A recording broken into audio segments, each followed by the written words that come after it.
Last winter, I went on a trip to see a few of my friends from college.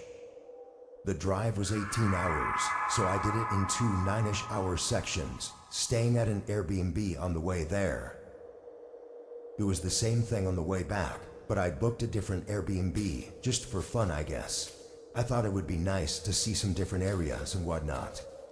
Anyway, a bit of heavy snow caused some delays, and I didn't get to the town until 9 p.m. It was a very small area, which I was already aware of because there were pretty much no big towns or cities at the halfway point of the 18-hour drive. The last Airbnb was in a small town as well, but this one was noticeably much smaller. A few stores bordered the road, but all the houses were either on farms or just really far apart. When I got to my Airbnb, it was no different, being pretty far from other houses. However, the outside was somewhat modernized. It clearly had some cabin-style features, but it almost looked out of place compared to all the other houses I could see. I parked on the gravel driveway and went up to the door, putting in the code and going inside the house. I'd seen the pictures of the inside online, and it looked about the same. I went around and checked out all the rooms, then put my things in the bedroom and went out to the couch. As soon as I sat down and picked up the remote, I heard a tapping noise from right behind me. I quickly turned my head, seeing a woman outside the window, tapping on the glass. Her hair was unkempt and long, and she had a crazy sort of look in her eyes. When she got my attention though, she pointed toward the front door and walked away from the window. I got up, still with my heart racing from the unexpectedness of it, and made my way to the door. Knowing it was just some old lady, I didn't exactly feel scared, but I was definitely not feeling safe either. I cracked the door just enough to talk to her. She smiled and said she needed help. I waited for a second for her to explain, but after a moment, I asked what she needed help with. She looked behind her, saying she lost something in the road outside. I looked out, not being able to see anything, past the lights. Not with that, I said. Her smile left her face, and then she repeated herself, like the whole thing about her losing something on the road, repeating it almost word for word. Yeah, I know. I don't think I can help. Sorry, I said again, closing the door. I waited for a minute until I could hear her leave. Then I went back to the couch. I wasn't sure if she was just some crazy lady or if there was something else going on, but it was just a very strange way to be introduced to the town. I relaxed and turned on the TV, watching some shows until 11 when I got in bed. I think I still felt a bit uncomfortable because I found it difficult to fall asleep. All I remember is laying in bed restless for a whole hour, then abruptly waking up sometime in the middle of the night. There was a sound coming from the front of the house. It was quiet, but with the rest of the house being silent, it stood out. My mind immediately went to the lady from earlier as I got up from the bed and nervously walked down the hallway and looked at where I was hearing it from. The front door. I rushed over to stop them, but the door opened just as I got my body against it. I pressed all my weight into the door, as whoever was on the other side seemed to do the same. I'm a pretty big guy, so whoever it was out there had to be big too, because for a moment it felt like they might actually overpower me and get the door open, but they gave up after a few seconds of pushing and sprinted down the driveway. I locked the door and ran to the window, trying to get a view of who they were, but they were already past the light. I thought through my options for a second, then ran to grab my things from the bedroom and went out to my car, driving away. I didn't want to be at that house any longer, and I knew police in a small town like that wouldn't be all that helpful. I don't know who was behind that door, but I'm sure they had to have been with the woman from earlier that night. If I'd went out to help her, or if I'd woken up even a second later, I don't think I would have been seen again after that night.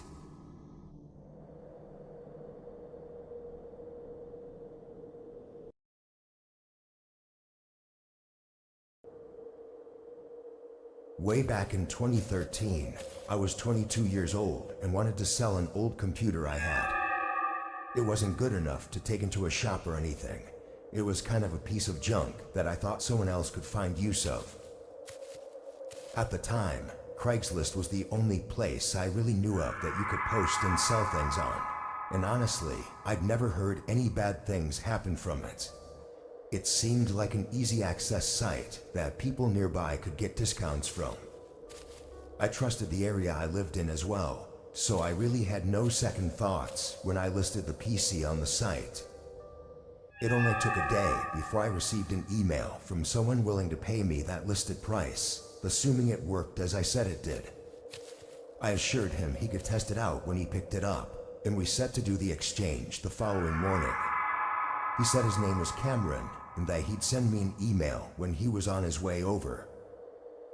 On the next day, I got up early and waited until 11 a.m. when he was supposed to show up. I was expecting his email to say he was coming, but he never sent anything.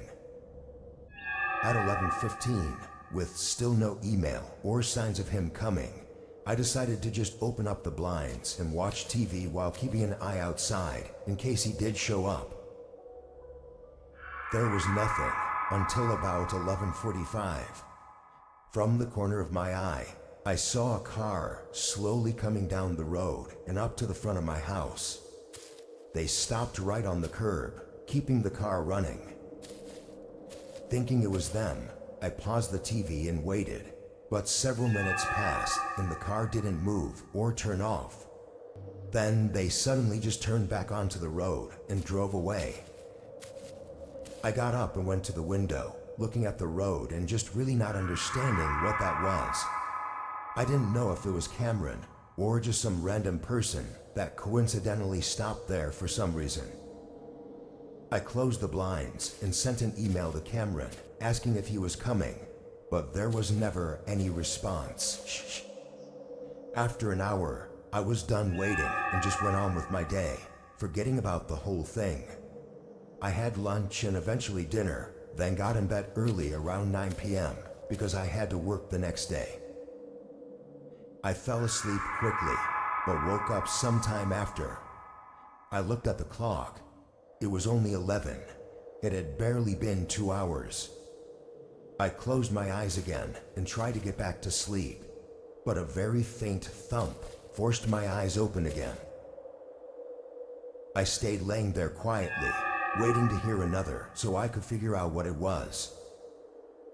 Only a moment later, it came again. It was from somewhere downstairs, but it wasn't something I'd heard before.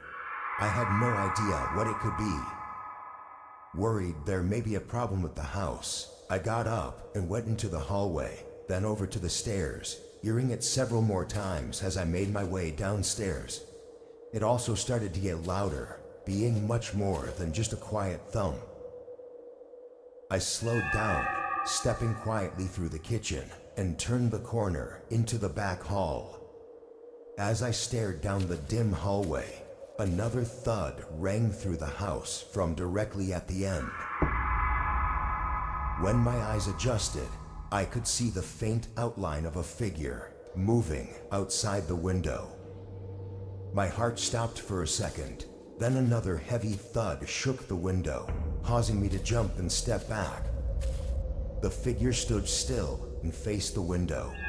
Then the shadow slowly became more clear as they leaned their face close, pressing against the glass as I saw their eyes lock on me. That moment of horror felt to have lasted for minutes, but I know it was only a second or two before they quickly backed up and sprinted away. I ran and called the police, but they had obviously gotten away by then.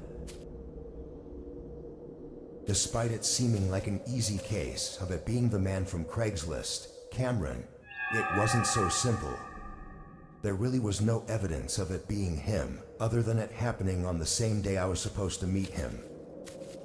I don't know what they wanted either, but the bolt holding the window down had divots on the outside, as if they were trying to break it out of the window seal.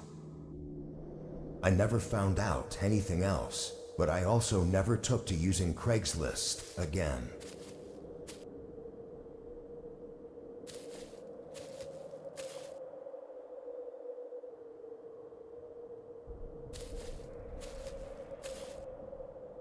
I'm 26 years old, and this year I settled on a house. I've been living with my roommates for the past almost 8 years, and seclusion is something I value, so finally buying a home for myself was a huge achievement. It was in a neighboring town about 2 hours out from where I used to live. This town was much smaller in scale and had way less buildings. That's not to say every house was on a farm or anything, but the neighborhoods were definitely not full of close together rows of houses. They were spread out, separated by fields of trees and grass. The home I bought was no exception, being modest and among the less expensive side of the housing market. It was out in a forest a few miles away from the market center in the town. On the day I moved in, I still hadn't met anyone in the area, not the neighbors or the townspeople. And with the house being so far out, with trees blocking the surrounding views, it really felt like I was moving out into the middle of nowhere, completely alone. Saying it like that makes it sound more eerie than it really felt, but it wasn't all that comforting of a thought either. I had a rental van for the day, so I got to work right away unloading my things into the house. To be as quick as possible, I tried to put pretty much everything right in the living room rather than sorting it as I go. This took a few hours, and the sun was coming down just as I was finishing up. I set down a few boxes in the house and started walking out to the driveway for the last couple of boxes, but was caught off guard by a man standing on my porch, almost blocking the whole front door. He startled me, making me jump a bit before showing slight embarrassment and asking what he was here for. The man, looking about 50 or so, smiled and introduced himself as my new neighbor. I said it was nice to meet him and made a short smile, but couldn't really help but think about how I never saw him walking up the driveway to my house. In fact, I had no idea where he came from, given it was just forest around my house. The man stayed there, just kind of looking at me for a second, then turned and walked off my porch. I stood and just soaked in the strangeness of the encounter. After a moment though, I stepped back outside and quickly got the rest of the boxes into the house. I checked out the windows to make sure the man was gone, and I didn't see him anywhere, so after a minute I went out and got in the van, driving it down the long dirt driveway. It had only been a few minutes since the man had left, yet I didn't see him walking as I drove down to the main road. There were no other paths that I was aware of, so this made me a bit more uneasy. Anyway, I returned the van and got a local taxi back home, then started on unpacking. I wasn't working fast because I was already tired and it was late, but I wanted to get some of the furniture put together before calling it a night. I grabbed the pieces to my bed frame and lugged them into my bedroom, beginning to piece it together before a sudden knock interrupted me. I stopped and listened, kind of shaken by it. I got up and quietly walked up to the front door. I kept the door shut and locked, but looked out the peephole and saw the same man from during the day. But this time, something was off about him, more so than before. His body was shaky, with his head moving around in an uncanny way, but his eyes were fixed on the doorknob. He was staring at it intensely, standing close to the door as if waiting eagerly for me to open it. "Hey, it's your neighbor. Can you open the door?" he yelled, and then knocked again. I still remained on the other side, looking through the peephole. His face began to show frustration and anger, and he banged on the door one more time. He then turned and faced the pitch-black forest, looking out into the darkness. He held his hand up and did some sort of waving motion, followed by him running out into the forest in the direction he waved at. Terrified, I immediately called the police, but it was too late for them to be found and questioned. After that night, though, I never saw the man again. Even to this day, I now have met my neighbors, and of course, none of them were that man. And nobody in town seems to recognize him from my descriptions. I don't know who the man was signaling to in the forest, or even how many people could have been out there, waiting for the man to gain my trust and get me to open the door. What would have happened afterwards, I believe, is best left unthought of.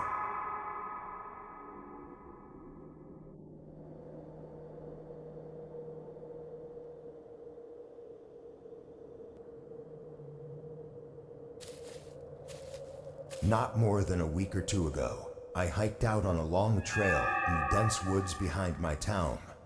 I lived in a really close-knit town with just under 1,000 people, so we were pretty far out from any big populated cities. The woods on the outskirts were very flat, no mountains or hills, but had a few ponds and some small rivers running through the middle. I was heading to one of these rivers. I'd been there before a few times, though I'd never had the chance to camp there until this day.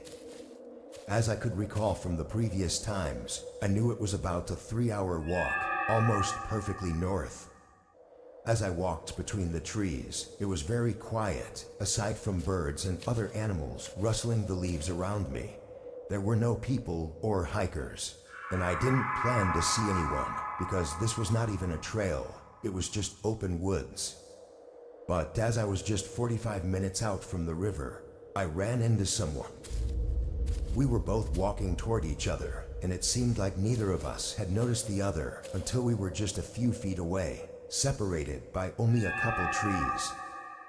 I know I had a confused and almost nervous look, finding it really unusual to run into someone off trail in the middle of these woods, but the man had the same look.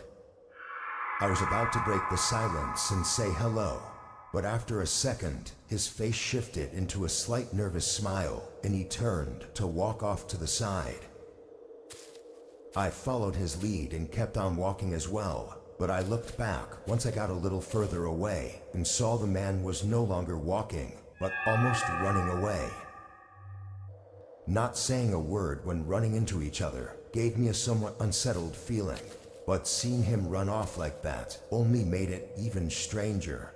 It was like the man did not want to be seen, or he didn't care about the almost impossible chance that we had run into each other.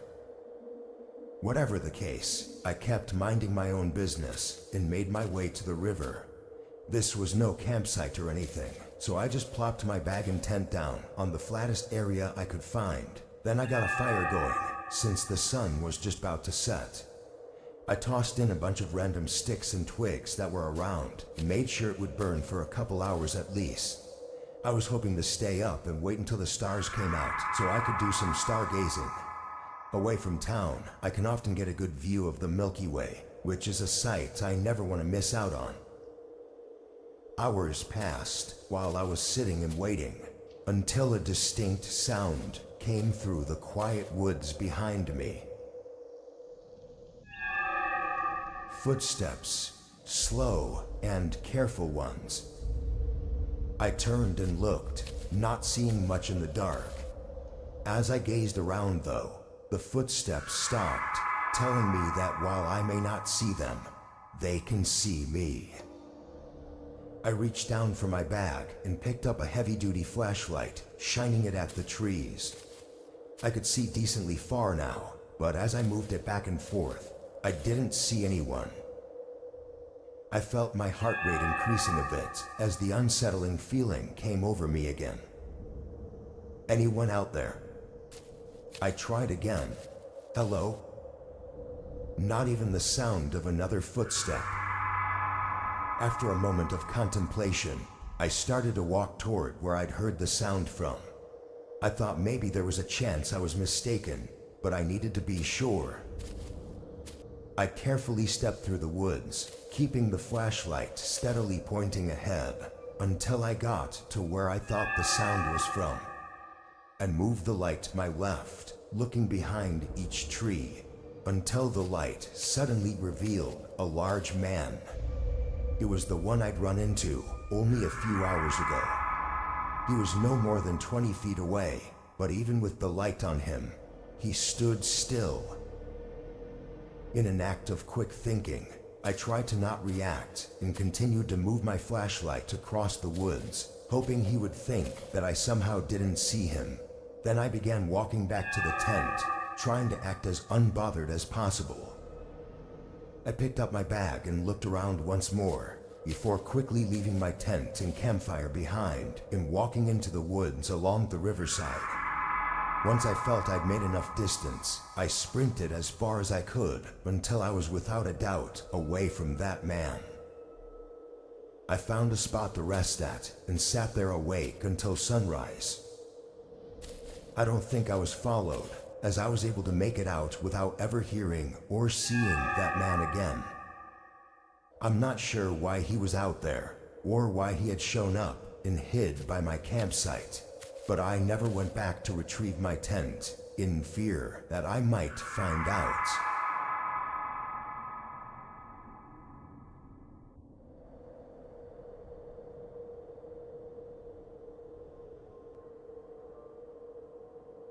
A couple years ago, I moved out of my dorm room and into an apartment. Of the few pieces of furniture that we had in the dorm, none of it was mine, so I was basically in need of everything.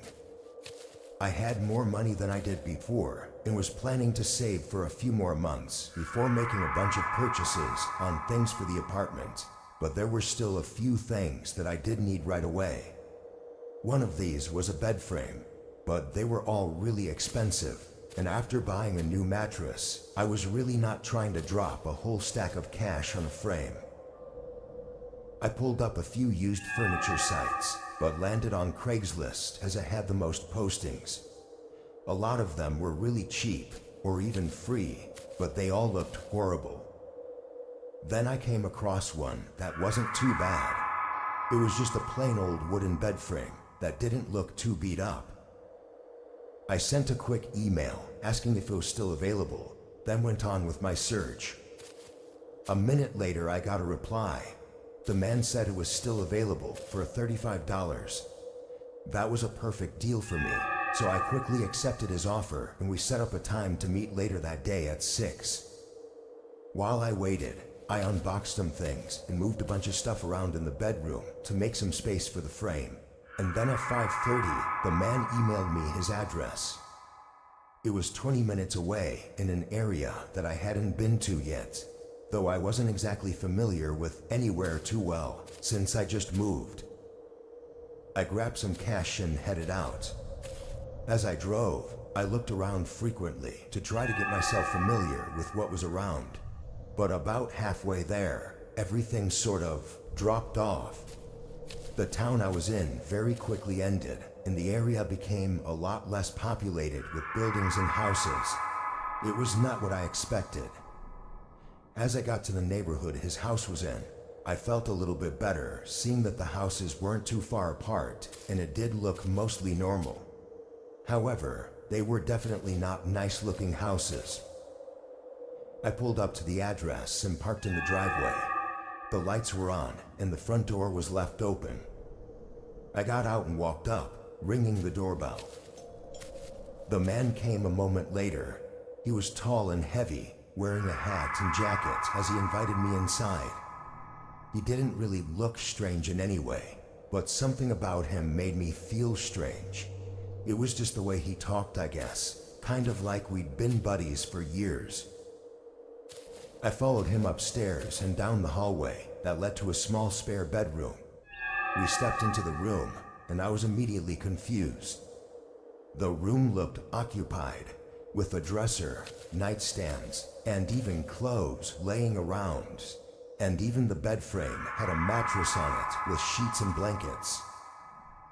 I clarified with him that I was only wanting to buy the bed frame and not the mattress or anything else, and he said of course. I looked back over at the bed frame, seeing it looked like it was fine enough, so I said I'd buy it. He smiled and offered to help me drag it out to my truck, but said he'd want a drink before we get to it. The man walked back into the hallway and came back surprisingly fast with 2 glasses of beers that he must have been keeping in the next room over. He held one out to me, but I politely declined. He looked confused and said it'd be fun, acting like we might as well hang out since we're here. I told him I was really busy tonight and really just wanted to buy the bed frame and head out, but he was getting really pushy. His smile became noticeably less genuine as he urged me to have a drink with him. I quickly stepped past him and into the hallway just to not be cornered in the small room, and I told him I was just gonna leave. I turned to walk out, and he immediately changed his attitude to being overly nice, apologizing and asking if I wanted to take the bed frame for free. I ignored him, walking faster down the stairs as I heard the man coming after me down the hallway. I was able to leave before he ever caught up, and only saw him standing at the front door as I pulled away. Maybe he was just some lonely guy living out there that wanted a buddy to hang out with, but it was all just a little too strange. I mean, the bed and room were clearly in use by someone. When I got home that night, I checked the posting again, but it was gone. From my memory though, I knew the frame was shown by itself with no mattress or anything. And come to think of it, it's even stranger that it wasn't like that when I got there, considering his intent was to sell it.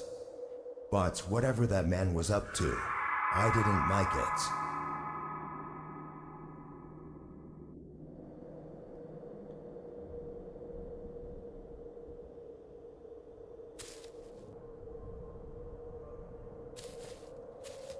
I work at a gas station in the center of my town.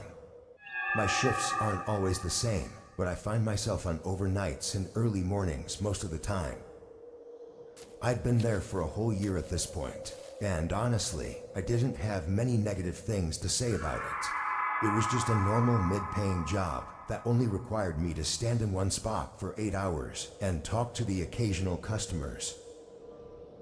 On this day, I was working an overnight shift, the typical 10 to 6. Although it's usually not too busy overnight on the weekdays, it's worth mentioning that it was raining a decent amount this night, so I was expecting it to be a pretty quiet night. The first couple hours, I sat at a chair behind the register and just waited for anyone to come in. I got a few people that paid for gas with cash, but by 12:30 or 1-ish, it was pretty much dead. No customers coming inside, and barely anyone even getting gas outside. Now, with absolutely no customers, I went around the counter and started fixing up the shelves a bit. They weren't too bad, but it was just a way to keep myself busy. As I was doing this, I had my back facing the windows, but I saw headlights glare through the store as someone pulled into the pumping stations. I didn't look because there was nothing interesting about it, just some guy pulling in to get gas. I kept on with tidying up the shelves for maybe 10 or so minutes before I unconsciously glanced out the window. The car was still there by one of the pumps, with a man standing right next to it, and as soon as I looked, the man shifted away, making it obvious that he was looking at me. After seeing that, I felt really weirded out, especially since they'd been there, supposedly pumping gas for a whole 10 minutes. I went back to the counter, then checked out the window again 30 seconds later, seeing the man getting in his car. The headlights flashed a few times, like he was trying and failing to turn it on, but he eventually got it running and drove away in a hurry. I stood there and just looked out the window for a minute, and something just really didn't seem right. I got an idea and pulled up the recent transactions for the pump he was at. The last time it was used was hours ago. He was there for 10 minutes, with no reason at all, other than watching me through the windows. I stayed behind the counter for a while, trying to just wait out the rest of my shift. A few more cars came and went, and then it got really quiet again for a while. And around 3 a.m., I heard something outside. The rain was heavy, but a rhythmic shuffling noise on the ground was barely audible through it. Footsteps right along the side of the building, moving toward the back. I tried to look out the window, but there was no good view. I did notice that no cars were in the parking lot or by the pumps though. I quickly left the counter and went to the back door, which was a heavy metal door that had no windows or anything on it. I pressed my ear against it and listened as the footsteps got louder and louder until they were right on the other side of the door. My eyes moved to the handle, waiting in the silence before the handle turned slowly and slightly, but getting caught by the lock. It went quiet again. Almost a whole minute passed, then a man's voice grunted in frustration as a sudden sharp sound slid across the other side of the door. Footsteps followed soon after, leaving and going back to the side of the gas station. I ran back to the front, waiting to see them walking away, but didn't get any sight of them. Acting quickly, I picked up the store phone and dialed 911, hoping they could catch him before he got too far. I didn't know what was really happening, but someone trying to get in through the back door had to have intended something bad. When cops arrived, they didn't find the man, but what they did find was a car on the side of the road less than a quarter mile away. The same car I'd seen earlier with the man who was watching me. It had run out of gas and had mismatching license plates. Turned out to be some guy's missing car from 2 states over. The other thing they found was a long scrape across the back door, made by a sharp metal object, likely a knife. Knowing all these details, I think I actually got extremely lucky, as the man was probably on the run already and could have been planning anything.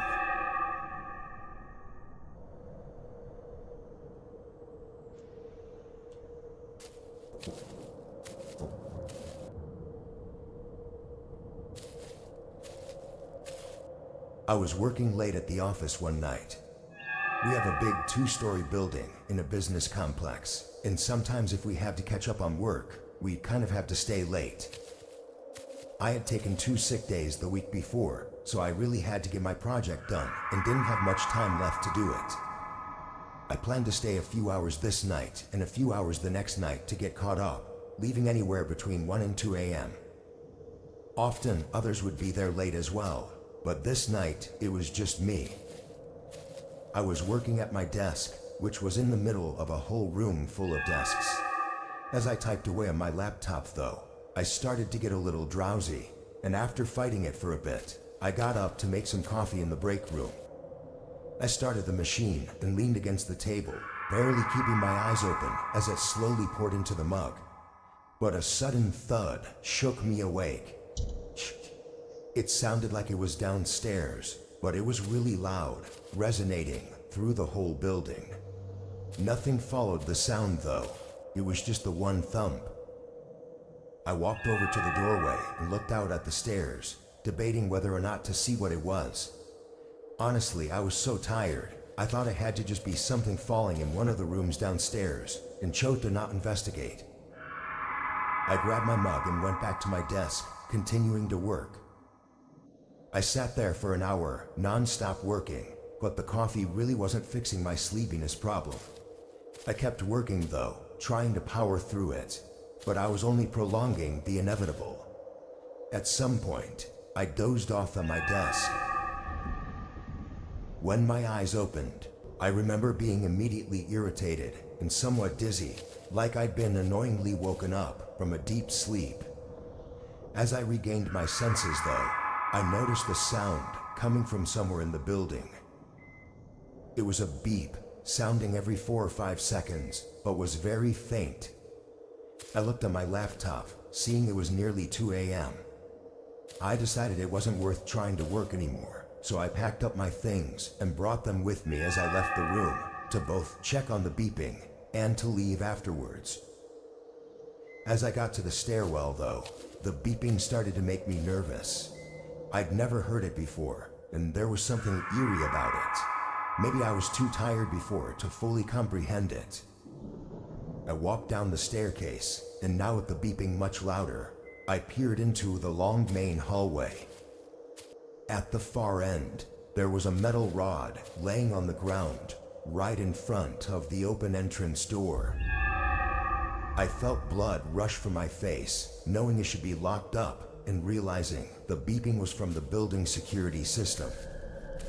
With nothing but instinct to go off of, I ran down to the opposite end of the hallway and out the back door, getting in my car to call for help.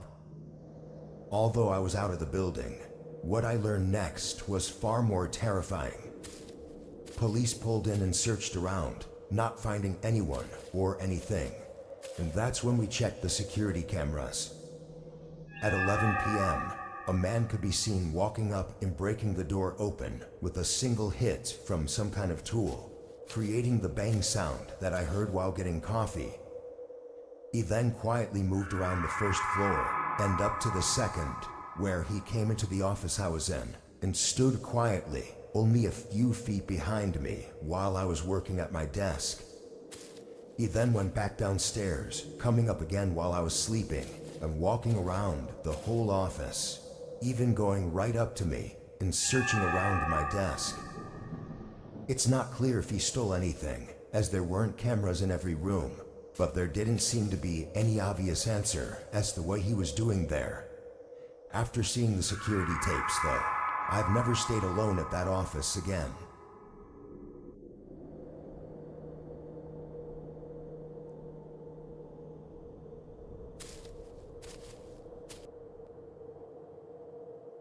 It was a Friday night back in 2018. I was working at home on a paper I needed to finish for work and was trying to get it done so I could enjoy my weekend without having to worry about it.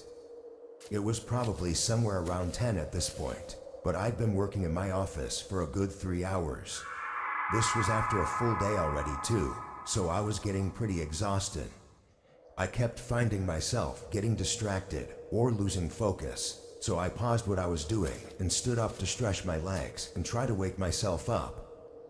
I paced around the room a bit, but as I passed by the wall opposite of my desk, I noticed something move in the window.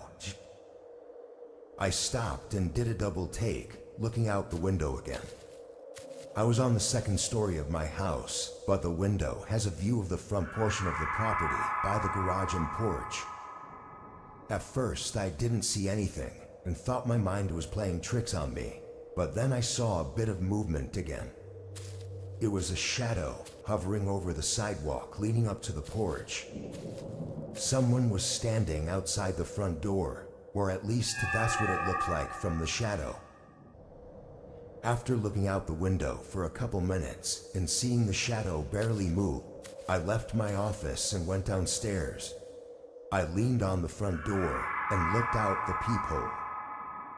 There was a man, looking about 40 years old and bald, with a scruffy gray beard. I watched for a moment. He never knocked or rang the doorbell or made any noise at all. He just stood there.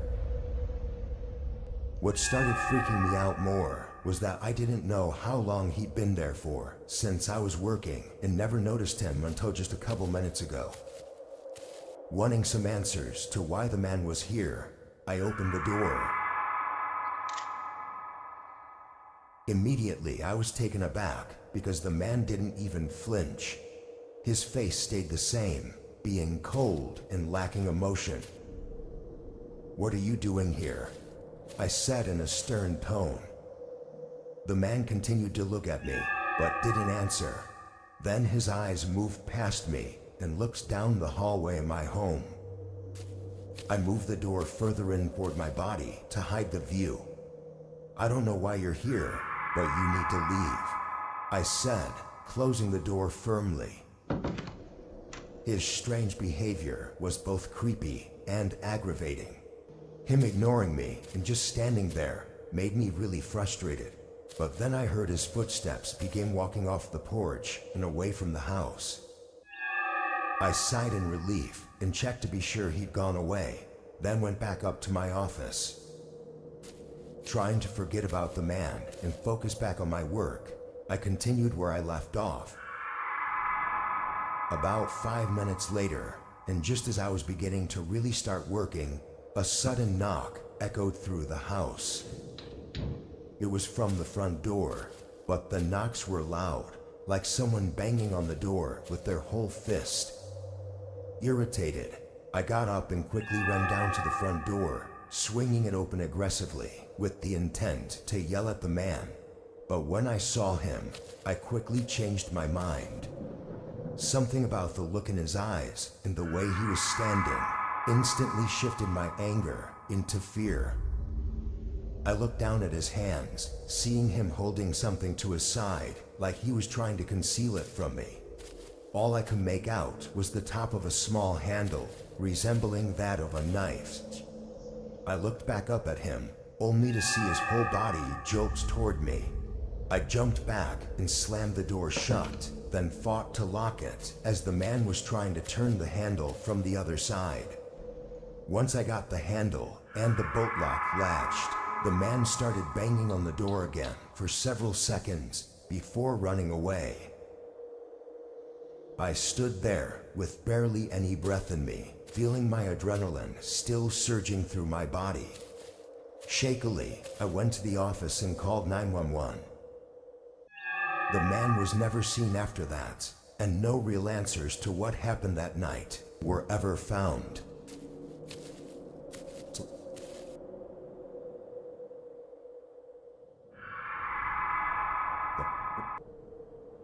I was out camping in Colorado a few years ago during fall. This camping trip was an impulse decision, as I just felt like going out for the night and spending it in the calming nature. I had walked down the 2-hour trail that led to the spot I set up at. It wasn't a big campground like all the other places were. This was a small opening at the end of a dirt path that I'd found a couple years back, and nobody else ever seemed to come here. The forest around the opening was really nice too, and over the years I've gotten used to navigating it without getting lost. On this day, just an hour or so before sunset, I set out on a short walk around the area. Going for walks around this time is always the best, being that the woods are calm and the breeze starts to set in. I walked out and around for maybe 20 minutes before I saw something ahead. A man walking in the woods just like me. He was crossing in front of me about 60 yards out, so pretty far, and he didn't look like he noticed I was there. But what was odd was the way he was walking.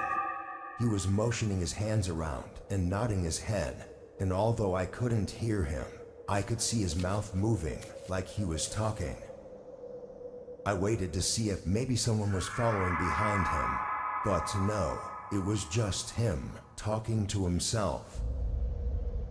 Maybe it wasn't something to get overly creeped out on, but I'd never seen anyone out here before, and the man didn't exactly look normal. After a minute though, he was gone. I turned around and went back to my tent, not really feeling comfortable being out in the woods with that guy wandering around. I waited a half hour, then got a campfire going as the sun was now set. I had a folded chair I was sitting on, and I mostly just thought to myself for the next hour, not about anything particular, but more in a way to clear my mind. Then, about 2 hours past sunset, I heard something in the distance. I moved away from the crackling fire and toward the trees so I could hear better. It was someone talking or mumbling far out in the woods. Even stranger though, I didn't see a flashlight or any source of light. He was walking out there in the pitch black. My stomach dropped, knowing it was extremely unlikely that the man from earlier could have just stumbled upon my campsite by accident.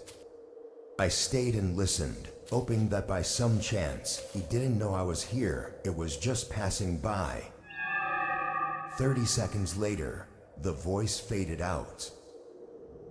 I wasn't fully convinced this was all just chance though. I covered most of the fire, leaving only a small flame burning so it wouldn't create too much light. Then I waited and listened. The next hour was unnerving to say the least. I didn't hear or see anything, but it was the anticipation that kept me feeling uneasy. And then, at what had to be 11 p.m. by now, footsteps came rushing from directly in front of my campfire. I shot up from my chair and unholstered my pistol. As a man I recognized as the one from earlier ran up to the other side of the fire and stopped just 10 feet from me. He wasn't talking anymore, but instead had a grin. Not an over-the-top smile, but just a slight, friendly grin. As I aimed at him, he said nothing and did nothing. He just looked at me. Walk away, right now, I said under my breath, trying to be as intimidating as possible. He looked me in the eyes, then down at my gun, and then back at me. His grin went away, and there was a moment where it felt like he was just about to do something. But then he smiled again and walked off into the woods. I didn't waste any time packing things up with one hand as I kept my pistol out, then left in the opposite direction from where he went. The whole way back, I was so paranoid that I kept thinking I was hearing the man's voice talking to himself again. What he was doing out there and what he was trying to do to me is anyone's best guess. Had I not been prepared though, I don't think I would have been able to leave those woods.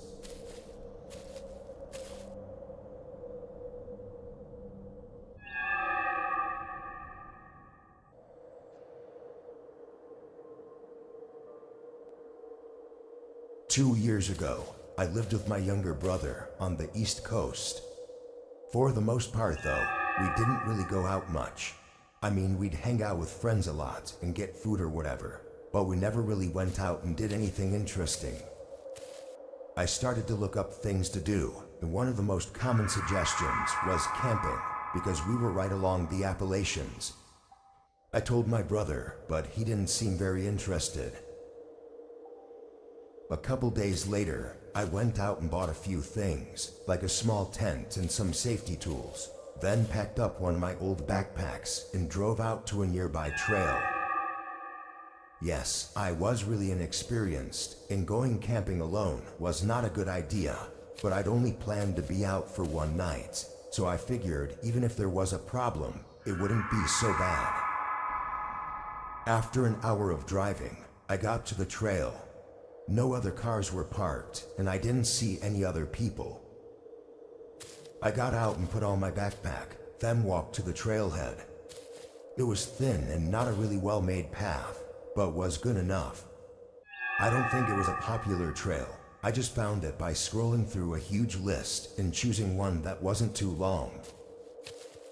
As I hiked down though, it became more and more clear how little used this trail was. Bushes were overgrown and blocking the way, and even in some portions, the grass had grown in and made it really hard to tell what was the trail and what wasn't. But after an hour, I made it to the end.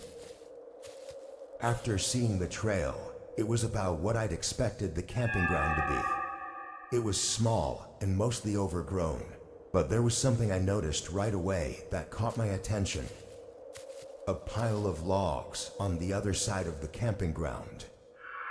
I walked up to it and saw that flakes of charred wood were blowing off in the wind, so it had to have been used recently, maybe even the night before. I looked around again, not seeing any tents or signs of someone being here though.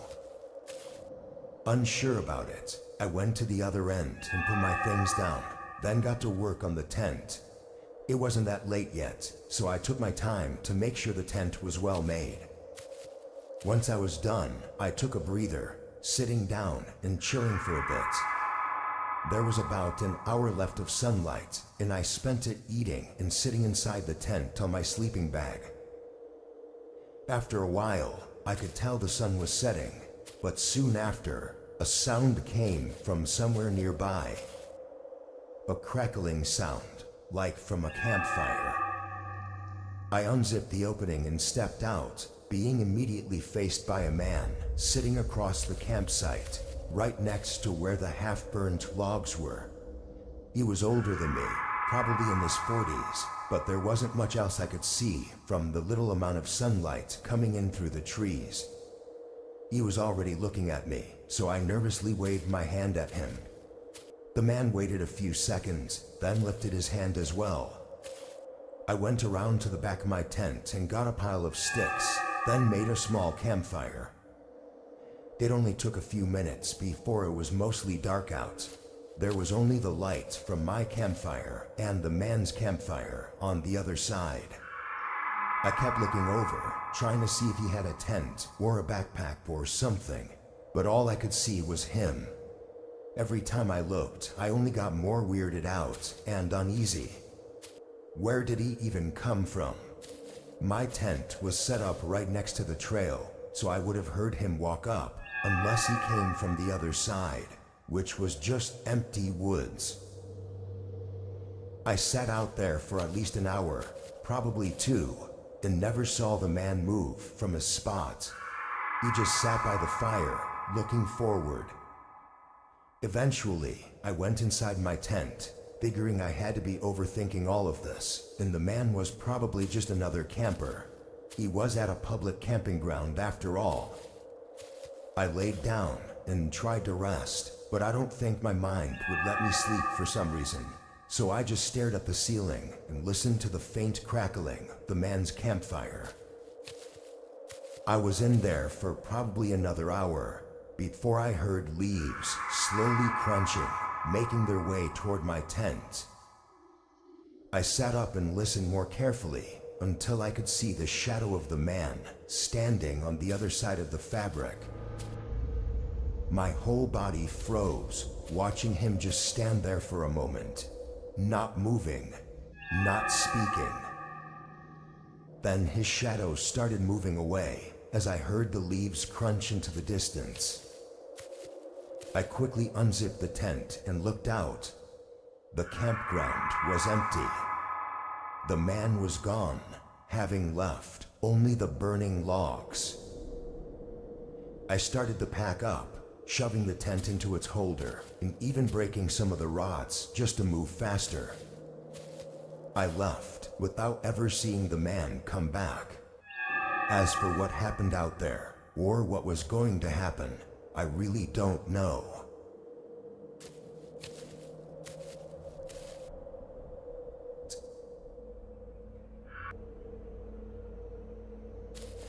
This happened to me 3 years ago when I'd moved into a small home. It was only a mile from where I was living before, so it wasn't a very unfamiliar place at all. However, it was on the side of town that I didn't really go to often, due to it having a record of crimes and just overall a bad reputation. At the time, I wasn't in a good financial place, so I had to go with the cheaper places, which happened to be in that area. The day I moved in, I didn't talk or really even see anyone. I just moved my stuff from the U-Haul into my new place. On the second day, I started the unpacking process by moving the boxes and furniture into the rooms that they belonged in. Once I got to moving my office furniture though, I saw something out the window that caught my attention. There was a man, young, like 25 years old, standing in my driveway. I watched as he just looked at the house and walked into the yard, looking into my windows from afar. Getting uncomfortable, I left the window and went downstairs to confront him, but when I opened the door and looked outside, he was already gone. Not in my yard or driveway, or even on any of the sidewalks. He'd just completely left. I waited to see if he'd come back, but then shrugged it off and got back to what I was doing. Yeah, it was weird, but I didn't know what exactly I was supposed to do about it. I got my office set up, then went out to get some lunch before getting back to work on the bedroom. By 8 p.m., I was pretty tired. I kept on with it for as long as I could, but once 10 o'clock rolled around, I was just done for the night. The house was still a mess, but I left it as is, turning off all the lights and getting in bed.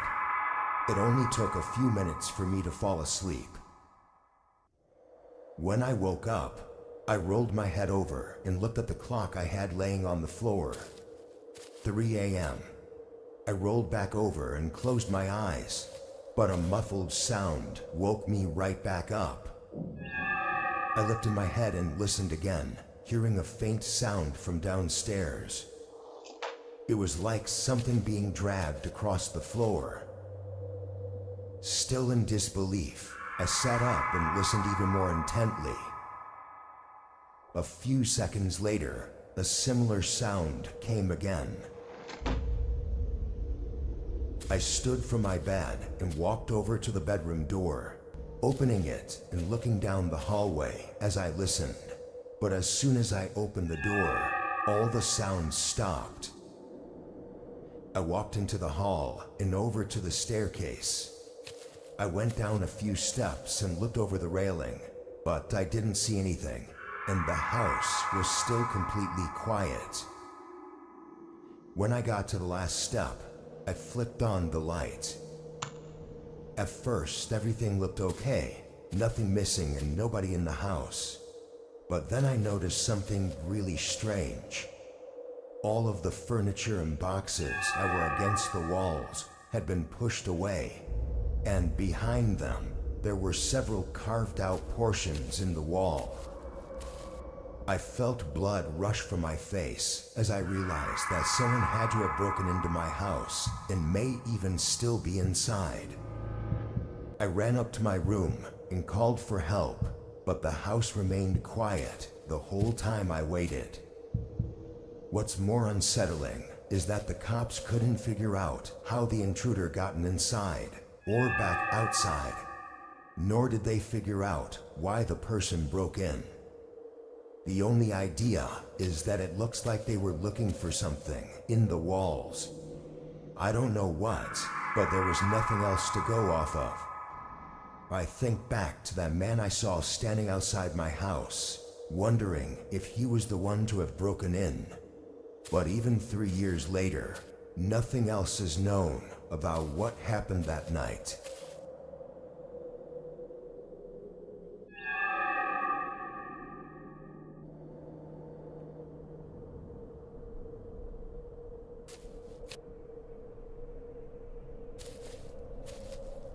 I had just turned 19 and was staying at home from college for the next few months for summer break. My mom lives in the city in the same house I grew up in, but my dad moved into a small home outside the city. It was backed up to the woods, and I always felt so relaxed while I was there. Just being away from everything felt very freeing. Anyway, over the course of the summer, I got the idea to go camping for just a night somewhere in the woods behind my dad's house. I had all the gear already, and I'd gone camping before, so it just seemed like a harmless fun night. I didn't plan on going far out, maybe just walking for a half hour, then finding a good spot to set up, so I left about 2 hours till sunset. I walked with no music or anything, just soaking in the environment and sounds of nature, until I made it far enough out to start setting up my gear. I pitched my tent and got a fire going, then relaxed as the sun set and the woods fell quiet. A couple hours into the night, I went to bed. I had planned to leave in the morning, but when I woke up, I felt like hanging out for a little bit longer. I went for a casual walk and sat by the tent. Surprisingly, the day felt to have gone by really fast. Before I knew it, the sun was making its way down. I packed up my things and cleaned up, then started walking back home. I walked between the trees, having a conversation with myself in my head to pass the time, But as the sun started getting lower and lower, I realized it had been a while since I'd left. I stopped and lifted my head, looking around. I didn't really recognize the area. Obviously, there was no path, so I could have just been walking in a slightly different direction, but something seemed wrong. After an entire minute of looking around, though, I honestly had no clue which way to go. If I had been going in the right direction, I should have been home already, or at least to the road that my dad's house was on. Racing the sun, though, I decided to just continue in the direction I was going, hoping that at some point I'd reach a road. As I walked, the woods got darker and darker, sending me into somewhat of a nervous breakdown. I was looking everywhere for anything to tell me where to go, but now the woods were too dark to even see anything further than 30 or 40 feet.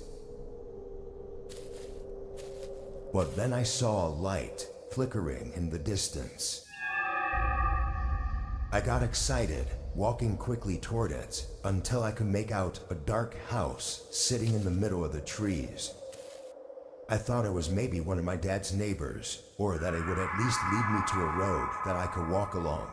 But as I approached the opening in the woods, I didn't see anything. No roads, no light from other houses, and not even a gravel driveway.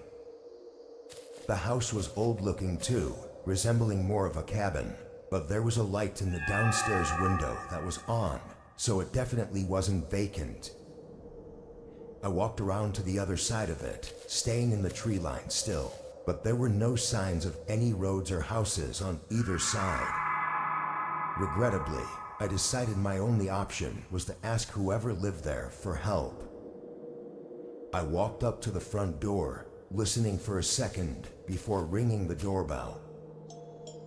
Immediately, I heard footsteps running down some stairs and right up to the other side. Knowing they were probably looking at me through the peephole, I called out to them. "Hi, sorry, I'm just lost. I was hoping you could tell me which direction the nearest street is." There was a pause, then they opened the door. Two men stood there, both looking to be in their 40s and appearing kind of disheveled. One of them took a step forward and looked outside behind me at the tree line, as if looking for anyone else. There was a moment where both of them were quiet. "Come inside, we'll help you out," one of the men said, opening the door wider and stepping aside.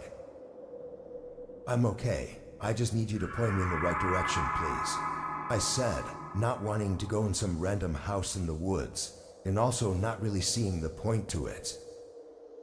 Both men frowned. Then one spoke, saying he just wanted to talk about why I was out here. I told them I was just camping and got lost, but they looked at each other like I was lying.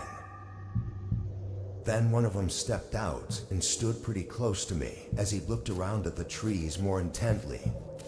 When he stepped out, though, he revealed the room behind him, which only had a small lamp in the middle of the floor, surrounded by nothing but dust.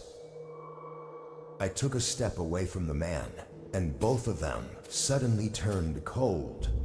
Their facial expressions and body language just became empty as they stood there in silence before the one lunged at me, trying to tackle me to the ground. Luckily, I reacted quick enough to slip away before the other man got to me. I sprinted for the trees, hearing one of the men's footsteps coming up behind me. But once I made it into the woods, the man gave up the chase, and soon after, the lights from the house shut off. Hours passed before I made it to a road, finding out I'd hiked miles in the wrong direction. I told my dad about the encounter, though, and he took it to the police to investigate, but we were terrified to hear that the house I wandered into was an old vacation cabin that was abandoned decades ago. Whoever those men were likely used a generator to power the lights and whatever else they were doing, but why they were there, nobody knows. The way they were acting, though, Seemed like they were trying to not get caught. So if they had succeeded in getting me into their house, I'm not sure if I ever would have gotten out.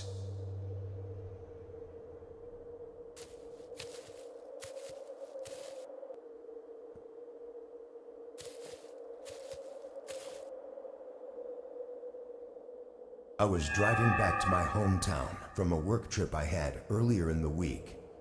I declined the free flights to and from because I decided to take some time off to myself while I was there to enjoy a small vacation. Driving long distance wasn't something I'd ever really done before though. The most I'd gone was about 10 hours, and I was with the stop at a hotel halfway. But this road trip was way longer. It was nearly 20 hours, and I had only scheduled a single hotel. But just because I'd never driven that long before, didn't make me think I couldn't do it.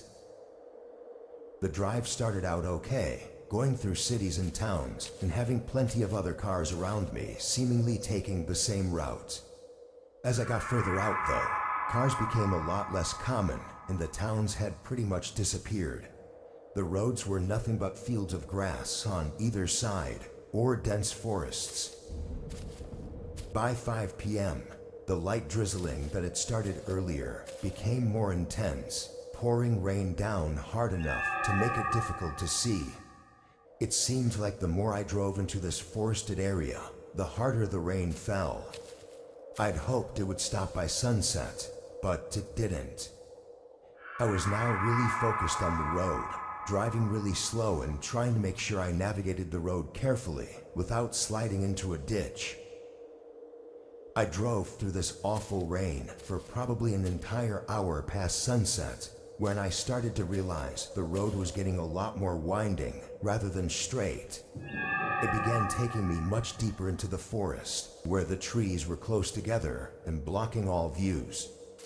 After a while, I started getting nervous, thinking this was really odd for a highway to be like this. I slowed down and pulled off to the side of the road, stopping on the shoulder.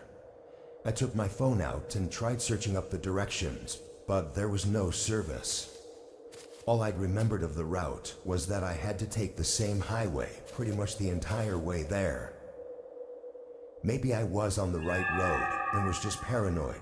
Or maybe I've been focusing so hard on trying to see through the rain that I'd accidentally merged onto a different road. The problem is that I had no way to figure out which of those two possibilities was right. I looked out the windows in hopes I'd see a sign or anything that could give me an idea of where I was. All I could see through the harsh rain were the woods all around me, fading into total black beyond my headlights. But then, only a minute or so after I had stopped there, a light came up behind me. I looked in the mirror as it got brighter, rounding one of the corners and coming toward my car. Their headlights were so bright, I couldn't even see their car though. All I could see was the beaming glare in my mirrors. I watched as the light started moving slower and slower until it stopped right behind my car. Part of me felt relieved that someone stopped to help me, but another part of me was thinking of the other possibilities. A whole minute passed as the car stayed there, leaving their headlights on and showing no signs of anything, until a door suddenly opened. It was still too bright to see much of anything, but the dark outline of a man. "Yeah, I can help you. Let me just get my phone." He began walking off as I rolled my window back up to block out the rain. There was something off about my interaction with him, but I couldn't figure out what it was. It just felt off. Why didn't he know what road we were on, or if we were on the highway? I watched in the mirrors until the man went behind the glaring lights again, but I could see him shuffling around with something in his car for a few moments before he came back out. He made his way over, but in the moments before he reached my car, I caught a glimpse of something in his hand. Just as I reacted and put the car in drive, the man suddenly knelt down by my back tire and jammed something in it. I slammed on the gas, seeing the man get visibly startled and jump back as I drove away as fast as I could. I knew he'd probably try to catch up, so I drove in a panic for several minutes, fearing the thought of seeing the lights come up behind me. Luckily though, they never did. I made it about 3 miles before I finally happened upon an intersection with a sign for a gas station up ahead. When I pulled in, I of course called the police, but I also found that the man had stabbed my tire with a screwdriver that was still wedged into the side of the tire, hanging partially out. That still being in there and covering the hole is probably the only reason I was able to make it away without breaking down on the road. If I had been even a second too late at driving away, I don't think I would have ever been seen after that night.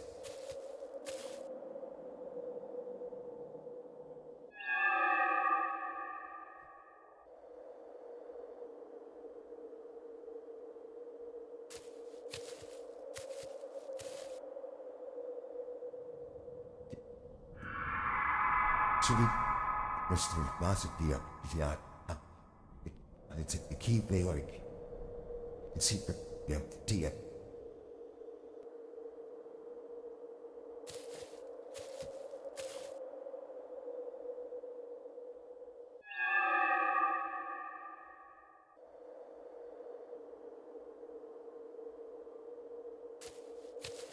For the past couple years, I've worked on Uber Eats during winter break.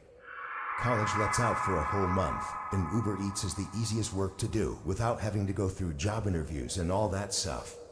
Besides, I didn't work during school, so this was something simple to pick up on the holidays. It was a few weeks out from Christmas when this happened. This night it was snowing pretty heavily, but I really couldn't be picky with what days to work since I only had the set amount of time off to make enough money to last until the next break. I borrowed my dad's pickup truck and started driving. The snow must have kept a lot of other drivers home because I was getting orders all night. Big ones too, the kind that pay a lot. I did this for probably a good 3 hours, and then an order came in to pick up from a drive-through place. The house was 20 minutes from me, but the tip and everything was really good. There honestly wasn't anything unusual or off about this order. It was just as any other was. I picked it up and went on my way to the house. From a quick look at the map, it looks like it was in a pretty nice neighborhood on the other side of the county.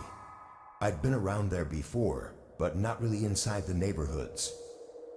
By this time, it was 11 p.m., and a lot of snow had started to stack up on the roads. I was also getting tired, so I agreed with myself that this would be the last delivery, and then I'd go home and work again tomorrow. Once I got to the neighborhood, I drove through the street and looked at the houses as I passed by. They were all huge and had a ton of land between each of them, but none of the houses seemed to be very new. They had that typical older mansion style of basically just being really large and nothing else. Anyway, it took a while to get to the address I was supposed to deliver to. The driveway was covered in at least a foot of snow, so I parked on the road. While I got out and walked up to the house, getting snow all over my pants and shoes, I noticed no lights were on in the windows, and there was a piece of paper taped to the front door. Once I got up to the porch, I took a closer look. On the top of the page, it said "Notice" in big red font, and the first few lines stated it was issued by the county. But before I got too far in, I heard footsteps crunching in the snow behind me. I turned around, seeing a man approaching me, coming from around the garage. He had a short buzz cut and was wearing a dirty jacket. "Just dropping off your order," I said to break the silence, but the man continued walking up without saying anything. Once he was a few feet away, I could tell there was something off about him. I guess it was just a gut feeling. He looked at me with cold and tired eyes, then held his hand out for the bag. I reached over and gave it to him, but he didn't move. He was standing right on the path leading to the driveway, and as the seconds passed, I realized how completely strange it was for him to even be out here, and even more so that he wasn't heading inside now that he had the bag. "Have a good night, sir," I said, stepping to the side and starting to walk past him. The man stayed where he was, before abruptly turning, and in the corner of my eye, it looked like he swung his arm out as if trying to grab me. I stumbled back and faced him as he began stepping toward me, saying, "Come with me," while reaching his hand out. I kept moving back as fast as I could in the thick snow, and the man continued to chase me, yelling at me to stop running. Once I got a good footing, I was able to outrun him and get in my car, backing out before he even had the chance to get to me. As I drove off, I looked in my mirror and saw the man standing in the driveway and just watching. I called the cops once I was out of the neighborhood, but the man was already gone. Later that night though, they told me that the house wasn't currently owned by anyone at the moment, which I assumed the note on the door had something to do with. What the man was trying to do is unknown, but that whole situation has put me on edge whenever I pull up to a house with all their lights off, wondering if it might be the same man.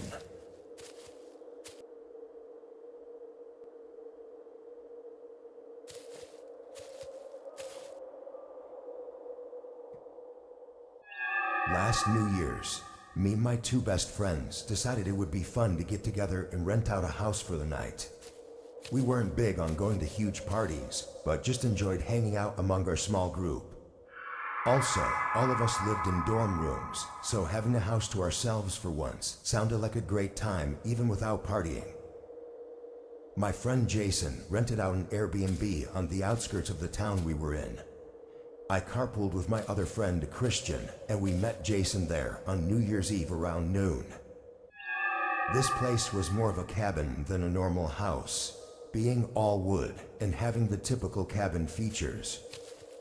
There were other similar looking cabin houses around, but they all had a decent spacing between them, so it kind of felt like we were out there alone.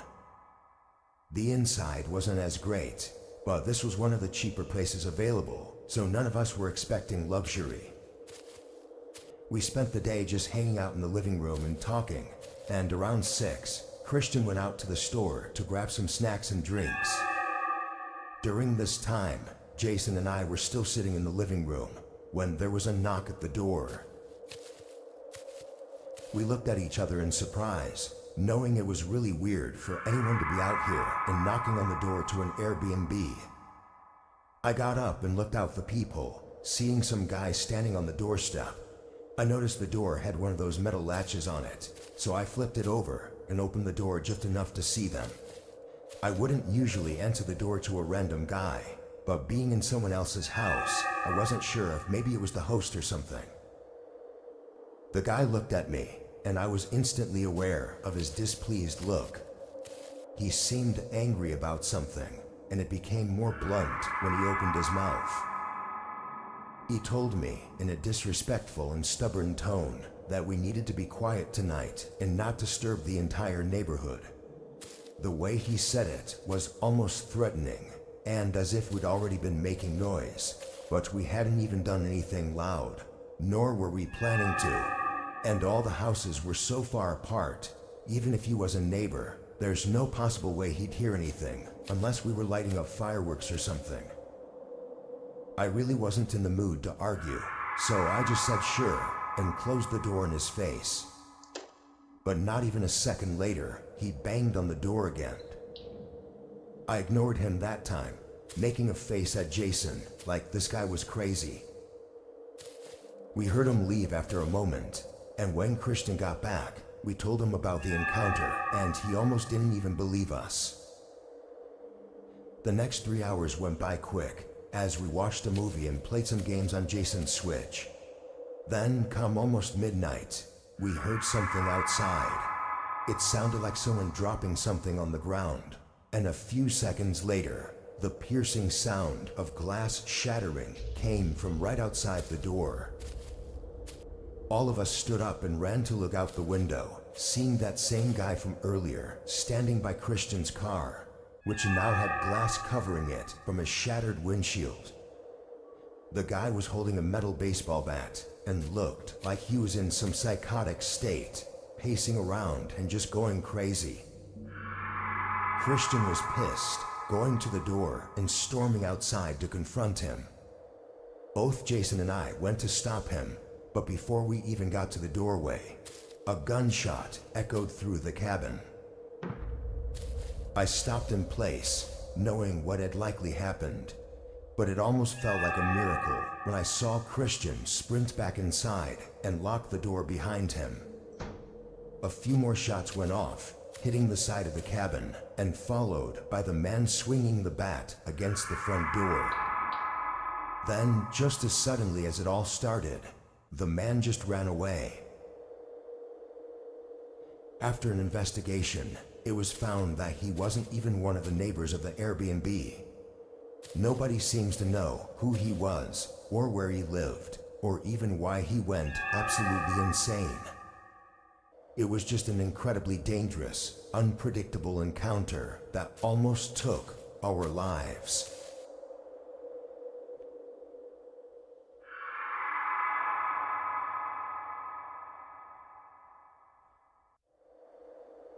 This was just last winter, in early February.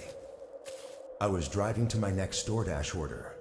I was a bit tired, as I'd been driving for the last 4 hours, and it was almost 12 a.m. After this one, I was definitely calling it a night and heading home, as I was worried about getting sleepy on the road, especially with all the ice and snow. I was driving down a fairly empty road though. It was a side road that connected two of the main towns in our city, but there was a 5-mile stretch that had nothing. No buildings or houses or anywhere to stop. As I was driving down this section, I don't really know what happened, but I just got hit with a wave of tiredness that made me lose focus on the road for just a few seconds. But that was all it took, I guess.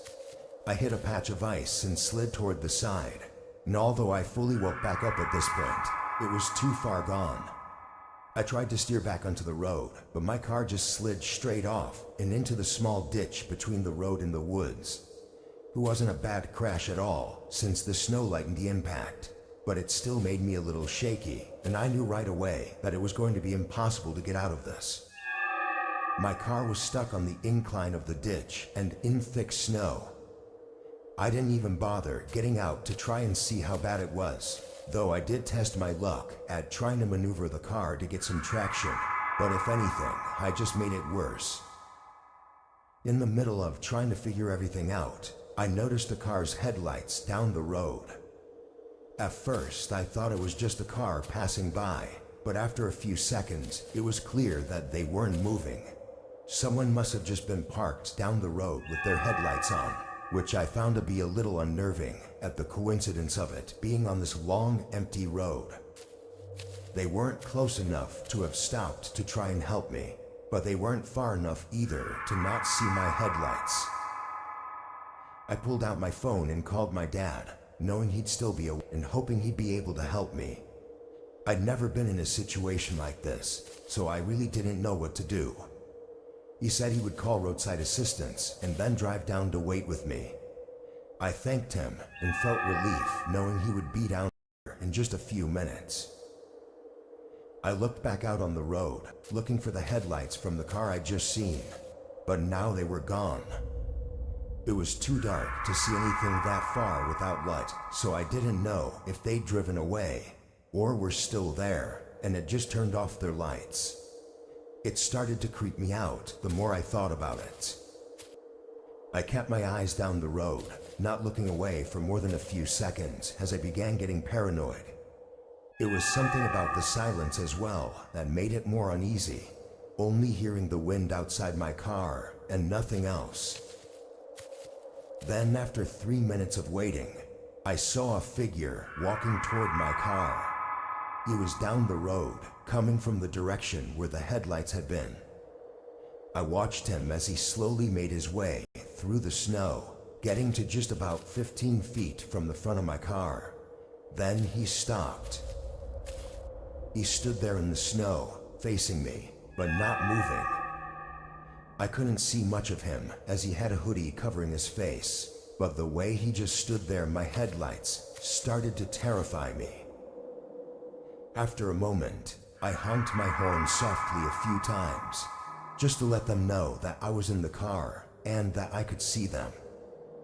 They still didn't move or acknowledge me, but just as I was pulling out my phone to call my dad again, the man turned around and walked away, disappearing down the road. I still called my dad to let him know about this really strange person that was out here, and he said he was just a minute away. I stayed on the phone with him this time, and only 30 seconds later, I saw headlights turn on down the road and began moving toward my car. Once they were right across the road, they parked and turned off their lights. I couldn't see over the ditch, but I heard a door open as I yelled through the phone what was going on. But then my dad's car pulled right in front of my view and screeched to a stop. I heard him yell at someone as they got back in their car and sped away.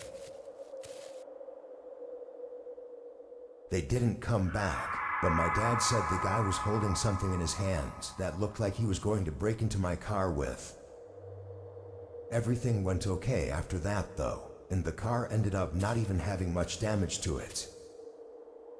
I'm not sure what was about to happen that night, but I know I'm really lucky to have not found out.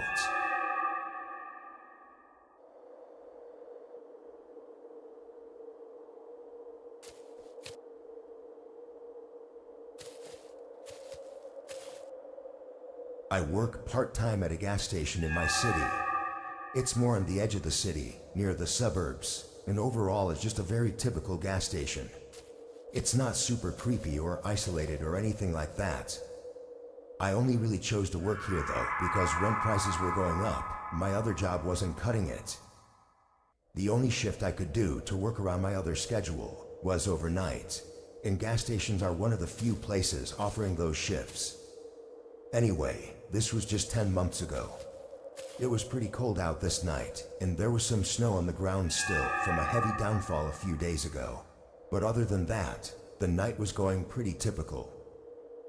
Being in the suburbs, there's not a whole lot of traffic going around the gas station. It's mostly just a couple cars passing by every once in a while. By 12, only a handful of cars were coming into the gas station every hour. After a bit, I got bored enough to leave the front desk and walk around the shop, rearranging the items on the shelves to look nice. And it was just a couple minutes later that I heard the door open. I turned around and saw a man walking in, right up to the front desk. He leaned over the counter and looked both ways as if he were looking for someone to help him. "Can I help you with something?" I said as I made my way back to the counter. The man turned and looked at me, almost as if I'd scared him, but then he hesitated before saying, "No, I'm good," and walking out of the store. It was fairly obvious he did need help with something, but seeing that made me quickly think of the possible robbery he was plotting. I did work at a gas station after all, so it was kind of always in the back of my mind.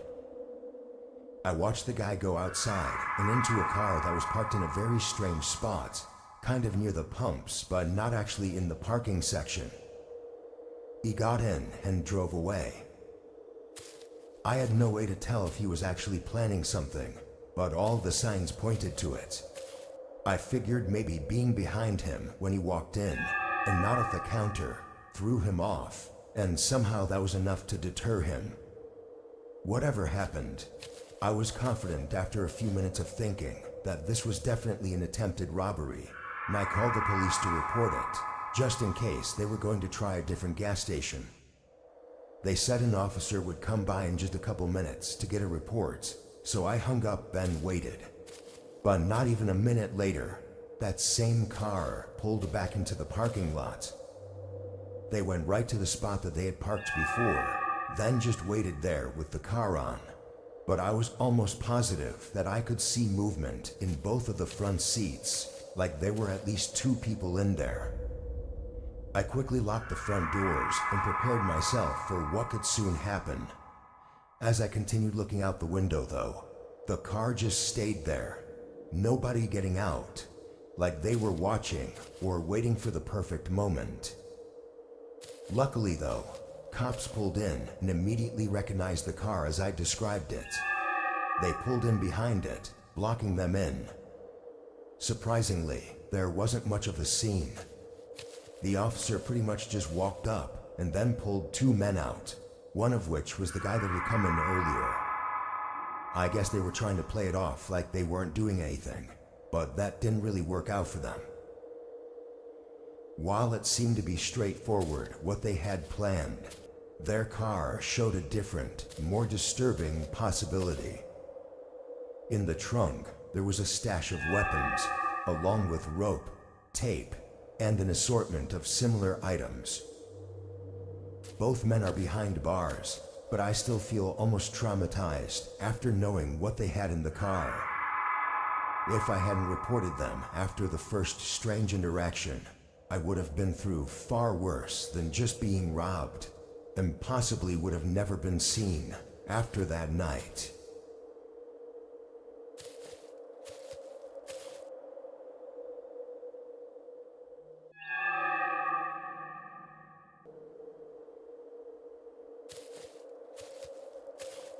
This happened in 2015.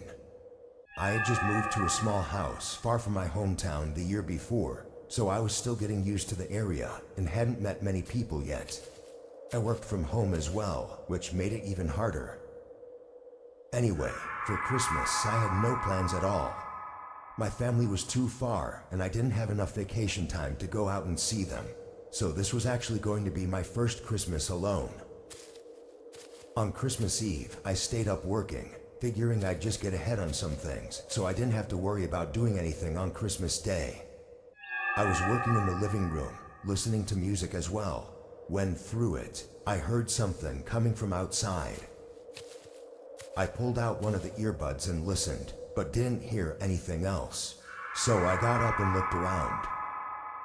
With my earbuds in, it was hard to know what direction it came from, but I was pretty sure it was outside the house, not inside.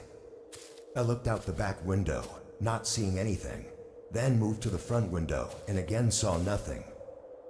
But then I looked out the front door. On the porch were a set of shoe prints in the snow.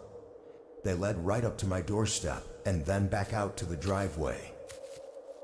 There was no mail dropped off or anything at all on the porch, just the shoe prints. It was really strange and made me feel a little anxious, not knowing why anyone would be walking up to my doorstep at 11 p.m. on Christmas Eve. I made sure the door was locked and went back to work, then got in bed soon after. It was a bit strange waking up on Christmas morning, feeling like it was any other day.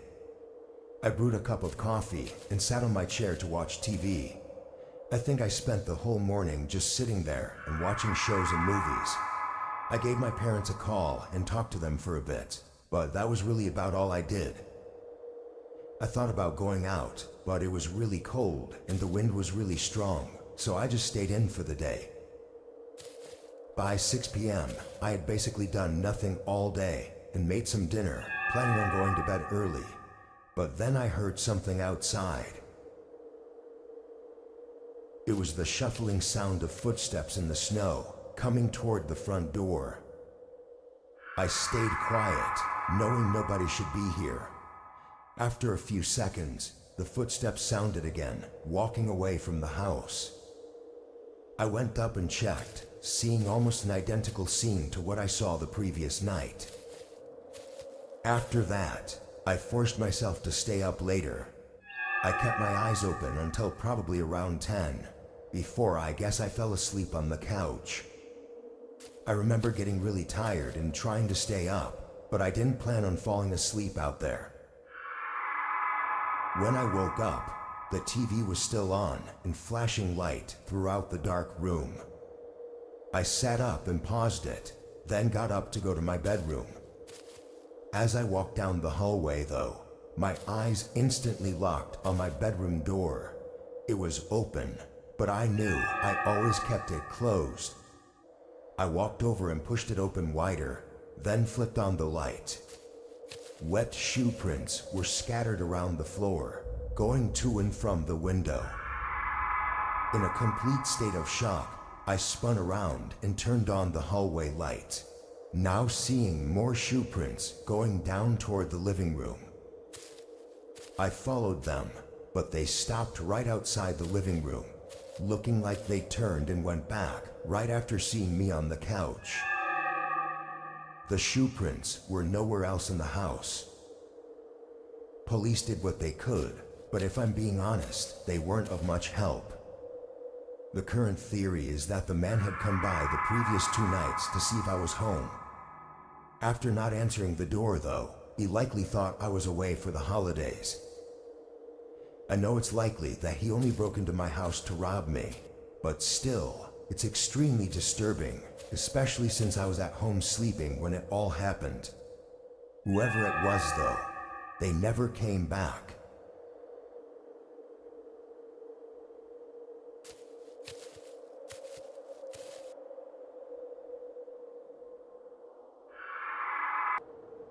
This happened last January.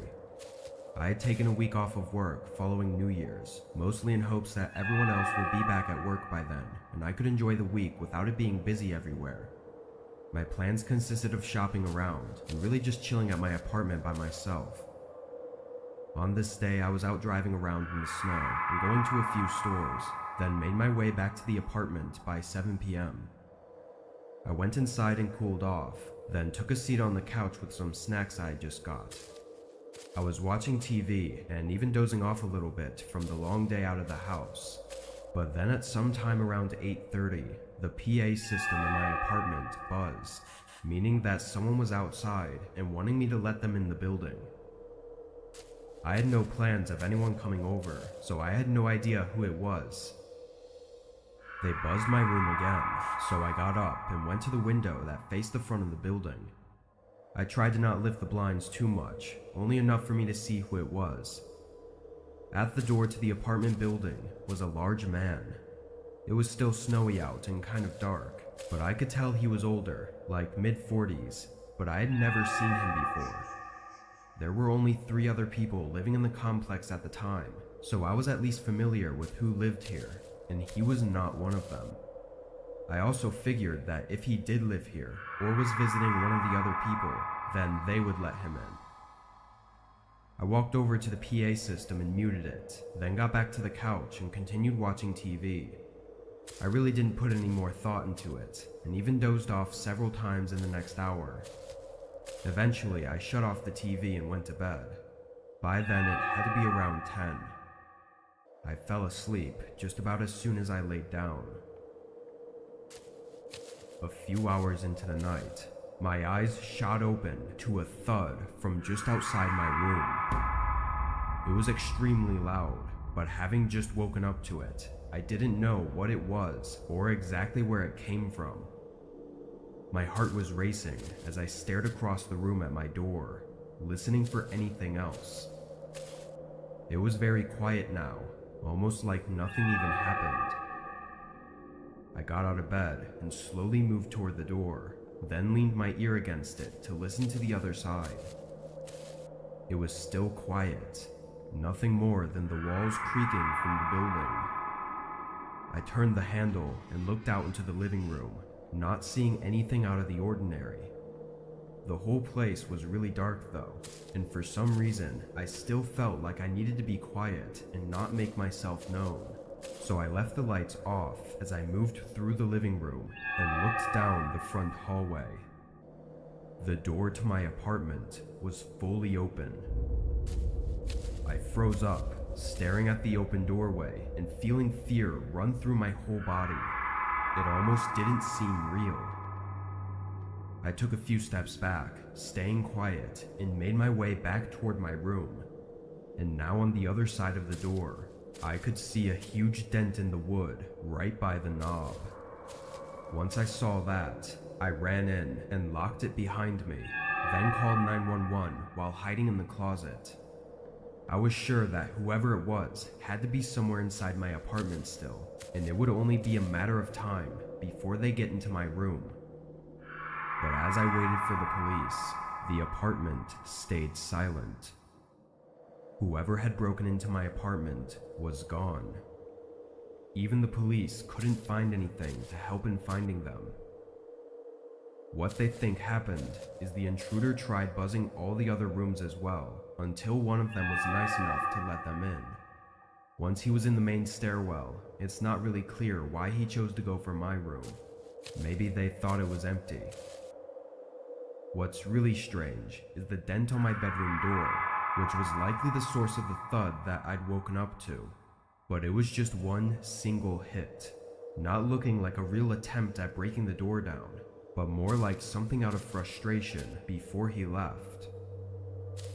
I still live in the same apartment, and nothing else has happened.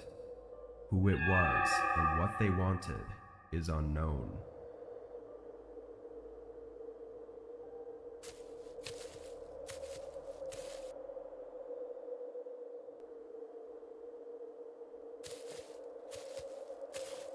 Last year, my roommate moved out of the house we had been renting together for the past 4 years.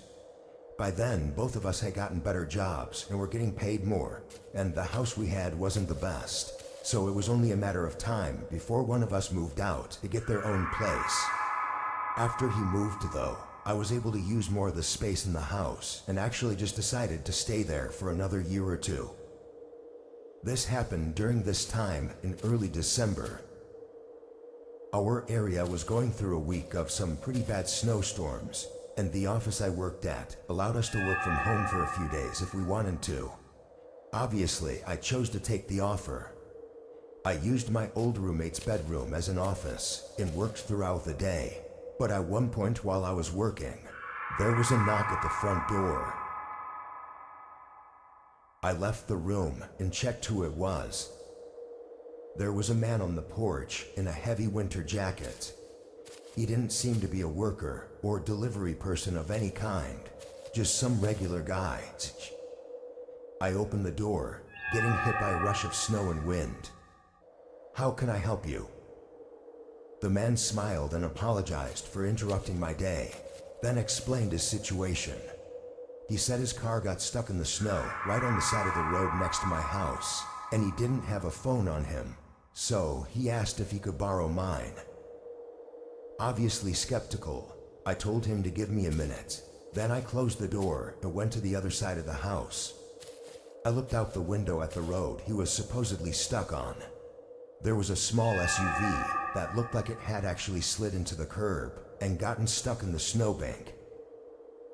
Now that I was pretty sure he wasn't lying, I grabbed a jacket and put on some shoes, then went back to the front door. I was still a bit skeptical, but I stood on the porch with him as he used my phone to call his brother, just so that if he did try to run with my phone or anything, I could chase after him or prevent him from leaving. After a quick call though, the man handed my phone back and thanked me, then walked away. I went inside and checked the window, seeing the man getting in his car. Thinking everything was settled now, I went back to the office and started working again. Around 7, I felt like I'd done enough for the day and took the rest of the night off. It was then that I remembered about the man and his car and went to check on it, but I was surprised to see that the car was still there, and I could see the man moving around inside. It had been almost 3 hours by then, which made me wonder how he was still there. Maybe he was waiting for his brother to get off of work and pick him up. I didn't know, but I went to the kitchen and made some dinner, then sat on the couch to watch TV. I stayed up until about 9:30, then went upstairs to shower and get ready for bed. I turned the water on and got in the shower, but it's in. There was an abrupt and sudden banging on the front door. It was loud and harsh, completely jump-scaring me and putting me in a fear-induced frozen state for a moment. The banging was so loud, it was shaking the walls, and even across the entire house, I could hear that it was coming from the front door. They were hitting it non-stop, and I could even hear them aggressively shaking the door handle. It was such a sudden burst of chaos that it was hard for me to know what to do. I turned off the shower and quickly got dressed, but as I left my room and walked down the upstairs hallway, everything stopped. It was just silent, no more sounds at all. I stopped in place, hearing only the wind from outside and feeling the eeriness set in, before I slowly walked downstairs and up to the front door. Nobody was there anymore. I quickly ran to the window, seeing that the car was still there, but the man was not inside of it. Not knowing what to make of any of it, I called the police. When they came, they noticed multiple sets of shoe prints in the snow, but they were covered up by the storm soon after. They took the license plate of the car though, and found a picture of the owner, and from what I could tell, it was the same guy that I'd helped on my porch. In the following days, they waited for him to turn up, but as far as I know, he never did. It's really disturbing to think about what could have happened that night, right outside my door. Was it that same man, desperately trying to get in for some reason? Or someone else with a more malicious intent? It seems most think that it was the man running from someone and trying to get help, but what happened afterwards is still up for debate. Nothing is really known about that night. Where the man is now and what he was running from are just a few questions on a long list that will probably never be answered.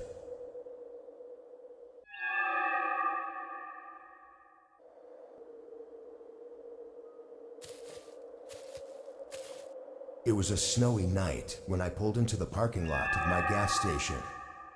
I worked the overnight 11 to 7 shift and had been at the job for several months before this. I really didn't like this job, but finding somewhere else to work was really difficult, and due to how some things were in other aspects of my life, night shifts were the best for my personal schedule. Still though, I went in tired every night and struggled to get through every shift. I parked in front of the building beside the only other car in the parking lot, which was my coworker's. Then I went inside and relieved him of his shift. He left a couple minutes later, and then it was just me for the rest of the night. My manager had a paper on the desk with some things to get done, but from reading it over, it wasn't all that much. My guess was that it would take no more than an hour total to complete all the tasks, so I tried to put it off as long as possible to save me from falling asleep once I started getting really tired. But as I sat there behind the desk, and somewhere around 12 a.m., a car pulled into the station. I glanced out the window, seeing an old SUV parked by one of the pumps. Of course, with it snowing outside, most people were not driving around, but getting a customer every once in a while was normal. I went back to my phone and scrolled through some videos, not paying much attention for probably 10 minutes, until I looked back outside and saw the SUV was still there by the pump. The headlights were off and the doors were closed, looking like they should be pumping gas, but it had been so long. I stood up and got closer to the window, looking down both sides of the building, but nobody was anywhere outside. If they had been in their car for the past 10 minutes with it off, they'd have to be freezing. It was snowy, windy, and cold, so I honestly got a little nervous for them. I paid more attention for the next few minutes, waiting to see any movement through the dark windows, or for someone to get back inside their car, but there was nothing. It was like the car was just abandoned right next to the pump. After some thought, I put on my jacket and went outside. Immediately, I knew I was right. It was way too cold for anyone to be in there with the car off, or for anyone to even be outside for more than a few minutes. I rushed over to the car and looked around, then put my face close to the window and tried to look inside. "Hello? Anyone in there? Just checking to see if you're okay," I called out, but from what I could see, there wasn't anyone inside. It wasn't exactly easy to see, so someone could have been, but I was pretty sure there wasn't.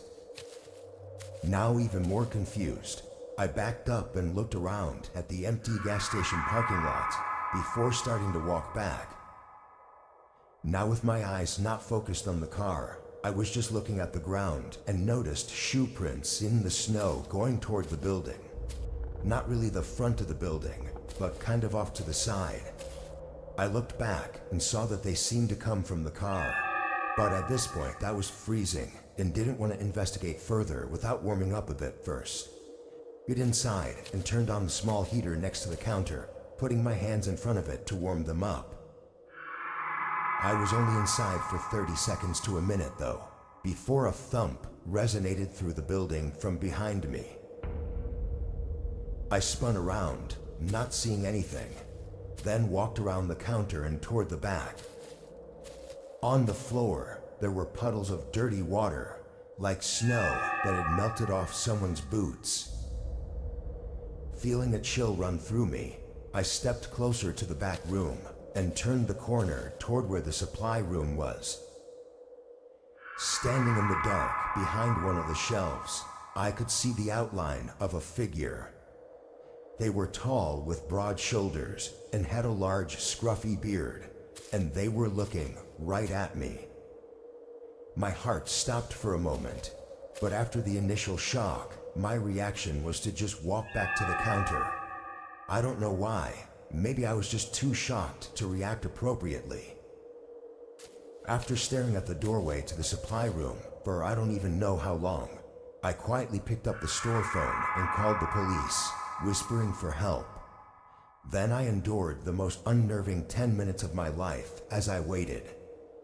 During this time, I didn't hear or see anything from the supply room, which honestly added to my fear.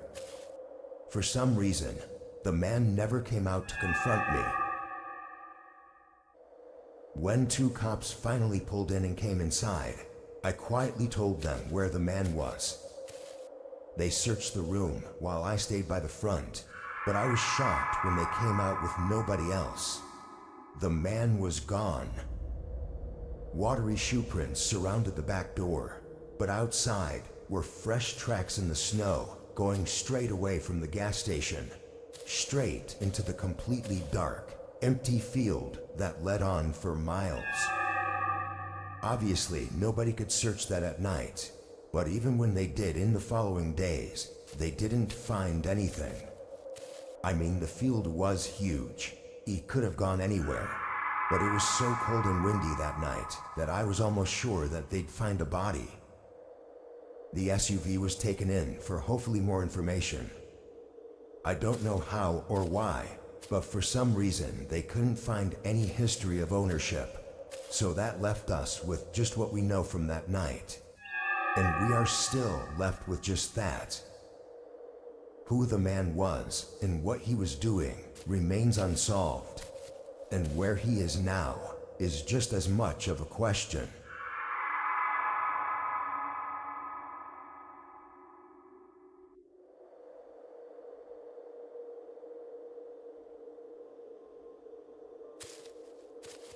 I do Uber Eats on the weekends, and sometimes on days when school is out.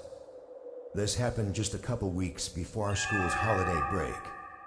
It was a Friday night, and I didn't have any plans at all, so I figured why not make a few bucks instead of being bored and laying around the house all day. I started driving and set up the app to start getting orders. It wasn't snowing out, but it was really cold and windy, and there was still a thin layer of snow on the roads from earlier in the day. I think it was 6 p.m. when I started, and I did a few orders before I got one to pick up from a nearby Burger King. Once I got the food, I checked on the app where I was going. It was clear at first that it wasn't a house address, but when I zoomed in, I was a little more confused to see it was at the corner of 2 streets, looking like maybe a gas station. Although finding it to be unusual, I clicked begin route and started driving over. I didn't think it was anything bad. I just thought it was going to be an awkward interaction, since I'd probably have to find the person in the parking lot and give it to them directly. Usually I never see the customers and just do a quick drop off. As I got closer and drove up to the intersection it was at, I saw that it was a gas station that was right in the spot the directions were taking me. The gas station itself looked normal, but no cars were in the parking lot. I pulled in and parked in one of the spots at the back, then stayed in my car and tried to look around for anyone. The app should have let them know that I'd arrived, so I was expecting someone to be out here waiting for me. But even after a couple minutes, nobody was here. I sent a text through the app, just letting them know that I was in the parking lot and waiting for them. Then I got out of my car to see if I could get a better look around. The whole intersection was empty. No cars were passing by, and all the stores across the street seemed to be closed for the night. The longer I stood out there, the more unsettled I got. I checked my phone, still seeing no response from the customer. I was just about to get back into my car before a truck pulled into the gas station. They passed the pumps and drove right up to me, parking just a couple spots away. It was an older, dark red pickup with tinted windows. The first thought to come through my head was, why would they order for delivery if they were just going to end up driving here anyway? I'd thought before that maybe they were a worker at the gas station, or were just hanging out here for some reason, but now this was far more suspicious than it already was. The driver door opened and a man stepped out of the truck. From one look at him, he had a very disheveled appearance, like something you'd expect from someone living on the road. Even his clothes looked dirty, stained and torn. As he got out, I held up the bag with a slight smile, but the man didn't even look at it. He kept his eyes locked on me as he approached, and something struck me, giving me the feeling to get out of there immediately. I set the bag on the ground, and almost right away, the man started walking faster as if he knew I was going to leave. I got in my car and started backing out just as the man got up to my door, but then he ran right back to his truck, leaving the food on the ground. As I left the gas station, I saw him back out quickly and start speeding toward the exit I was leaving from. I floored it, going through a red light and just speeding down the road until I got to where more cars were. The truck tried to follow me for a minute, but then turned away. Once I was safe, I called the police, but really nothing came of it. In the heat of the moment, I never even thought to check the man's license plate. Though thinking back, I'm not sure if he even had one. I don't know what he was doing, or what would have happened if I didn't leave when I did. But knowing that I was so close to finding out is still horrifying.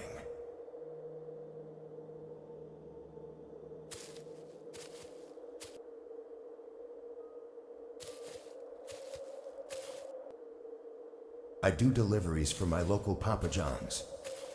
I'm in college, so this is just one of the few jobs I could choose from. A few of my friends work here too, but we're all delivery drivers, so even when we have the same shifts, we don't really see each other. Anyway, this happened to me last December while I was picking up some extra shifts before Christmas. This night, it was snowing a good amount, making deliveries take longer than usual, while also getting more deliveries than usual. I was never too stressed about work, though having to go non-stop for hours on end was definitely not as enjoyable. At 9:30, I grabbed my next set of orders to deliver and got in my car to get the directions up. I had 2 orders, and the houses were just 5 minutes from each other, but they were both pretty far from the shop. They were 15 minutes away, which was more like 25 minutes in this weather. The first part of the drive was normal, but then it began taking me toward the less visited part of town. The houses here were older, and most of the shops in the area had closed.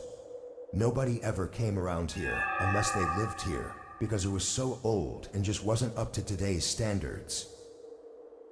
After 20 minutes of driving, I pulled into one of the neighborhoods and drove down the road toward the first house. The road was very bare, no cars parked on the side, and most of the houses kind of looked empty. Once I got to the first address, I parked on the road and walked up to the front door.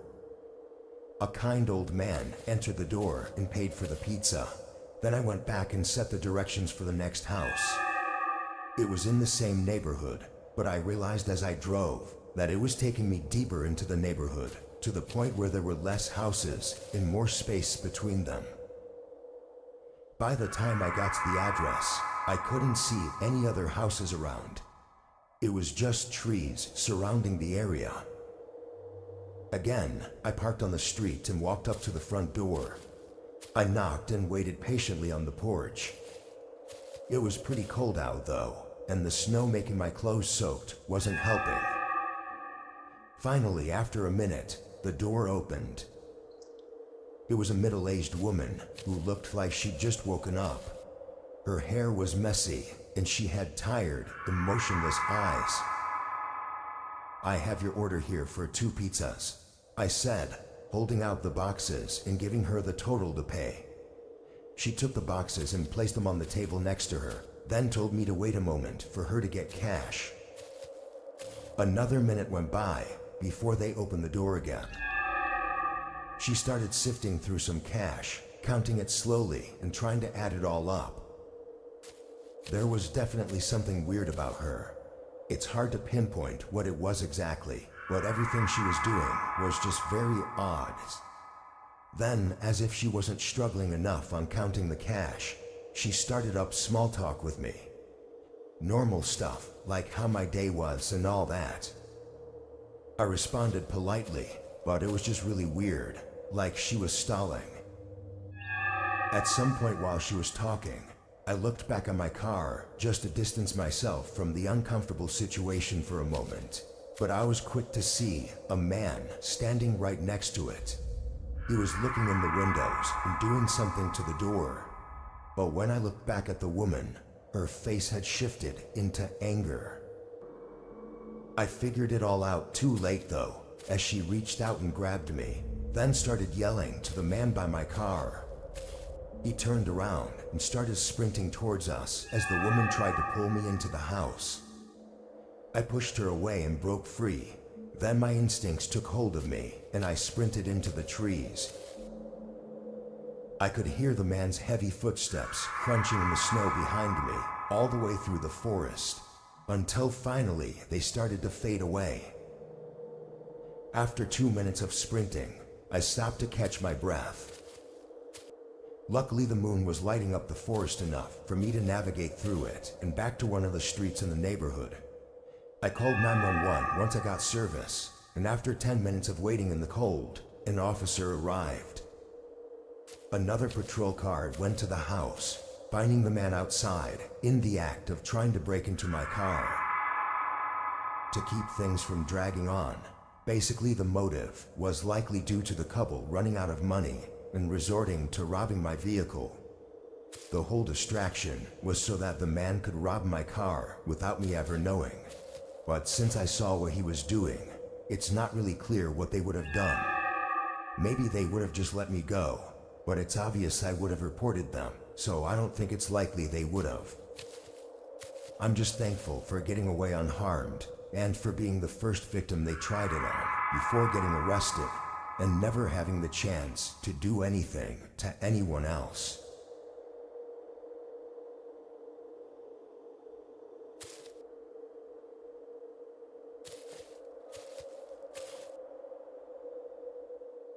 It was January, and I was renting out a winter cabin that was by an ice fishing lake. It was a very small, bare-bones cabin with only the essentials and was only there for people like me who liked going out to the lake for fishing or ice fishing. I'd usually bring a friend along with me, but sometimes I went by myself and never had any issues with it. I had planned out 3 days there, with no other real plans in mind except sitting out by the lake and fishing.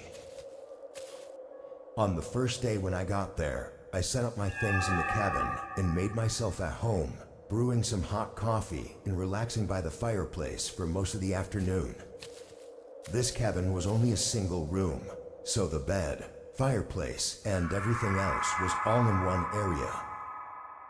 Anyway, I fell asleep early and woke up at 7 a.m. to go out to the lake. It was about a 10-minute walk from the cabin, down a short forested path that was entirely covered in snow.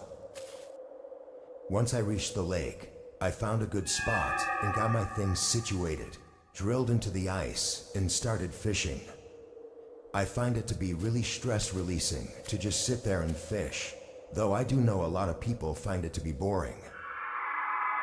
I stayed on the lake for several hours, probably 3 or 4, then packed my things as the snow was starting to pick up and the wind was getting heavier.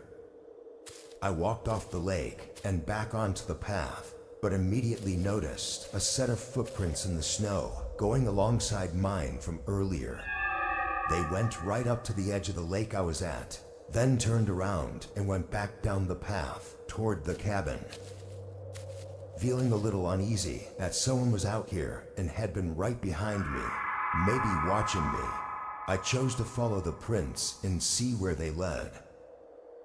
They mostly went along with the path, going right back to the cabin, but instead of going up to the cabin, they veered off into the woods. As far as I could see, they continued in a straight line, going through the trees. Even more confused and slightly nervous, I went back inside the cabin and warmed up by the fireplace.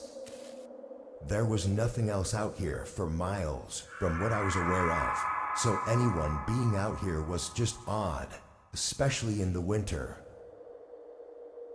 I made food and stayed in the cabin for the rest of the night, keeping the fireplace running and mostly just reading.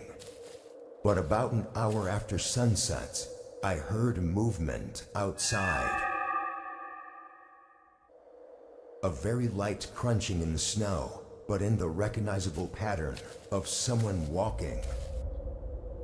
I moved over to the window and looked, instantly seeing a figure out by the trees, walking toward the path. They were wearing thick clothing, covering every part of them, making it hard to get any details on what they looked like. Once they got to the path though, they turned and started coming right for the cabin. I ducked my head down, now just listening to the footsteps getting closer and closer until they were right up to the wall. The footsteps moved to the side, coming right up to the window I was hiding under. Their shadow moved around like they were peering inside the cabin, but then they stopped. I tilted my head up, seeing their eyes staring right back at me. I jumped away, now standing a few feet from the window, as the person quickly tried to lift it open. I ran and grabbed a nearby knife, but after a few more attempts at opening the window, the person ran off. I watched their figure disappear into the snowy woods, going in the same direction I'd seen them come from. After that, I packed up and ran for my car, leaving the area only a few minutes later. I don't know who they were or what they wanted, but they knew I was staying there after seeing me at the lake and willingly came back in the middle of the night to try and break in through the window, so they definitely had something horrible in mind. Luckily I got out unharmed, but I have a feeling that that night was close to being my last.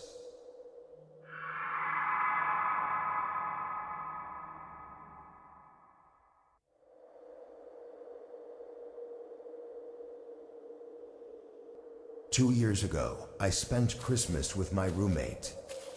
We were both in college and were splitting rent on a small home in the suburbs outside of the campus.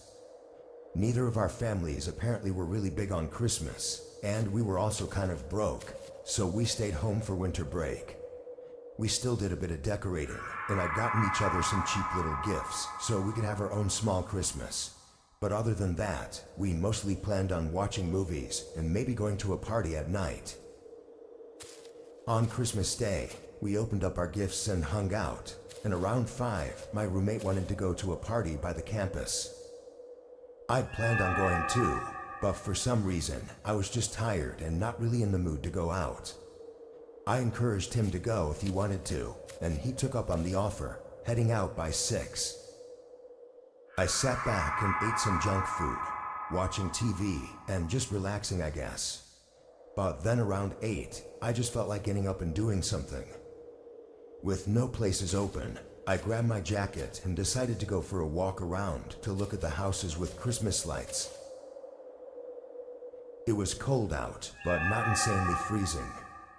I walked around the neighborhood and through one of the nearby parks, but while I was walking through a portion of the path, I passed by a man sitting on a bench. Now, this part of the path was covered in trees and not by any houses, and the man was just sitting there alone. It was actually kind of sad, but when I passed by, he looked up at me and just gave me this really cold look. It was very strange and made me even more curious why he was out here. I walked quicker, reaching the end of the path and turning back to go home. The rest of the walk, all I was thinking about was the man and what he was up to.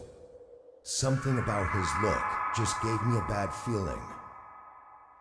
I got to the house and opened the front door, closing it behind me and taking my shoes off. But before I even started walking away, I heard a thump right outside the door. It startled me, having come so quickly after I'd gotten inside. I leaned over and looked through the peephole. It was the man from the path, standing on the porch and staring at the door. His face was completely blank. No smile or frown, just empty. I cracked open the door. "Are you okay?" The man looked at me with his emotionless eyes and didn't say a word. I asked again if he was okay or if he needed anything, but he didn't speak. Getting weirded out, I closed the door and went back to looking out the peephole. The man stayed there for at least a whole minute, then walked off to the side of the door until he was out of my view.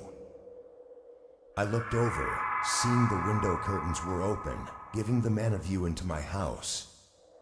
For some reason, now I didn't want the man to see me, so I was afraid to go close the curtains. All he could probably view, though, was the Christmas tree and the couch, but it was still really unnerving knowing he was looking into my home. As I stood in place, trying to think of what to do next, a dull thud came from outside the window. I quickly stepped back and looked, seeing the man slam a large rock against the glass. His eyes were still glazed over, with no emotion, making it look even more terrifying. I ran and locked myself in a room while I dialed 911, hearing the man continue to repeatedly hit the window. After a few hits, there was a pause. Then it began again, but it sounded like he may have moved to hitting the front door. This went on for what felt like several minutes, before finally it went quiet. When police pulled in, the man was nowhere around.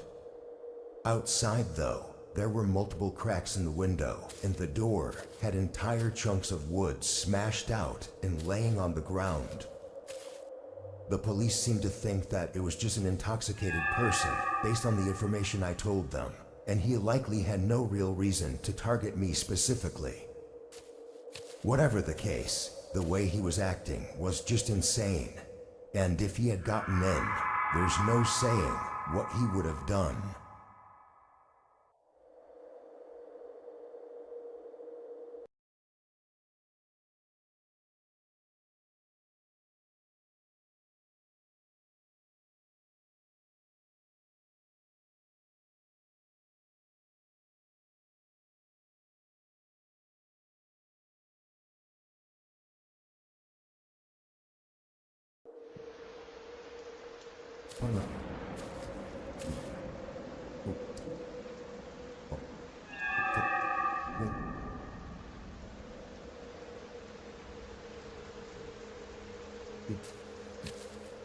I used to work for a small startup company.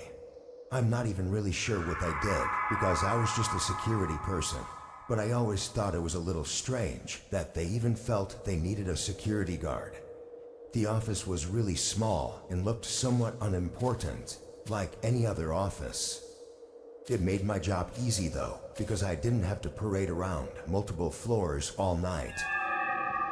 I got in at 9 and turned on the security alarm systems, then headed to the little security room that had all the camera screens set up. The place only had outdoor cameras, which were really low quality. The first couple hours went by slowly, with the usual nothing going on. Sometime around 1 a.m. though, I heard what sounded like a latch clicking shut. I sat there confused for a moment, then stood up and opened the door to the hallway. Everything looked exactly how I'd left it. There were only 3 doors down the hallway, and each one was closed. I walked over to each door, opening them and briefly looking around. The rooms were layered with a bunch of office desks, but from what I could see, it was all normal. By now, it had been long enough for me to start wondering if the sound I heard was actually what I thought it was. Maybe I just didn't hear it right. After all, the security systems should have triggered an alarm if someone had opened one of the main doors to get inside. So I went back to the room, this time leaving the door open to the hallway, so if I heard it again, it'd be more clear. Then I sat back and continued monitoring the cameras. I checked the footage from the previous few minutes, just to see if I missed anything, but I didn't see anything at all. No movement outside the building. Another 20 minutes passed. I think by then, I pretty much came to terms that whatever I heard was nothing, as I was back to not paying as much attention. Then, a sound echoed down the hallway. It was faint. The door opening slowly. I jumped up from my chair and walked into the hallway, not believing what I heard. I immediately saw one of the doors was cracked open. Knowing that none of the alarms went off and nothing had shown up on the cameras, I was extremely confused. I was sure that nobody could be in here. I crept over and opened the door a little further, revealing the dark office room. I took a few steps inside, but didn't hear or see anything. So I started to walk further in, going past each office desk. Then, as I got to the back of the room, I saw the slightest movement on one of the walls, like a shadow or something, before I turned my head and instantly locked eyes with a person crouched underneath one of the desks. There was a man with black hair and large dark circles under his eyes. He had a look of both fear and anger, like he was both mad and worried that I'd found him. The instant we saw each other though, he started getting up. I had no idea if he had any kind of weapons on him, so I took no chances and started running for my life. I went into the hallway and out the front doors, which triggered the security alarms and automatically notified the police. I went a safe distance away, then tried to watch the front doors as I waited for the officers to show up. It only took about 30 seconds before the doors swung open and the man came running out. He ran around to the other side of the building, and from there I lost sight of him. When officers got there, we downloaded the footage from the whole night, but nowhere in it did we see the man enter the building. So we don't know when or even how they got in. Obviously, the other question is why they broke in. After discussing it with the company, they said they knew nothing about it and didn't find anything missing. I have a hunch that they might have known more than they let on though. Hiring security for their tiny office isn't normal unless you have a reason to. I think it might have actually been an old employee that they knew was a little unhinged. Anyway, I stayed there for another few months, then called it quits for a better job. I never found out anything else about what happened that night.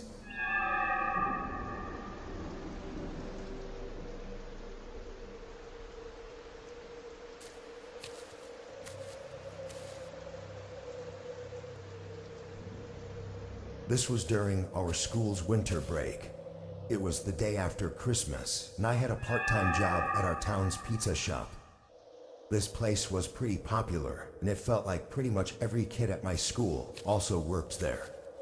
Being so young though, every paycheck made me feel like I was rich, so I always agreed to work whenever they needed me. I thought it wouldn't be that busy this day, because everyone would be staying home with their families still, but I couldn't have been more wrong. Around dinner time, all the indoor seats were taken up, and we were getting tons of delivery orders. My job was to greet and seat people, or do deliveries if needed. Around 8, my manager told me to start taking deliveries. I did a quick one, then picked up another from the kitchen and got back on the road. It was a single pizza to be delivered at a home 20 minutes away. At least the roads weren't busy. They were actually really dead, like barely anyone was outside, which was a very odd change of atmosphere from being inside the pizza shop. Snow was lightly falling down, really only visible under the streetlights. It was so peaceful, I actually drove the speed limit and tried to soak it in, knowing what waited for me back at work. Eventually I got to the customer's house though. It wasn't really in a neighborhood. It was directly off the side of the road, with its own long gravel road leading up to it. The house was surrounded by snow-covered trees and had over-the-top Christmas decorations all over their house and front yard.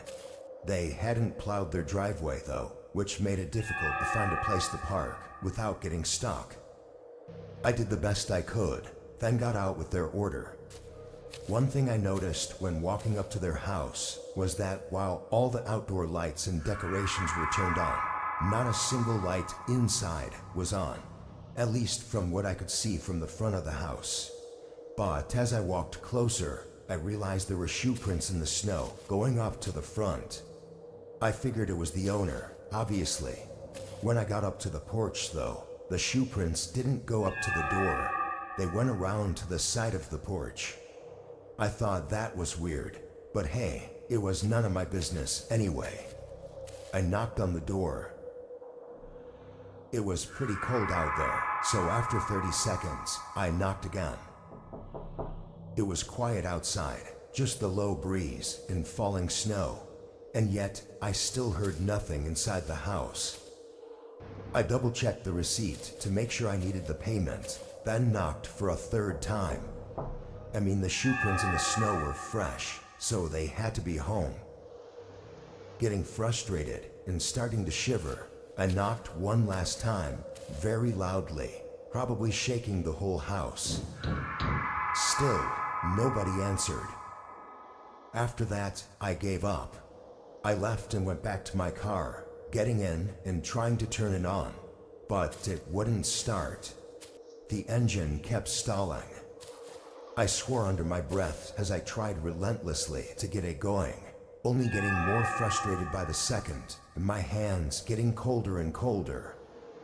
Then I happened to glance up and saw a person standing outside the house. They were completely bundled up, boots, jacket, snow pants, everything. I got out of my car. "Hey, did you order the pizza? I've been out here knocking on your door for 5 minutes." They didn't say anything, but began walking toward me. It took me a few seconds to realize something wasn't right, and I got back in my car. The way they kept their pace, not hurrying or anything, gave me the impression that they knew I couldn't leave. And that's when I started to panic. I began dialing 911 as they approached my window. Just when the officer asked what my emergency was, they started speaking. He had a low, deep voice and kept asking if I needed help. How the hell would he know that? That only confirmed my suspicions. I told the officer what I could and how to get where I was.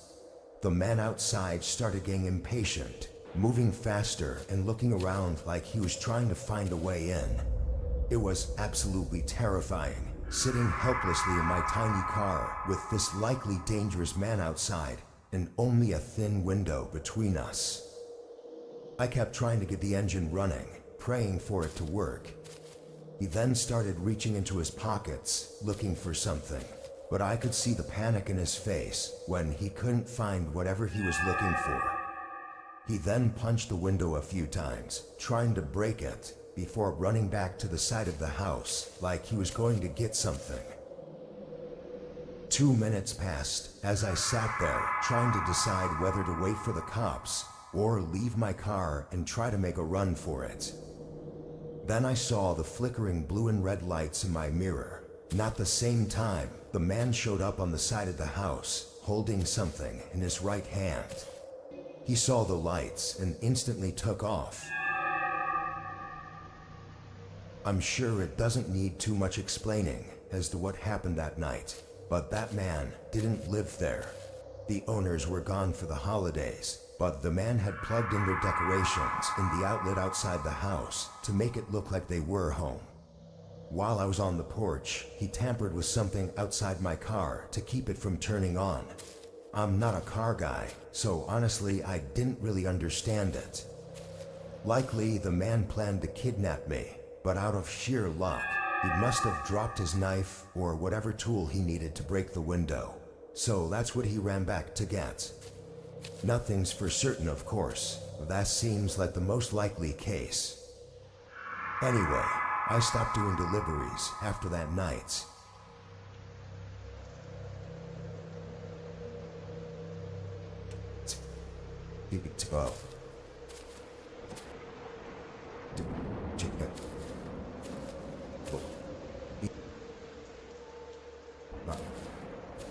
It was a pretty typical night in the middle of March. I worked at a gas station at the time. Usually I did afternoon shifts, but every once in a while I'd cover for someone's overnight shift. I had gotten a call in the morning to come in from 10 p.m. to 8 a.m., all of which would count as overtime, so I quickly agreed. I got in and took over for the manager, then sat behind the front counter. It was pouring outside, and supposedly a big storm was gonna roll in later. Seemed to keep most people at home because the gas station was dead. After sitting inside for an hour, I threw on my raincoat and ran outside to prepare the station for the storm. There were a bunch of loose things hanging around the pumps that needed to be brought inside. I started picking them up and running back and forth to drop them off, and as I was grabbing the last few, I noticed a man not too far away from the gas station. He was on the side of the street, pacing around and getting drenched by the rain. It was very unusual, though it looked like he was probably just waiting for a ride. I finished up and headed inside. 2 hours later, thunder started rumbling in the distance, and soon after, heavy winds and even harsher rain came swooping in. I knew it would be bad, but this was insane. The wind smacking against the sides of the building was actually making the whole room shake. And at one point, I even thought the front doors were going to snap off the hinges because they swung open so fast. I hurried over and secured the bolt lock to keep them in place, then moved toward the back of the building and into the storage room, away from all the windows. And I just waited. I want to say it was maybe 30 minutes after the storm has started. I was still in the back of the building when, through all the harsh noises, I heard a muffled sound. It wasn't until I heard it multiple times that I realized it was someone banging on the front doors. I left the storage room and looked down the sales floor. There was someone outside looking in at me and hitting the doors repeatedly. I hurried over and unlocked it, thinking he was in trouble and needed help. He quickly ran inside, and I closed and locked the doors behind him. The man was soaking wet and had pools of water draining from his jacket and spilling onto the floor.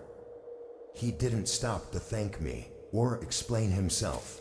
He just kept walking, back and forth, pacing across the floor. It was the same man I'd seen outside earlier. Had he been out there the whole time? It had been over 2 hours since I'd seen him. I tried asking if he was okay and if I needed to call for help, but the man just kept pacing the floor with this blank, hollow look in his eyes.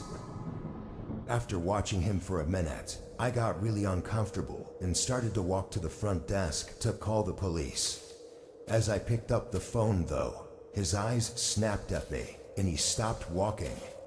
It was then, as we looked at each other, that I noticed his hands were cut, like right on the knuckles. They were bloody and bruised.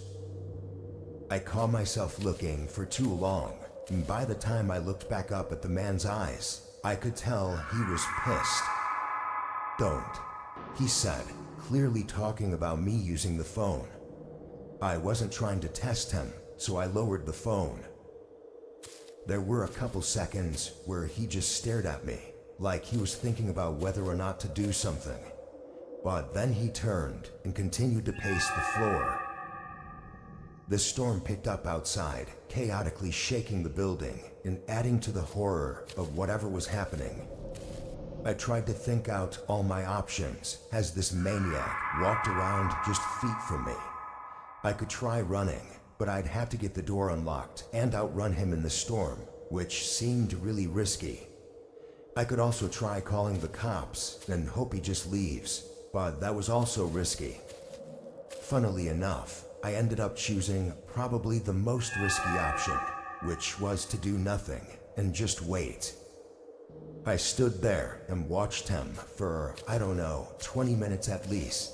At any point, he could have just snapped and ended me, but he didn't. After those 20 minutes, he gave me one last look, then walked over to the door, slid the bolt lock over, and walked out into the storm. I immediately called the police. I'm not sure if it was just because of the storm, or because they didn't think it was urgent enough, but it took over a half hour for a cop to show up. By then, whoever the hell that man was gone. They never found him. When the storm finally passed on the following day, there was a report filed for a missing woman. She never returned home from work that night after leaving the office at 11 p.m. Maybe I'm just connecting completely different things, but the man had clear signs of having attacked someone with blood and bruises on his knuckles, and the timeline seems to add up. Again, it's all just theories, but whatever I was in the middle of that night, I haven't been able to stop thinking about it.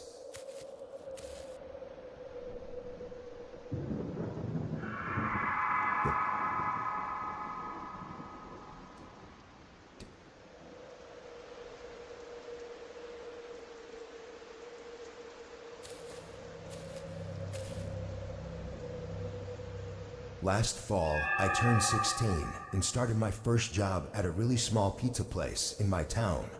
It was a family-owned shop with only 5 or 6 people working there. I only got the job because my best friend also worked there. I was the delivery driver though, and I only worked during the later hours since I had school during the day. It was around my 3rd week on the job that this happened. The night was pretty regular. It was slow, both for deliveries and dining. It was slightly cold out too, which kept most people at home. Around 11 though, a call came in. My friend picked up the phone and put the order in. It was for a small pizza and a soda, so they quickly made it and I hit the road to deliver it.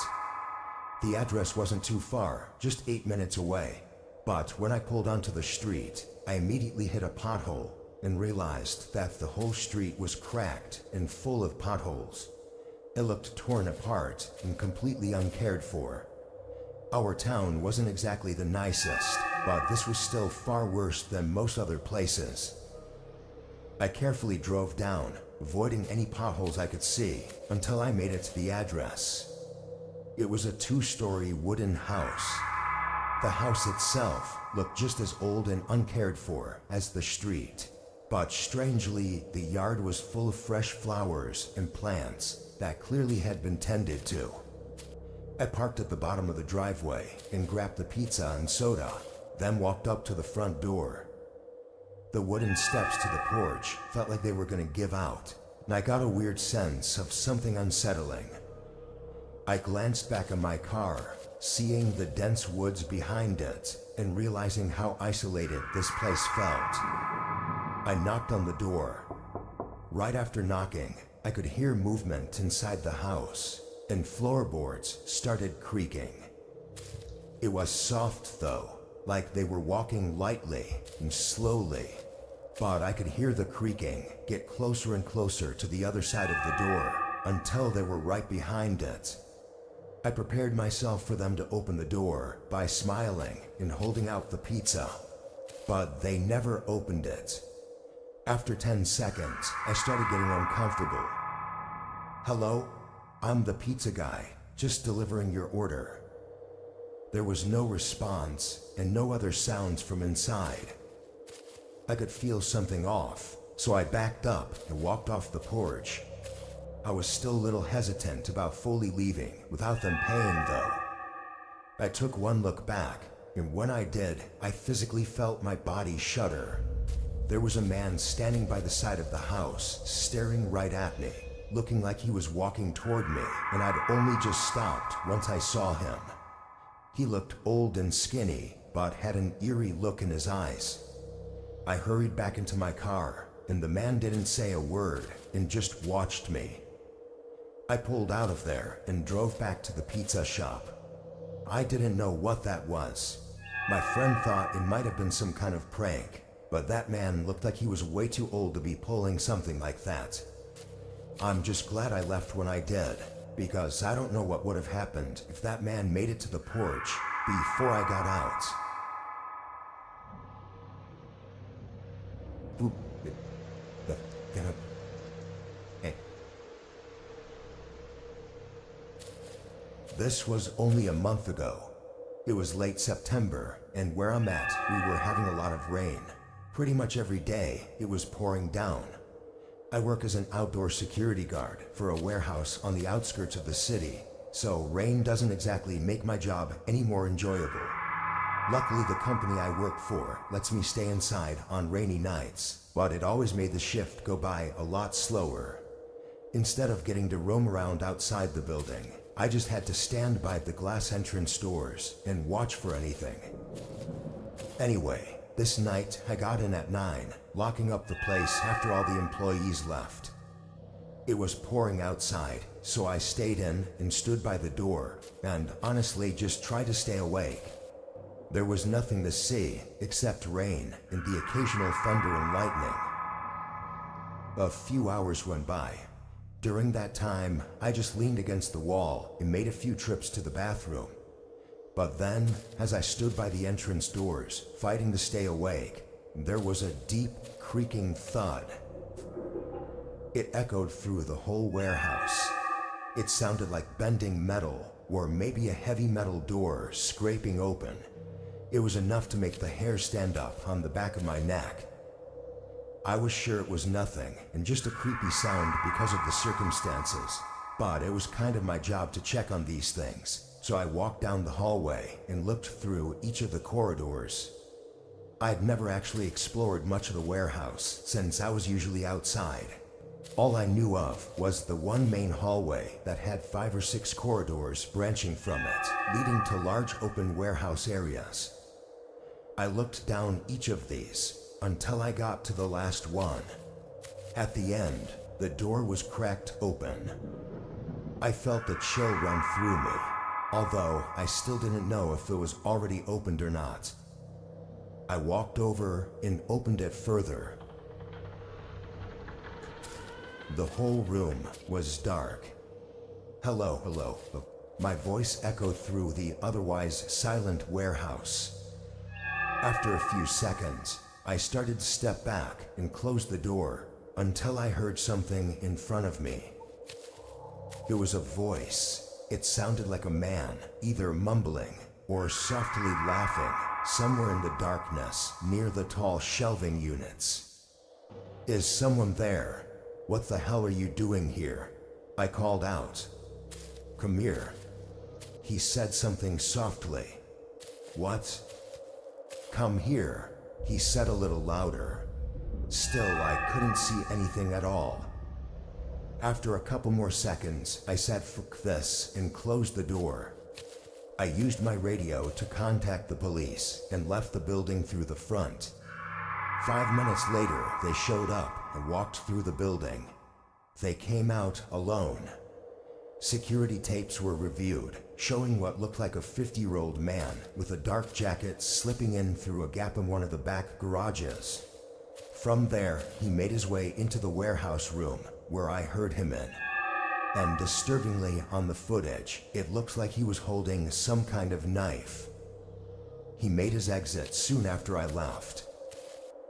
We don't know why he broke in, or what exactly he was trying to do by telling me to come into the warehouse. It might sound weak of me, but I quit after that and took up a day job instead.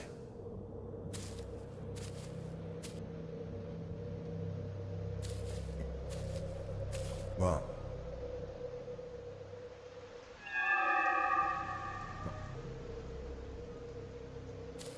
4 years ago, in late October, I picked up a new job at a gas station.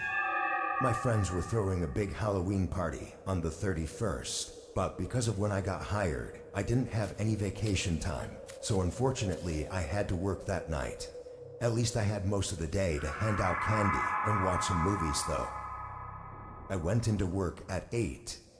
The streets were pretty quiet, at least of cars, since kids were running around trick-or-treating, so I hoped the gas station wouldn't be busy. Thankfully, I got what I wished for. Only a couple dozen cars came in my first hour, and once it got closer to 10, even less were coming by. Even the roads weren't busy. I kept seeing a police car patrolling the road every 15 minutes, but aside from that, it was dead outside. I was fine with it being slow, but scrolling through my phone and seeing everyone else having fun on Halloween night was a little depressing, so I grabbed some boxes from the back of stuff to refill on the shelves. Another little while passed, and as my back was to the front door, I heard the little bell go off. I turned around and saw 3 men walking into the shop. They were all wearing Halloween costumes, like full costumes with masks and everything. One of them was dressed up as Michael Myers, but the other 2 I didn't recognize, probably some other typical Halloween characters. I could tell immediately they weren't kids though. They were grown adults. One of them even had a long beard sticking out from under the mask and had tattoos going up his neck. I greeted them, but aside from a quick glance, they didn't acknowledge me. Maybe they were just trying to be in character or something. I don't know, but it was already weird that they kept the masks on. I left the aisle and went around to the checkout counter while I waited for them to grab what they needed. I noticed there weren't any cars outside though, which explained why I didn't hear them pull in. I watched them look around for a minute at the candy aisle. Then they picked up a bag of Dum Dum lollipops and tossed them on the counter. "Find everything you needed." They didn't say anything. I rang it up and told them the total. They paid in cash. As I was doing the transaction though, I couldn't help but notice one of them in the back staring at me. Through the mask, I could only see his eyes, but they were locked on me and looked frustrated or angry or something. It made me really uncomfortable. I finished up and told them to have a good night. There was a pause though, before one of the men walked up to the front door and pulled down the bolt lock. My stomach dropped. The one that was staring at me then immediately came around the counter and shoved me onto the ground. I tried to stay calm and told them to take the money and that I wouldn't stop them. However, the other man walked around the counter and right past the register. They weren't here for the money. He forced zip ties around my hands and lifted me onto my feet. I was completely helpless as they dragged me through the store, and after briefly checking outside, they rushed me out the entrance. It was only as they dragged me toward the side of the building that I noticed an old car sitting in the grass outside the parking lot. As we reached the edge of the parking lot though, a sudden glaring light came over top us. It was a police car pulling into the lot. The 3 men dropped me on the pavement and sprinted into their car. I don't know if it just was that their car wouldn't start, or they gave up, or what, but the officers were able to get them before they got away. Backup showed up not even 30 seconds later. I guess what happened was earlier in the night, the police got a report of 3 men in costumes offering kids candy on the sidewalks and trying to lead them away from houses. That's why I kept seeing a patrol car circling the area. What they wanted to do with me, or any of the kids, isn't for sure, as none of the men confessed anything. It almost makes me glad that everything happened the way it did though, because if I'd sold them that candy and heard later on that it was used to kidnap kids with, I probably would have felt a ton of guilt. Thankfully, it didn't have to go that way.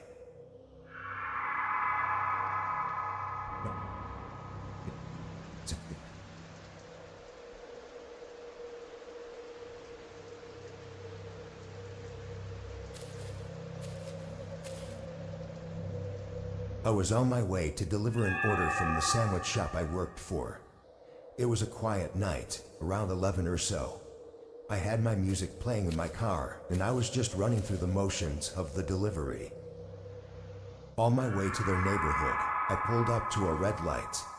There was nobody else at the intersection, but for some reason, the light stayed red for what felt like an abnormal amount of time. As I sat there and stared at the light, waiting for it to change, a car pulled up beside me. I only glanced over for a second, not wanting to make that awkward eye contact, but their windows were heavily tinted, like definitely more than what was legal, as I couldn't see a single thing through them. The car itself was black as well, maybe an old Toyota or something. I can't really pinpoint what it was, but I got a really uneasy feeling about them. It could have just been that we were the only two on the road. I'm really not sure.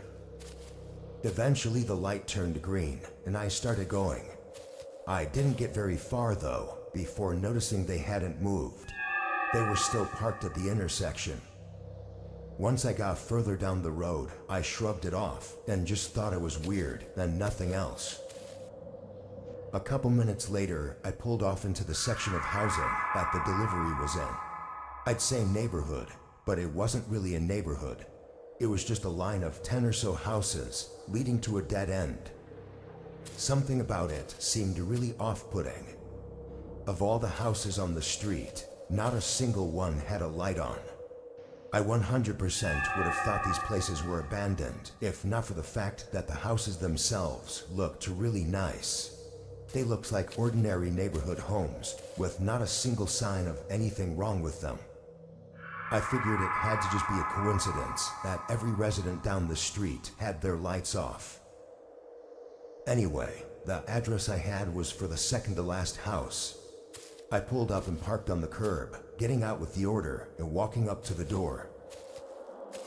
I was hoping I'd at least see some sort of light coming through the windows of this house, because it was the one I was delivering to. But standing on the porch, I didn't see any light. Reluctantly, I knocked on the door. When I did, the door swung a bit from its hinges, like it wasn't properly shut or locked. Now this was even more odd. Sandwich delivery, anyone home? It was completely silent, no response, and not even the slightest sound from inside the house. I was gonna leave, but just to be sure I didn't miss anything, I cracked the door open a little further. I could see a hallway and a room. Both were empty of any furniture or decorations, not even a single picture on the wall. It only took a few seconds before dust started coming through the doorway too. I shut it and backed up from the porch. I was very confused and slightly worried. As I walked back down to my car though, I noticed something down the road.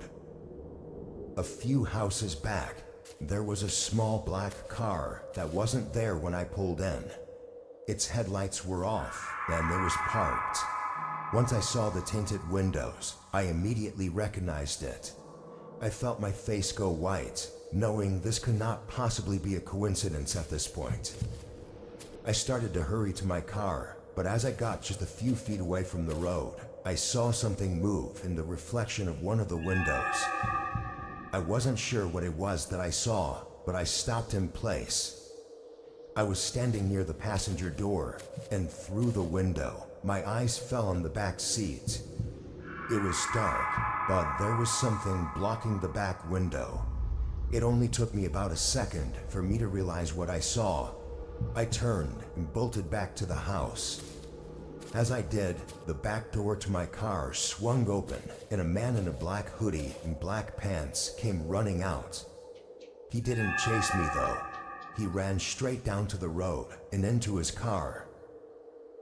I stayed on the porch, and with my heart pounding, I dialed 911. I probably could have gotten in my car and left at that point, but I was too scared to really think straight.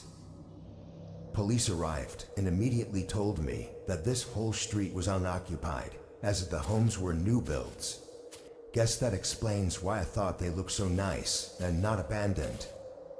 What I definitely didn't expect was to hear them say that they've had multiple reports this past week, very similar to mine. The guy would order something for delivery with a fake name and address, then follow the driver. What happened to me was the closest call of any of them, though.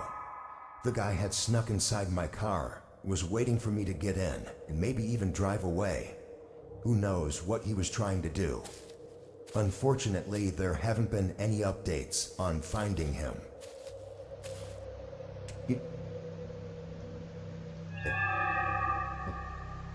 Well,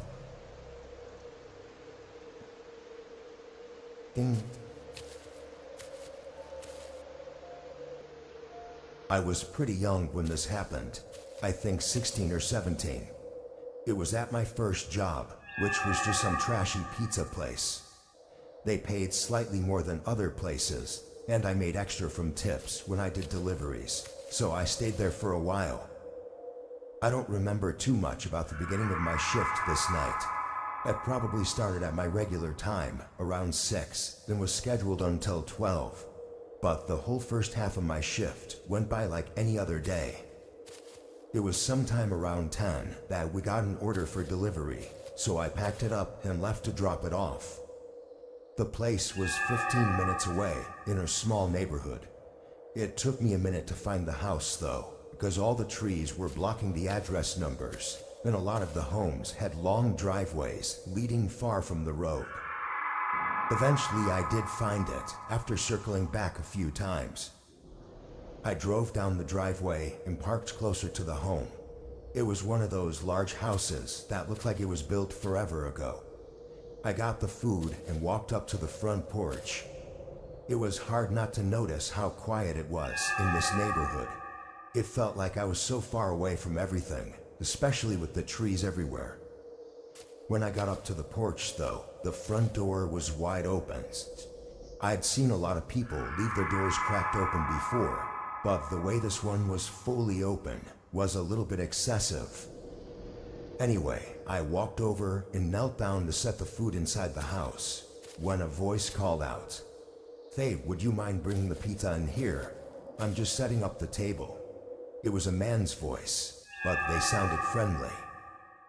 I knew it was frowned on to enter someone's home while delivering, but honestly, it was a fairly normal request and usually didn't take more than a few extra seconds and typically secured a good tip. I stepped inside and walked down the hallway into the kitchen. I set the box on the table, but nobody else was in there. I'd just heard his voice only moments ago, and I never heard him walk anywhere else. I also noticed the house was extremely quiet, like no other sounds at all. I felt a shiver run through me, and as I decided to leave, his voice called out again, "Can you bring it in here, please?" His voice came from the other hallway connecting to the kitchen. There was a single door that was open, but whatever room was behind it was dark. There was no light on. It also sounded like his voice came from right behind the doorway, like he was standing just out of sight.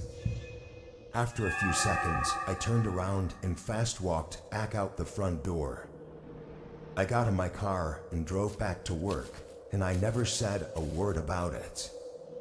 I thought I'd either get made fun of for being scared or for being stupid, so I just kept it to myself.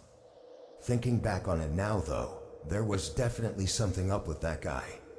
Nothing about that encounter was normal.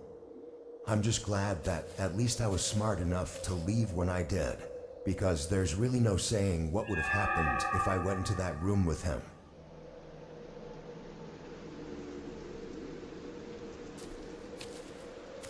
Well,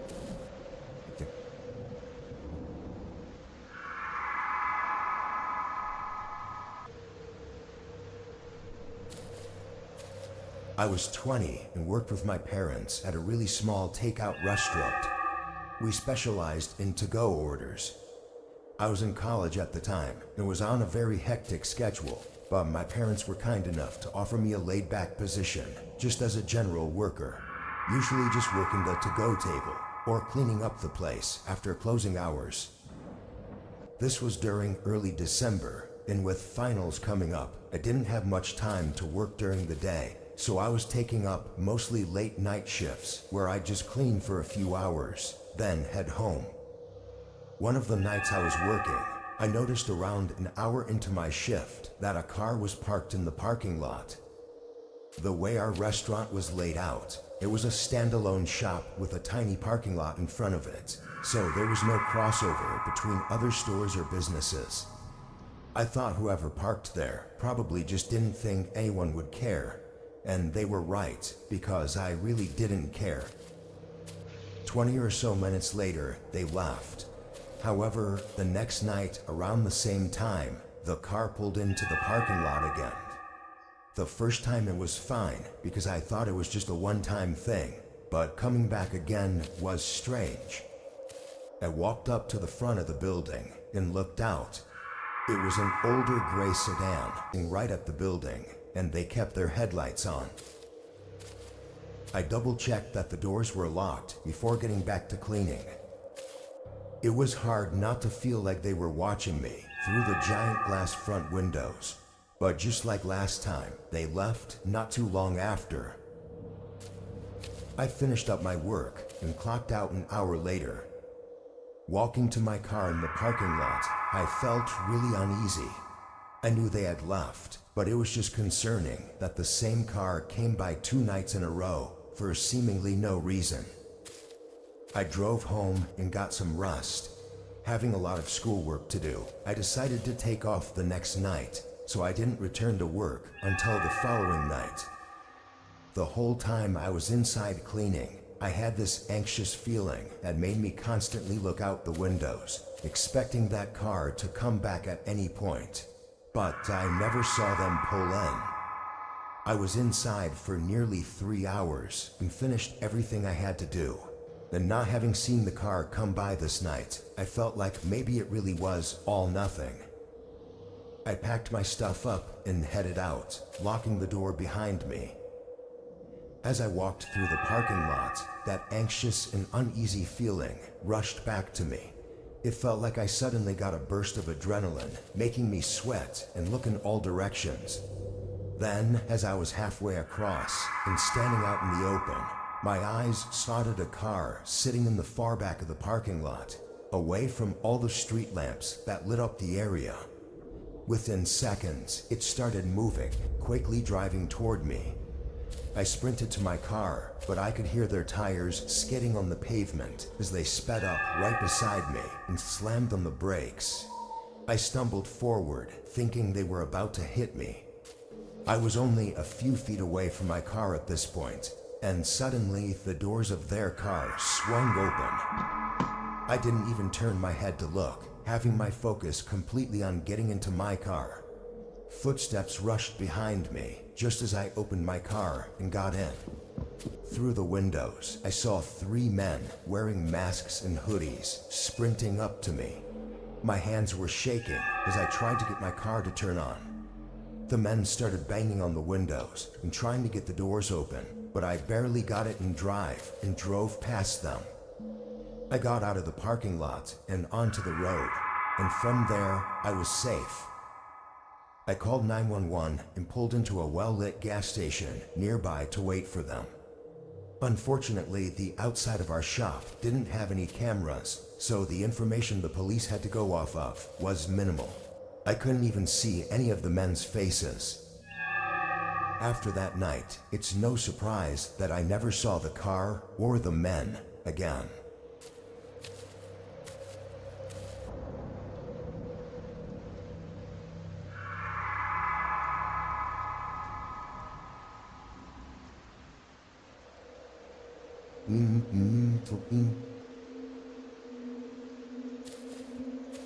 It was mid-January, and it was snowing every day here.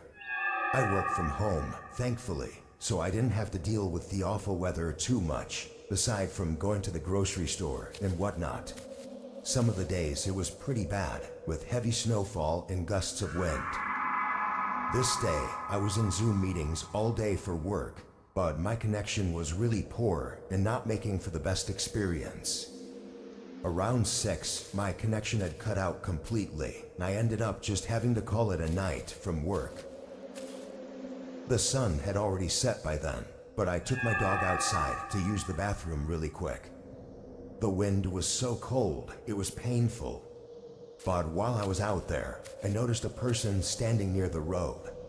They were just standing there, not doing anything, which is fine, but also strange in this kind of weather. I didn't stay out there long enough to really think about it, though. I hurried inside and warmed up, drying my dog's paws off and bundling up under some blankets on the couch. I turned on the news to play in the background, just in case there were any major updates or possible blizzards coming in. Only a few minutes went by when my dog suddenly perked up, and a few moments later began growling at the front door. I didn't have any curtains open, so I couldn't see outside. I got up and walked over to the door. There was a guy walking around outside my front patio. I could see their shoe prints in the snow, going back and forth, as if they'd been walking around for a couple minutes already. He went back and forth again, before walking to the side of the house and disappearing. After a minute, I went back to the couch. My dog, Gracie, was laying down again and didn't seem alarmed anymore. I wasn't really sure what to think about that guy walking around outside my house. It was odd for sure, but enough to call the police over. Probably not. I just kept an eye on Gracie to see if she heard him again. The rest of that night, though, there wasn't anything else. I took Gracie out one more time around 10, and it was even colder and snowy outside, so surely nobody could be out here anymore. I then went upstairs to my bedroom and got ready, then hopped in bed and fell asleep. Actually, I'm not really sure if I'd fallen asleep yet, or was just about to, but I remember opening my eyes to seeing Gracie standing at the bedroom door. She was just staring at the door, head perked up and tail under her legs. I whispered her name, trying to call her over, but she didn't move. Gracie had always been nervous about strangers, but she'd never acted like this inside our home, so I knew something was up.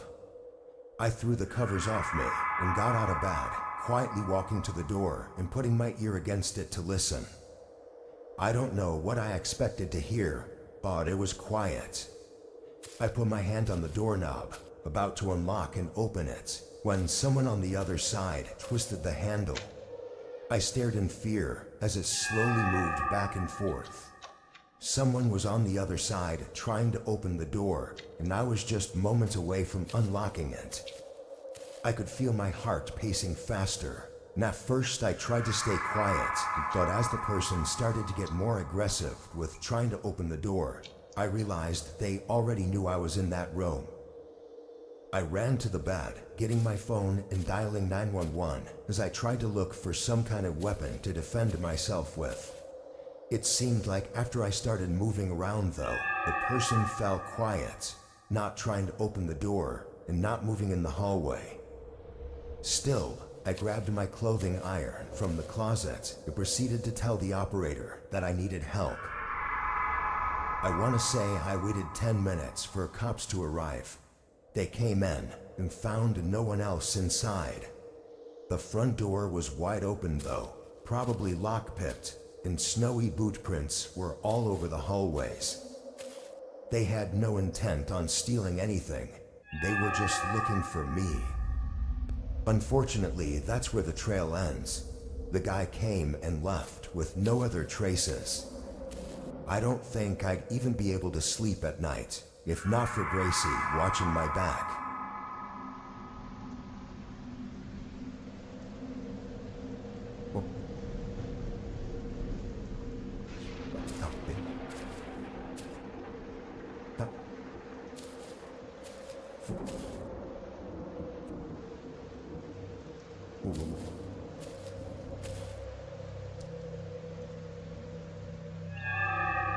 It was the day before Christmas Eve. I had hopped in my car to do a few DoorDash deliveries, hoping the holiday season would bring in some better tips. It was around 11 p.m. when I got this order. It was a normal one, just a bag of food to drop off at their house. Most of my previous orders were actually grocery deliveries, probably because stores would be closing up for the next 2 days. The address on this one was far though, farther than I'd usually be willing to drive. But with not many other orders coming through, I took it anyway. It was lightly snowing outside, and the roads were very quiet, making the drive peaceful. The house was not in an average neighborhood though. When I pulled up to what I thought was going to be the entrance to the neighborhood, it was actually just a thin path through the trees, with a small cabin-looking home at the end. I pulled down and parked, getting out with the food. I walked up to the door and gave it a few knocks. Inside, I could hear chatter, like a group of people laughing and talking over each other. It sounded like so many people, I was actually confused on how they could all fit in such a small cabin. There was also something strange about the way it sounded that just didn't seem right. Something was off. Then the door opened. A man stood in front of me, and the contrast to what I expected had me put off for a second. The inside of the house was still, motionless. Nobody was running around, and most of the lights weren't even on. And yet, the sound of a huge holiday party was coming from the small room at the end of the hallways. The man smiled at me. "Why don't you come bring the food inside? They'll be happy to see you." That was an odd thing to say. I began stuttering, trying to say no and make up an excuse, but the man interrupted. "They just want to thank you for working during the holidays. You'll be glad you stopped by." All the while he was saying these strange and honestly creepy things, the chatter in the back of the cabin continued until it suddenly cut out. Just like that, the cabin was quiet. It was like a recording or tape had stopped playing. The man looked back for a moment, clearly not expecting that to happen, and before he could do anything, it dropped the bag on the porch and ran back to my car. I got in and drove away. I stopped doing deliveries for the night and just stayed home for the rest of the holidays. I know nothing actually happened at that cabin, but it's how disturbingly strange everything was, and the thought of what could have happened that still freaks me out.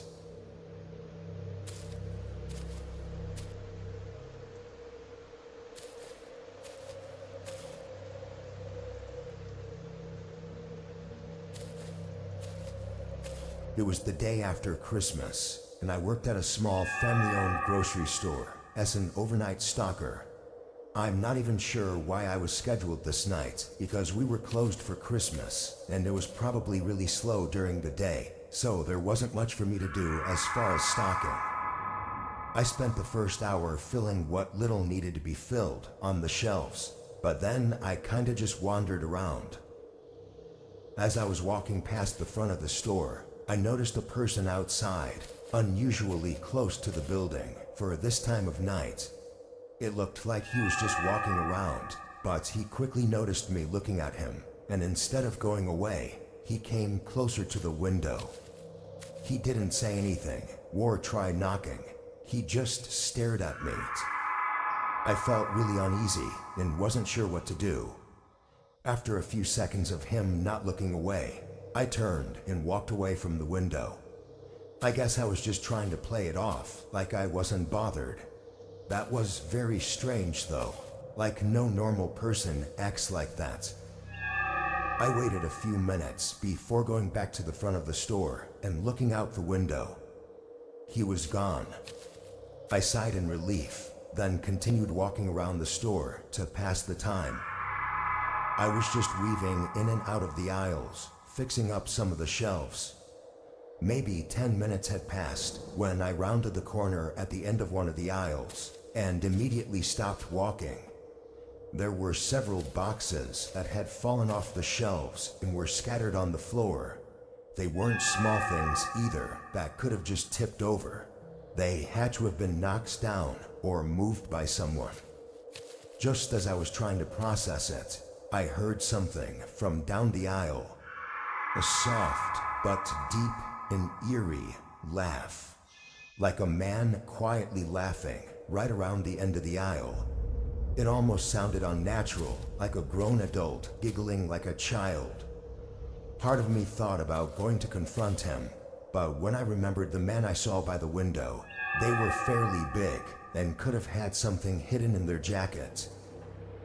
I ran to the front and out the doors, getting in my car and calling the police. They pulled in 10 minutes later, and the man inside the store was gone. We later got hold of the security tapes and saw him find a way in through a side door, and as he hid behind the aisle, laughing at me, he held a knife in his hand, some kind of small switchblade. Cops think he wasn't sober, and I don't disagree, when I also don't think it changes anything. I could have died that night if things had gone any differently.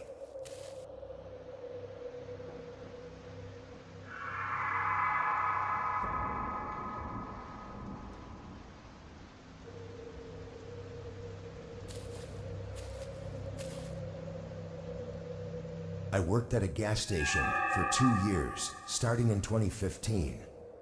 During the winter on my first year, I had a regular customer come in a lot. I worked night shifts, so whenever anyone came in more than once, I'd usually recognize them. This guy was a trucker who told me his name was Paul. He was a really nice guy, though he definitely had something different about him. He was always smiley, like too smiley and happy, especially for it being the middle of the night. Sometimes I actually found it creepy. Anyway, one night he came in and he was acting differently. He walked in and greeted me, but as he looked around the aisles, his face was dull and almost angry. He picked out an energy drink and came up to the counter, and his face suddenly changed back to that overly happy look. I could see dread in his eyes though, making his smile seem even more fake and almost disturbing in a way. He paid and walked out to his truck, then drove off. I'd almost forgotten about it until the next day when I saw his truck pull in again. It was pretty cold and snowy outside. When Paul came in, he had that same look as yesterday, except he didn't smile at all. He grabbed the first drink on the shelf and came up to the counter. As he paid, he started asking me questions, like how busy it was tonight and when my shift was over. Then, before he left, he asked if I wouldn't mind helping him lift something in his truck. Having known him for so long now, I agreed, wanting to be helpful, and put on my jacket and followed him outside. The gas station was empty, aside from his truck, parked on the far side of the lot. I followed him over there, and he opened the passenger door, then walked around to the driver's side and got in. He said it was right up here, gesturing for me to get in as well. I climbed up and sat down. It was one of those big box trucks that had a door behind the seats for access to the cargo section. I looked at Paul. He had that strange, wide smile again. It's just right in there. I'll follow behind you." He pointed at the door. I suddenly felt very unsettled and could sense that this wasn't what he said it was. I sat there, trying to figure out what to say or do, and I began to notice an odor. It was strong and disgusting, coming from whatever the hell was behind that door. I looked back up at Paul. His face was tense, but he held that smile and just watched me, waiting for me to move. I jumped back out of the truck, slamming the door behind me and hurrying back into the station. He didn't follow. As I was hurrying back though, I thought I heard him yell, like a frustrated yell coming from the truck. The wind covered most of the sound. He pulled out of the gas station soon after. I worked there for another year, and Paul never showed up again, not even once. I don't know what was back there, or what was really going on with Paul, but I think I was lucky to not have to find out.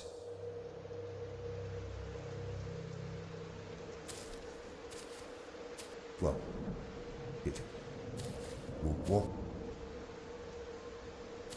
my name is Trevor, and I'm a freshman in college. I don't have a lot of bills to pay, as I'm lucky to have a supportive family. However, I still have to pay for my own food, and for whatever random activities that I want to do with my friends.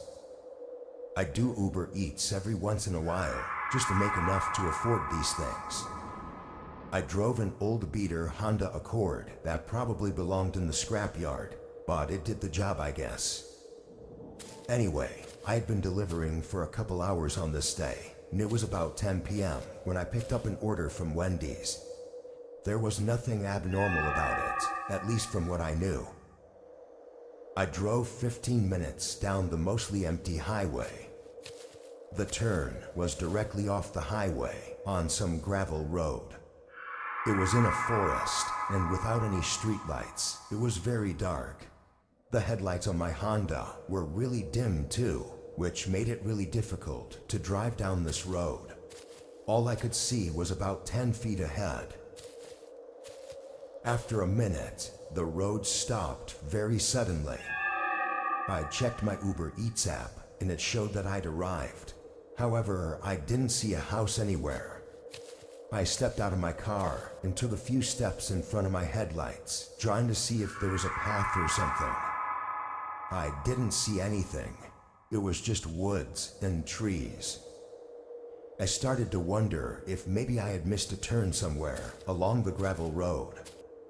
I turned back around and opened my car door, but as I was getting in, I spotted a light in the woods.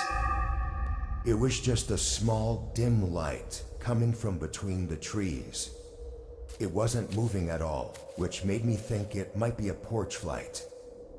I walked a little bit closer to try and see, but it wasn't bright enough to show anything around it. Literally all I could see was the light itself. I stood there for a minute, awkwardly holding the Wendy's bag and unsure whether or not to walk up to it. Then it suddenly moved. It went behind one of the trees and either turned off or just stayed behind it, because it never showed back up. I was definitely unnerved, like if this was the guy who ordered it, then what was he doing? I took a few steps back toward my car, and that's when I heard leaves crunching from directly in front of me. I could hear it getting closer, but still saw nothing aside from empty darkness among the trees. I dropped the bag and got in my car. It took my stupid old car way too long to start, but when it finally did, I made a three-point turn and began driving back down the gravel road. As I did, I caught a glimpse of a man in the side of my headlights, sprinting through the woods and right at the road, clearly trying to cut me off. I luckily made it past him before he got in front of me, because I honestly don't think my car would have been able to stop or swerve out of the way. The rest of that gravel road, it was eerily quiet. When I got back to the highway, I ended my shift and went straight back home. I looked up that area on Google Maps, and there were absolutely zero houses there. It was just some abandoned gravel road with a dead end. I don't know what I was in the middle of, or how many people were in the woods around me, but I know I'm lucky to have gotten away.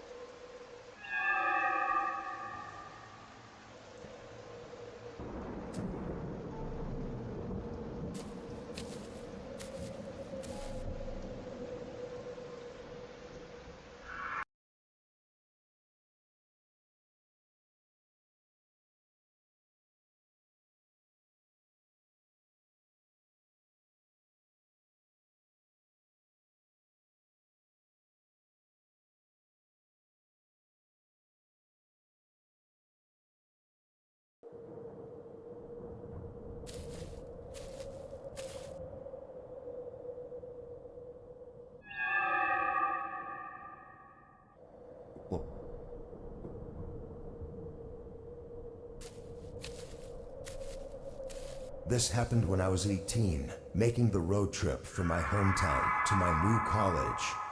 I had all my stuff shoved into the trunk and backseat of my cheap SUV. This was not only my first long road trip alone, but was also going to be my first time being away from my family for an extended amount of time, so my nerves were reasonably high. Anyway, the directions I was taking said it was 600 miles total, which I split into 2 days of driving. I was taking whatever route the maps had me take, and it estimated I'd make it to the hotel at 11 p.m. But with possible traffic, gas stops, and getting food, I knew I'd likely get there much later. By 7, the sun was fully gone, and most of the cars were gone too. Every once in a while a car would pass by, and I'd see their headlights slowly fade out in front of me. But for most of the drive, it was just me. This actually made me really tired and bored. Around 10, I decided I'd stop at the next gas station before making the final stretch of the drive. About 10 minutes later, I exited the road and entered a gas station. Being so far out, this wasn't a town or anything. It was literally just a gas station with a few pumps and a tiny convenience store. I didn't see any other cars on the road or in the lot, and not even any lights from any nearby houses or buildings in the distance. I pulled right up to a pump and got out to start topping off my tank, and as I looked around, I almost got jump scared by a guy walking up to me. In comparison to myself, he was much older, probably 50s if I had to guess, and he honestly looked homeless. But regardless, being approached out here wasn't something I was expecting, and his short smile didn't make me feel any more comfortable. "Hi, do you need something?" I said, hoping he wouldn't walk any closer. The man stopped a few feet from my car and looked around almost cautiously before responding. "Take the exit back onto the highway." I looked at him confused, not sure if I was understanding him right. He pointed behind me at the exit I came from and repeated himself. "Take the exit, back onto the highway." After a second, I said okay, then the man walked off, but I was still really confused. The exit I came from that he wanted me to take again was a one-way road, so by his logic, he wanted me to drive on the wrong side of the road and do a U-turn back onto the highway. It just didn't make any sense. I looked out at the entrance road, the obvious one that I was supposed to take, and there were no signs of any construction or anything blocking it. It just looked like an empty ramp back onto the highway. As I put the pump back and got in my car, I glanced over at the man, who was now just sitting against the side of the convenience store. The more I thought about it though, the more crazy that man seemed just to be sitting out here saying nonsense. I thought maybe this was some kind of trap or something, So I went with my instinct and drove out of the lot and toward the entrance to the highway. As I merged onto it though, I realized pretty much all the streetlights were out. I slowed down, thinking maybe this was a construction zone or something. I kept my eyes focused on the road directly ahead, making sure to be cautious of anything. But while I made my way through the unlit road, I saw only a brief outline of a figure to my left before a pickup truck came out of nowhere and stopped right in front of my car. Every door opened as 4 men jumped out of the truck and started running up to my car, holding weapons of all kinds. Metal bats, machetes, knives, and not even anything covering their faces. They just had this emotionless gaze, like they felt nothing of what they were doing. I quickly started backing up as they got just a few feet away from my windows. And once I got far enough back, I suddenly saw the outline of dozens of people coming out of the shadows off the side of the road. A few even tried chasing my car as I frantically reversed out of there. As soon as I could, I turned around and sped off. I called 911 once I felt I was safe, but for some reason, I never got a call back. No update on it at all, almost like they didn't even check on it. Ironically though, it was the creepy old guy at the gas station that tried to prevent me from even getting caught up in that mess. Or at least that was what I assumed he was doing. Either way, I was incredibly lucky to get out of that with my life, as I have no idea what that was or what they were all planning to do.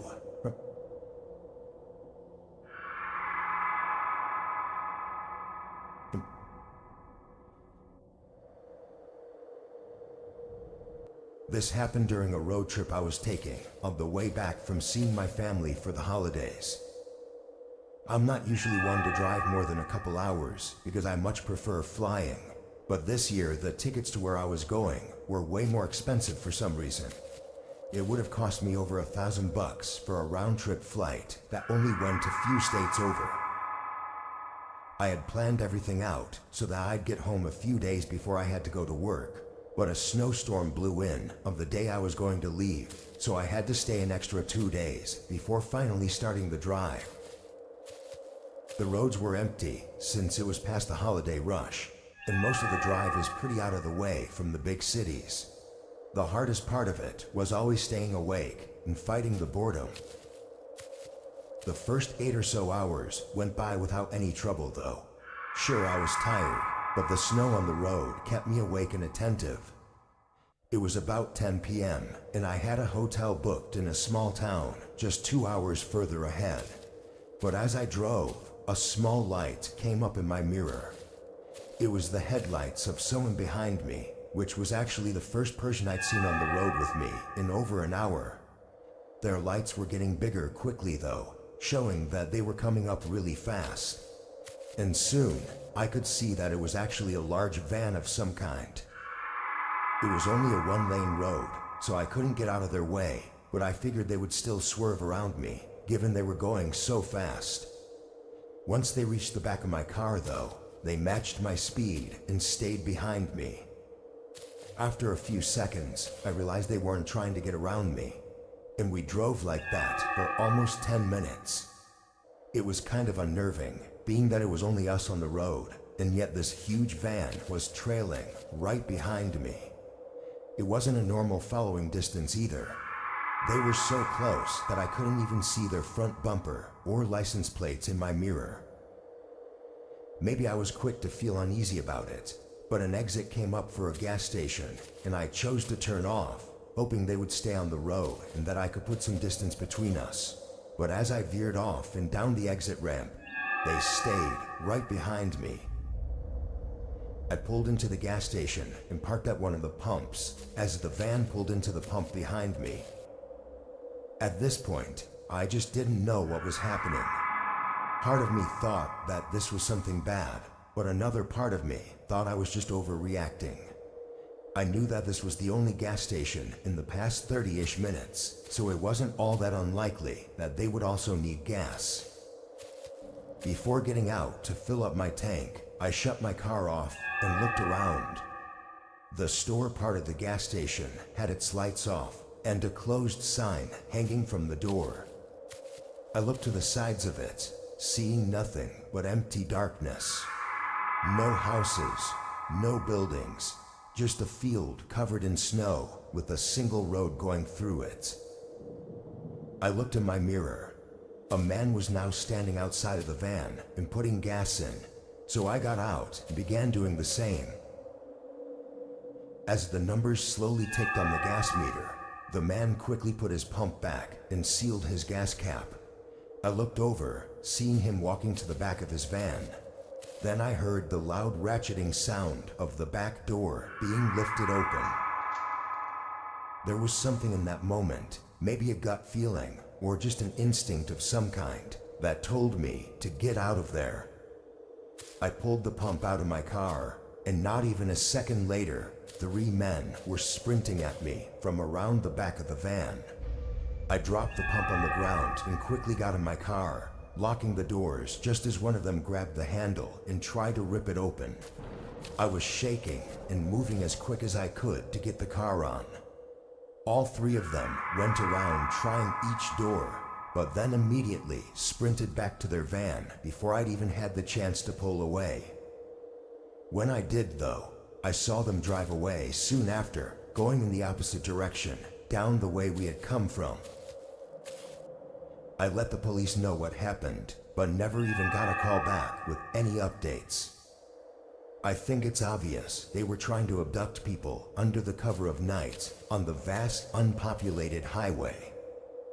What's terrifying is how confident and, for lack of a better word, professional the whole operation was. It seemed that as soon as they realized how securely in my car, and it wasn't going to be effortless, they fled the scene without even needing to communicate with each other. It was like they had done it many times before. What would have happened if they'd gotten me? I don't know. But I urge everyone to learn from my mistakes, because you may not be as lucky as I was.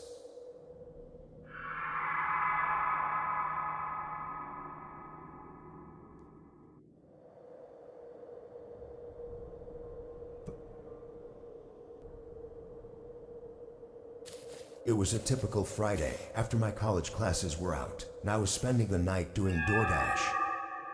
This was my regular routine, dashing on the weekends to help me pay for all my living expenses while on campus. The night started well, getting a lot of orders done and making a good amount, and then it hit a stalemate after the big dinner rush. Very few orders were showing up, and the ones that did, they were very low paying, basically waste of time orders. But then after an hour of aimlessly driving around, an order came through that wasn't too bad. It was 8 miles away, but the payment was well worth it. It was nothing absurd, but enough to make it not a ripoff like a lot of the other ones were. I accepted the order and ran into the restaurant to grab the bag, then hopped in my car and started driving. The map said it would take 30 minutes, which I think was the longest of any orders I'd done up until this point.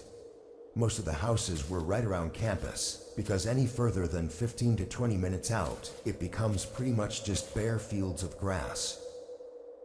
As I got to that 20-minute mark, it became just that. Very few houses, mostly sitting far out in fields of crops, and nothing else. The rest of the 10-minute drive was on this empty road, going along these farms. Then I made it to the house.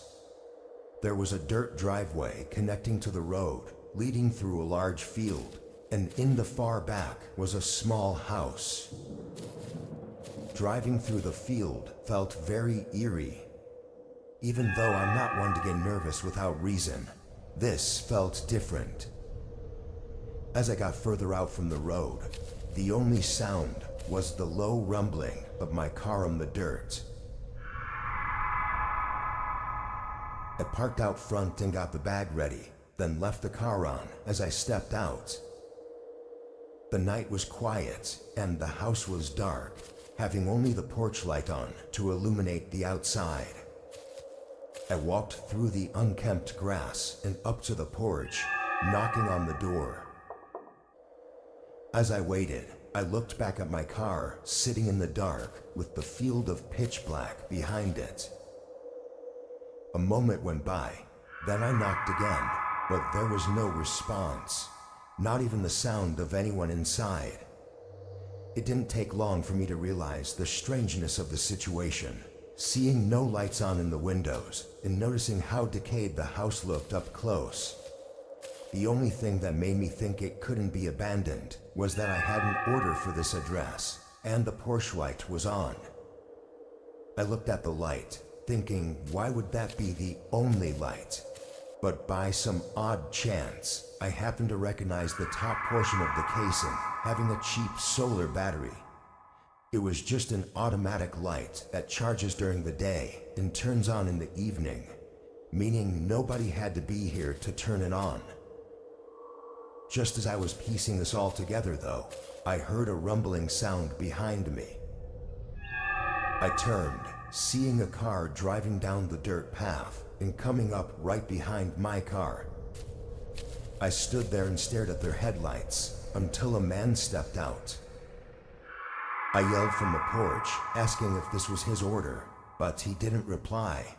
He just stood right next to his car and didn't move or speak. I felt my adrenaline spike as I began realizing how horrible this situation likely was. The silence of the night only reminded me that there was nobody here to help. I was stuck in the middle of a field between an empty house and a stranger. In a split-second instinctual reaction, I dropped the bag and sprinted off the porch, running behind the house and straight into the field of grass. I looked back, seeing the man coming up behind me. Frantically, I continued running, and the further out I got, the thicker and taller the grass became, until it was covering all views of direction. By then, I knew the guy had no chance in following me. I slowed down, catching my breath as I carefully moved through the crops and tried to be quiet in case the man was still trying to find me. Eventually, I made it to someone else's yard, and from there I got to a road where I had enough signal to call for help. Police picked me up and went to check on my car, but of course, the man was gone by then. I was surprised though, because my car hadn't been looted, and the bag of food was still on the porch of the abandoned house. But that could only mean that the man had other intentions, likely far worse than just robbing me.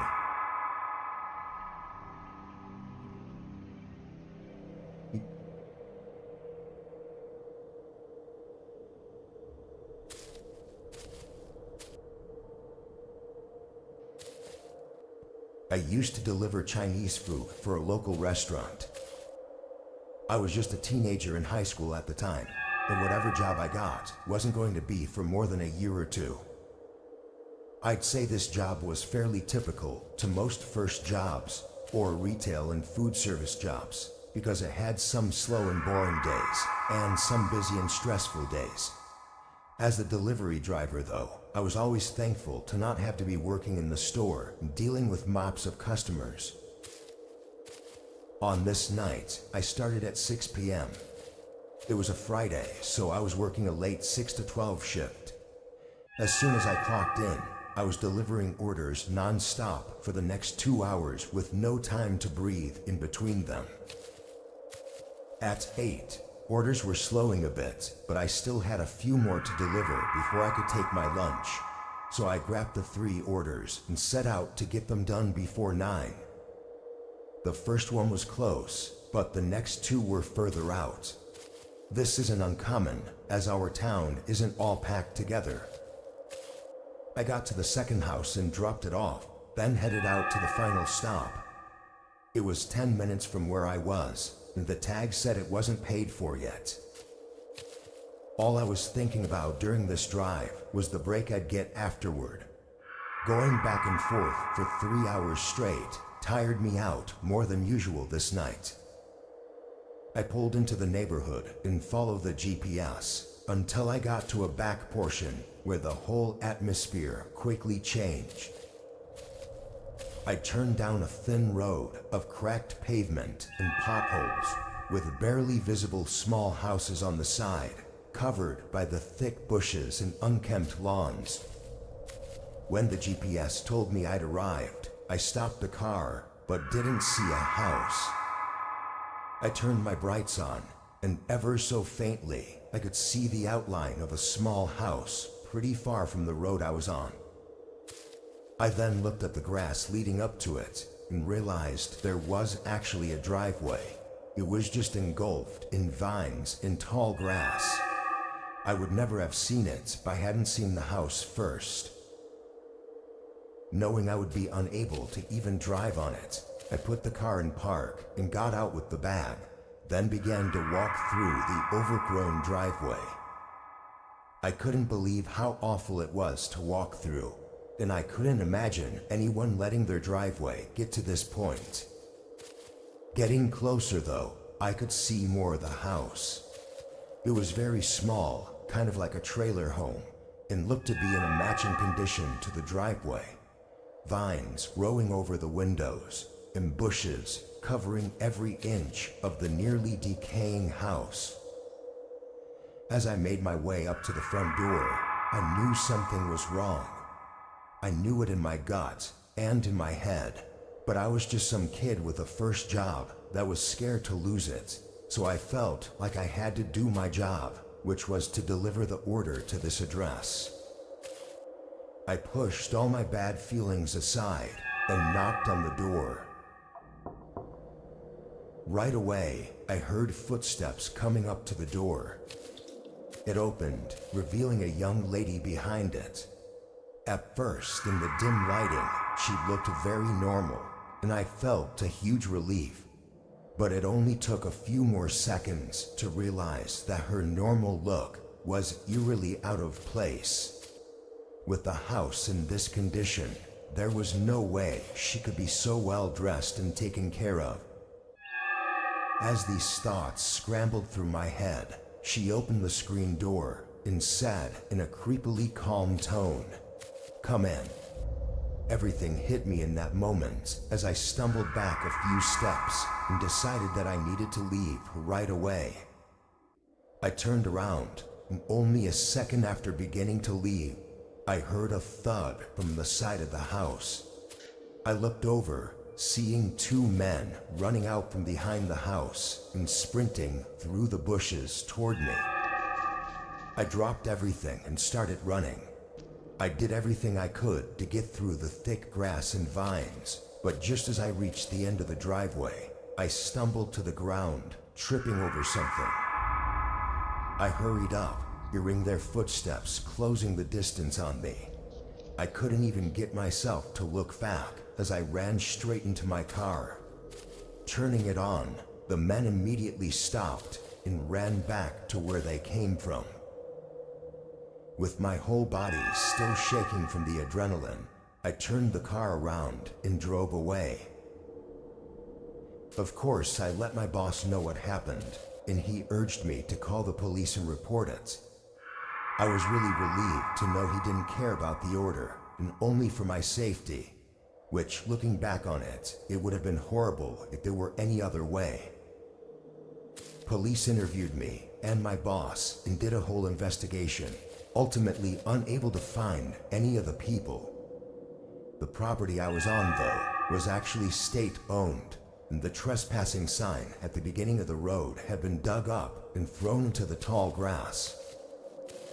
Their intentions are unknown, but it seems like the most obvious possibility is likely the answer. I just hope nobody else has to go through what I did, or if they do, I hope they can be as lucky as I was to get away.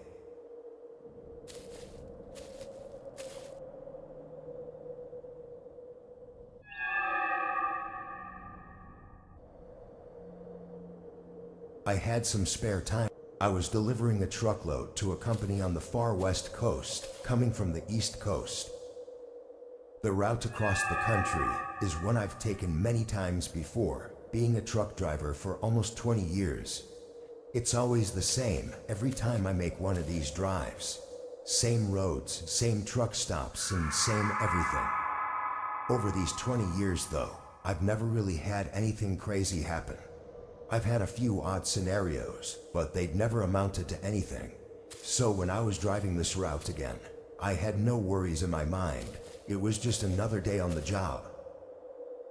About 20 hours into the route, a storm started coming over and slowing down my driving. It was late too, so by then I was already looking for the next truck stop to sleep at. As I drove though, a very sudden light appeared behind me. The road I was on was flat and straight, so I would have seen them coming in my mirror, but it was all of a sudden that they were right behind me. Maybe they had just turned on their lights or something. I didn't know, but they very quickly came right up to the back. I kept my eyes on them until they got so close that they were completely covered by the trailer. All I could see were their headlights reflecting off the back. But then their lights shut off. I maintained my speed and kept looking back at my mirrors, trying to see if they were still behind me, but I had no way to know.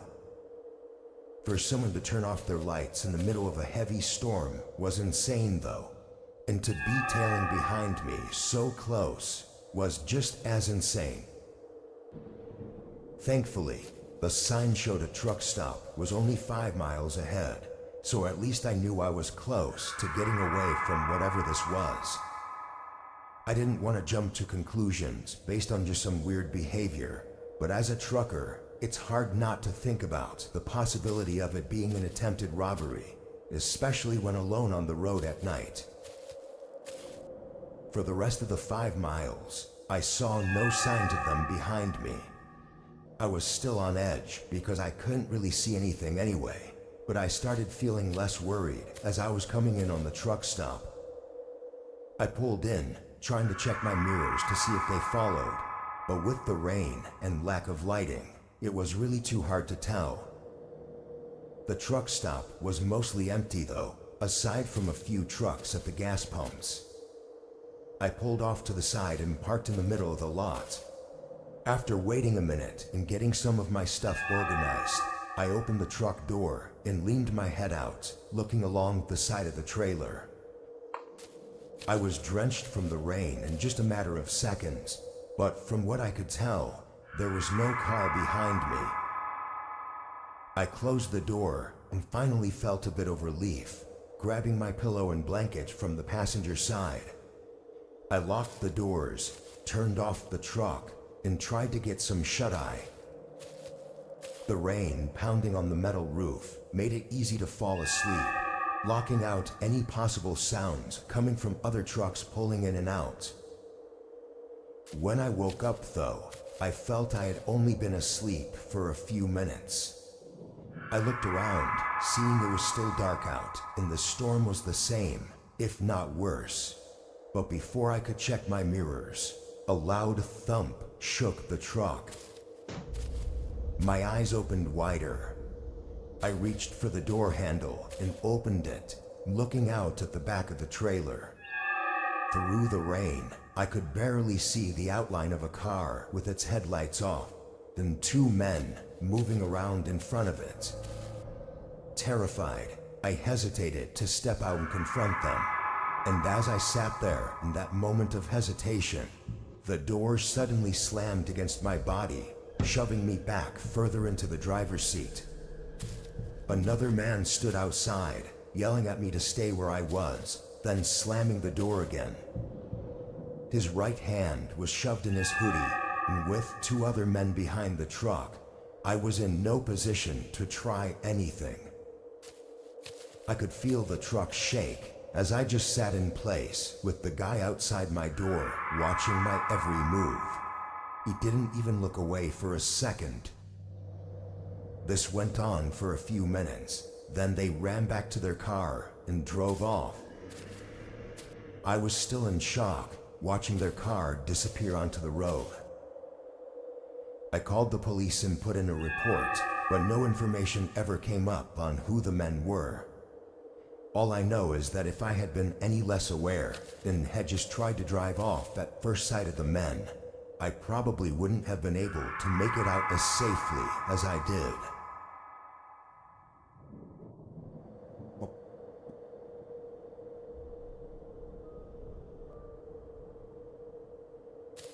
In 2019, I did deliveries for a pizza place near my school. I'd work most days after class, so I could afford to pay for my car and rent. It wasn't a great job in any aspect, but it was good enough to get me through college without being completely broke. This night was no different than most in the beginning. I clocked in at 6 and delivered for 3 hours straight, then took a lunch break and started again at 9:30. I picked up the next order and started heading to the place. The address didn't look like a house, but the route it took me on to get there was not what I was expecting. It took me further out from town, away from most houses and stores, and into a business center. It was an area full of small office buildings and nothing else. I drove down the road and couldn't really tell what any of the addresses were, so I just followed the directions on the GPS and hoped it would take me into the right parking lot. When I turned in, I drove through a pretty long parking area until I reached the front of the building and could read the address. It matched up with the one on the order, but something was off. The parking lot was completely empty, not even the streetlights were on, and the office building had no signs of anyone being inside. I double-checked the address, thinking there must have been a mistake, but it all checked out. I even tried searching it on Google for any places nearby with the same address, but no, this was it. I set my car in park and got out, glancing around before walking up to the door. It was a glass door with a dark tint covering it. I knocked, then took a step back and waited. It only took a moment before the door opened. It was a middle-aged man wearing very casual clothes and holding a small grin on his face. He suddenly got overly excited and said he was happy the food had finally arrived and that everyone was hungry. I looked behind him, not seeing anyone else, and only a single light on in the middle of the hallway. But I ignored it and just told him his total. He must have realized what I was looking for though, as he quickly explained that everyone else was in the rec room on the 3rd floor for a company party. I smiled to be polite, but the man was talking with an overwhelming amount of excitement. So much so that it almost felt like he had to be faking it. He pulled out his wallet and handed me cash for the pizzas, along with a $10 tip. But as I took the money, he asked me for a favor. He wanted help bringing the pizzas up to the 3rd floor. The man had put me in a strange position. Having taken the generous tip already, it felt like it would only be right to help him. On the other hand though, carrying a few pizzas isn't exactly difficult, and it didn't seem necessary by any means. He started walking without me having answered yet, urging me to follow him as he made his way to a door leading to some stairs. I trailed behind, keeping my distance but following him into the stairwell. As I entered though, I felt a cold rush of air and noticed all the lights were off. Only the small light from the hallway lit the entrance to the stairs. The man started making his way up, but stopped once he realized I hadn't continued following him. He turned and made a humorous remark about the lights, but his grin was quick to leave once he saw that I wasn't going to follow him anymore. There was no hesitation as he came rushing down toward me with anger in his eyes. I tossed the pizzas on the ground, rushing out of the door and into the hallway, then running for the exit and bolting to my car.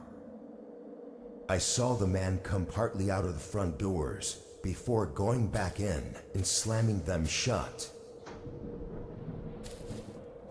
I immediately called the police after driving to a different parking lot. The man had run off by the time they got there, and since he paid in cash, there was no way to know who he really was. The office building was empty though, and there was nobody else on the third floor, so it's clear that it was just some sort of trap. What he had ready for me on the third floor is unknown, and I hope that nobody ever has to know.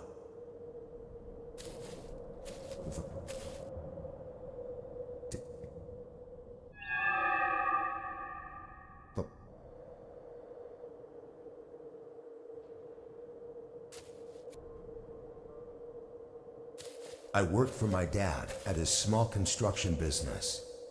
He runs a yard and warehouse full of materials, as well as manages the job sites the workers are at. Since I was only 17 at the time, my job was to basically be the errand boy. I'd drive materials back and forth and pick up anything that was needed. Depending on the job though, some materials would need to be there before workers arrived, because they would need them so they could get to work right away in the morning. So every once in a while, during busy weeks, I'd have to start work really early, like 2 or 3 a.m., to make sure I could drop everything off in time. Obviously, this was only during the summer, when I didn't have school, so I really had no excuse for not being able to work. I liked doing the deliveries early though, because it was calm and I didn't have to deal with anyone telling me what to do. On this day, I arrived at the warehouse at 3 a.m. and loaded up, then started making my way to the job site. It was a repair job on an old, maybe even abandoned, building at the edge of our town. When I got there, I saw a truck parked right outside. Its lights were off and it didn't look like anyone was nearby. It was way too early for anyone to be working, so I wasn't expecting to see any cars here. I parked and got out, walking up to it and seeing that it wasn't a company vehicle either. The windows were tinted and I couldn't see inside. I turned and looked at the building, trying to see if anyone was here. I called out, asking if anyone was inside, but got no response. Feeling a little weird about it, I pulled out my phone and called my dad. It rang for a minute, then went to voicemail. Figuring it was probably just a worker's personal truck that they'd left there, I went back to my truck and started unloading the materials. It took probably an hour, then I got back in and started to drive off. As I left the area though, I looked in my rearview mirror, and suddenly, the truck's lights turned on. I practically slammed on my brakes, stopping on the side of the road and watching as the truck started to back out. Someone was in there the whole time. Knowing that, I was sure that it couldn't have been a worker because they definitely would have responded to me.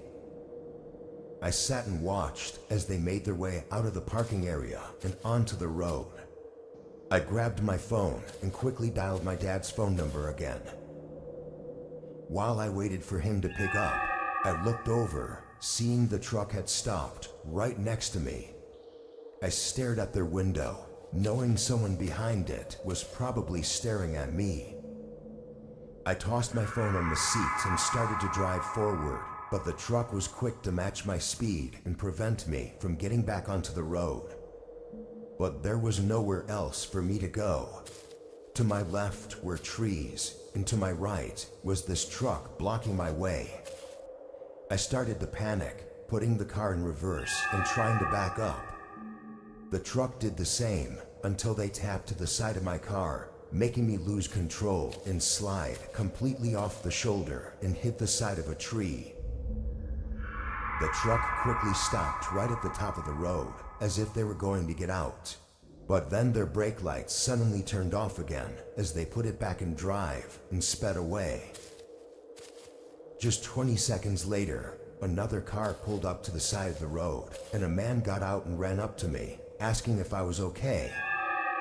I didn't know his name at the time, but it was one of the workers that was just arriving at the job site. He only saw the last bit of what happened, but said he recognized the other truck as Samuel's, who was another worker my dad had hired a few months ago. As it turned out, a bunch of tools and materials were missing from the job site, adding up to almost $10,000, and that's only from that one night. He could have been slowly stealing a few things at a time over the past few months. I think what happened that night, though, was that Samuel thought that by me seeing his truck, it would eventually all get traced back to him and he'd get caught. So he tried to stop me. I don't know what he would have done to me, but considering I was the only witness, it's likely that he wouldn't have gotten caught as long as I was never seen again. Unfortunately though, his name and everything else didn't add up to anything, and it was likely he was either an illegal immigrant or some kind of felon that went through the effort of getting fake or stolen IDs and work documents.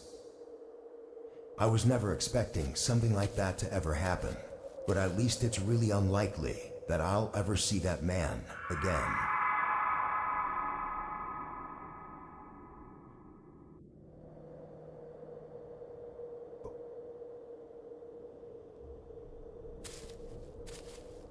This night, and having chugged a few coffees earlier in the day, I figured I'd use this energy to go out and make some money. I was delivering for DoorDash, cruising on the highway to my next delivery. It was super late, the roads were empty, and the night was very peaceful. Basically every delivery driver's dream. On my way there though, my phone started buzzing. It was the customer calling me, but before I had a chance to answer it, they hung up. Since it only rang for a couple seconds, I thought it must have been an accident. But in case not, I redialed their number. It rang for a while, but they didn't answer. I shook my head and blew it off, not thinking about it for the rest of the drive. I got off the highway and drove into the neighborhood. It was a very regular street with average houses. When I got up to the house my delivery was for, I parked right in the driveway and started walking up to their porch. As I was setting down the bag, I saw that the front door was cracked open. I didn't know if it was meant for me or not, so I just lightly knocked on the door and called out that I was dropping off their food. As soon as I did, I heard a somewhat disturbing sound come from down the hallway. It was a muffled thump that almost mimicked my knocking, like someone was banging on a door. A bit shaken, I opened the front door wider and called out again. I wasn't sure what to say, so I just repeated myself that I was delivering their food.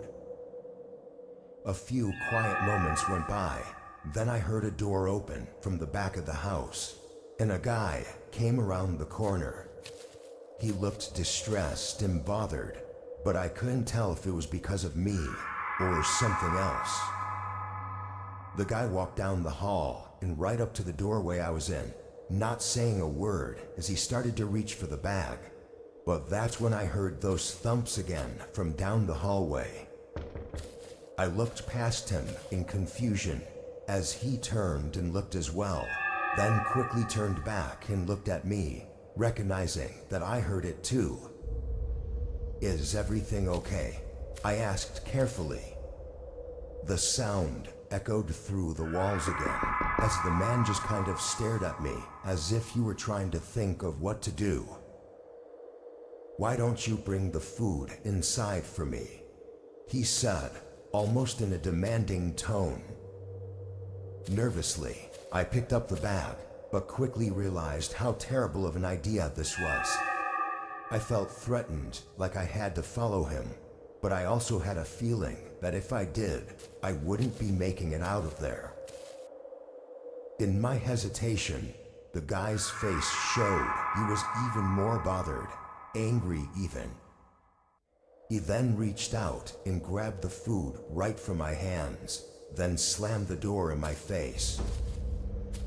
Stunned, I stood there and listened as his footsteps went down the hallway, and the thumping stopped.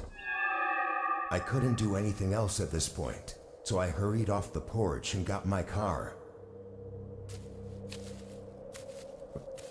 I ended my DoorDash after that one and ended up reporting the really disturbing scenario to the police.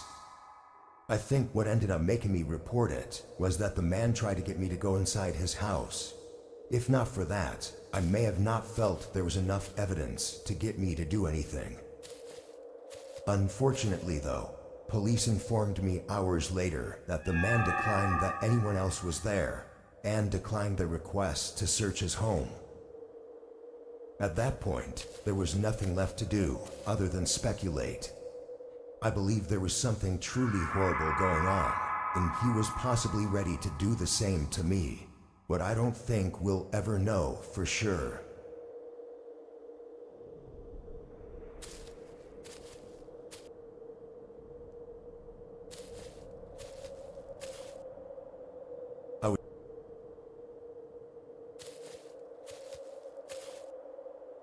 I'm a local truck driver for a common grocery store in our city. This means I stay in the same 50-ish mile radius and drive between the warehouse and several stores every day to deliver pallets of groceries. I don't have to make any drives more than 2 hours long, so every night I get to go home at a reasonable time and sleep in my own bed, rather than at a truck stop like most cross-country or regional truckers have to. This day was pretty average, going between a few stores and delivering the pallets, and I got to my last delivery location around 9. It took a half hour for them to empty the trailer, but then I was good to head back to the warehouse and turn in for the night. This was always the farthest drive though, being that the warehouse was on the edge of the city, away from everything. An hour into the drive, and about when I reached 15 minutes away, I pulled into a gas station to fill up, as I'd been riding on empty for probably too long. I went into the diesel section and started the gas pump. While I leaned against the truck and waited, I saw a group standing outside of a parked pickup truck on the other side of the gas station.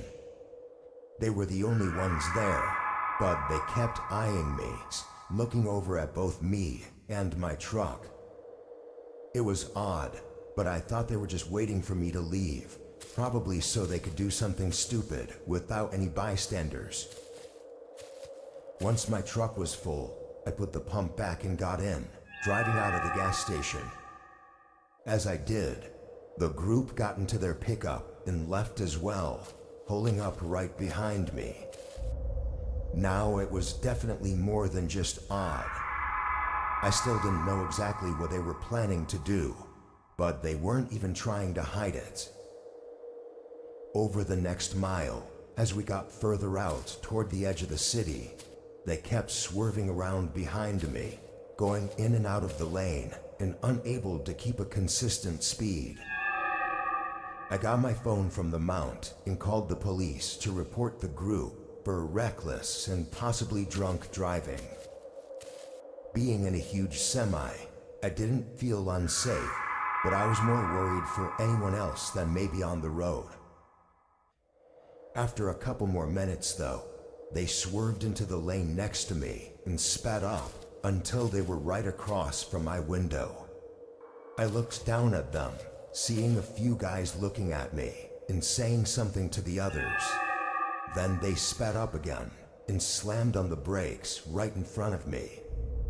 I had no choice than to brake as well, stopping just before ramming into them. As soon as I did, all the doors swung open and 4 of them came running to either side of my truck, trying to open the doors and get in.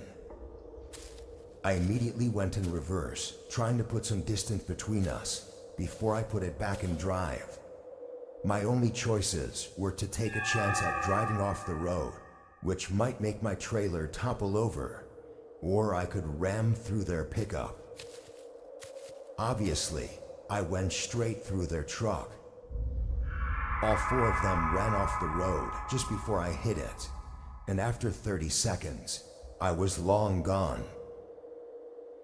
By the time I got to the warehouse, police had shown up to the scene, binding their pickup on the side of the road, and all four of them standing by it. As the officer put it, they were all intoxicated, but not willing to cooperate in explaining what they were doing. Whatever they were trying to do, it was pretty scary having four drunk and aggressive guys trying to break into my truck. Although it all happened so fast and maybe doesn't seem that bad, I think if I'd not acted so quickly, it easily could have escalated to something truly awful. But there's really no way to know what could have happened.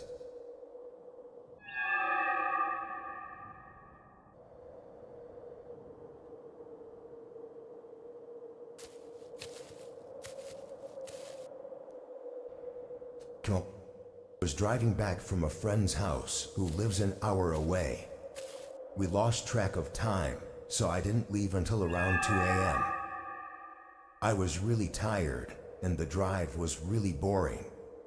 Most of the way home was a long stray road that didn't seem to have a single other car on it.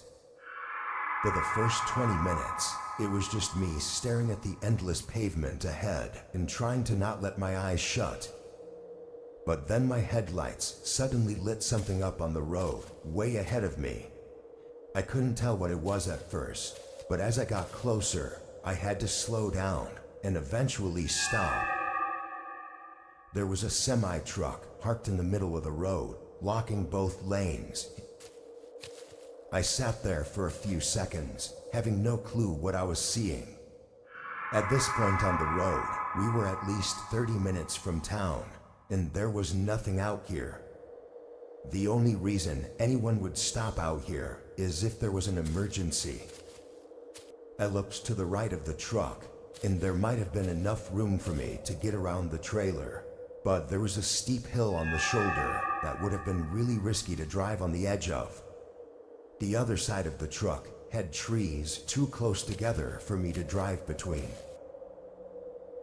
After being there for a whole minute, I figured this had to be an emergency, and that my best and maybe only option was to check up on them. I got out of my car and began walking up to the front of the trailer. I remember how quiet it was outside, like the night was completely still and empty. As I got up to the front, though, I realized the light was on in the driver's cabin. I went up to the door and lightly knocked on it, then called out, asking if they were okay. The window was way too high up to see through, so I couldn't really see anything from the ground. After a few seconds, there was still no response. I called out again, but there wasn't even the sound of any movement inside. My gut was telling me that something was seriously off about this. I looked down the road ahead, then back at the road I came from, seeing nothing but fog in the distance, which only reminded me how far away I was from anyone else. I grabbed the side of the door and lifted myself up onto the steps, then looked inside the window. There was stuff scattered everywhere, almost looking like they'd crashed or something, and making the whole cabin a total mess. But nobody was inside. Then I noticed the door on the other side was wide open. I stepped back onto the road and began walking around the truck to investigate the open door, but was stopped in my tracks when I saw a man in the forest walking up the side of the hill. He was tall, with shoulder-length hair, and had a very disheveled appearance. "Hey man, are you okay?" The man didn't look at me, but continued coming up from the forest and onto the road. In the faint lights coming from my headlights, I saw dark red stains all around his clothes, and his face was covered in dirt and grime. Thinking he was clearly not okay, I offered to help, but he continued to not even acknowledge me. That was until I said I could call 911 for him. He immediately stopped walking and shot a look at me, holding eye contact for a few long seconds. "I'm fine," he said in a deep, threatening tone. I stopped talking and watched him get into the truck. Then I rushed back to my car as the truck started driving away. I turned around and drove right back to my friend's house, where I called 911 and gave every detail I could remember. Unsurprisingly, the case never went further than that. What happened on that road is still a mystery, one that still terrifies me. The way the truck was stopped, being sideways, and with the cabin looking as chaotic as it did, I think something or someone forced them to stop. What's happened afterwards is debatable, but the man I saw probably wasn't the original truck driver, and I think we can all assume what likely happened in the forest below the road.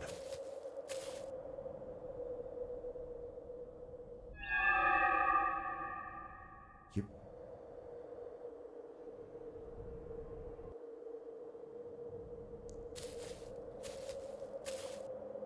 I worked at Papa John's for a couple years at the end of high school and beginning of college. I delivered pizzas and sometimes helped with cleaning and stuff because I worked nights. This was my normal 4 to 11 shift on a slow weekday. By 10, we weren't getting any orders, so we started cleaning and preparing for closing so we could leave right at 11. But at 10:45, the store phone started ringing. I let my manager pick it up, and from hearing what he was saying, I knew someone was placing an order. Despite my shift ending in 15 minutes, I still had to deliver the order, so I was visibly annoyed. I waited for the pizza to be ready, then left just before 11. The address wasn't too far, I think just under 10 minutes away, but when I got there, I was a little bit confused.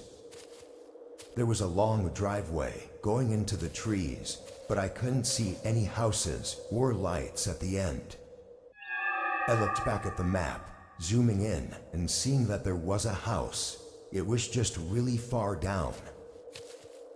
I turned onto the driveway and put my brights on. After the first part that connected to the main road, it became a gravel path and was honestly hard to follow because it was thin and the trees were really close to the sides. Eventually it opened up a bit, and across a small field was an old wooden house. It was too big to be a cabin, but it definitely was giving off that middle of the woods cabin type feeling. There wasn't exactly a place to park, so I just stopped in the gravel and got out. A few of the outdoor lights were on, but they were not bright at all, and most of the woods surrounding the area were completely dark. I started walking up to the door, hoping to do this quickly because something was starting to make me feel off about this place. I got up to the porch, and just before I knocked, I heard something behind me. It was leaves crunching in the woods near the gravel driveway that I'd just come from. I looked out there for a second, but it was too dark to see anything. So I turned back and knocked on the door. While I waited, I looked back at my car, wishing I'd left the keys inside so the headlights would stay on. Even from the porch, it was hard to see any more than just a small glare coming from the plastic reflectors. The rest of the car was not visible, falling past the dim lights coming from the house. I heard footsteps inside, then the door opened. It was an old man with short black hair and glazed over eyes.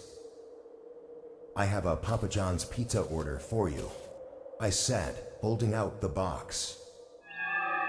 There was a slight pause before the man slowly reached out and took it, looking me in the eyes the whole time.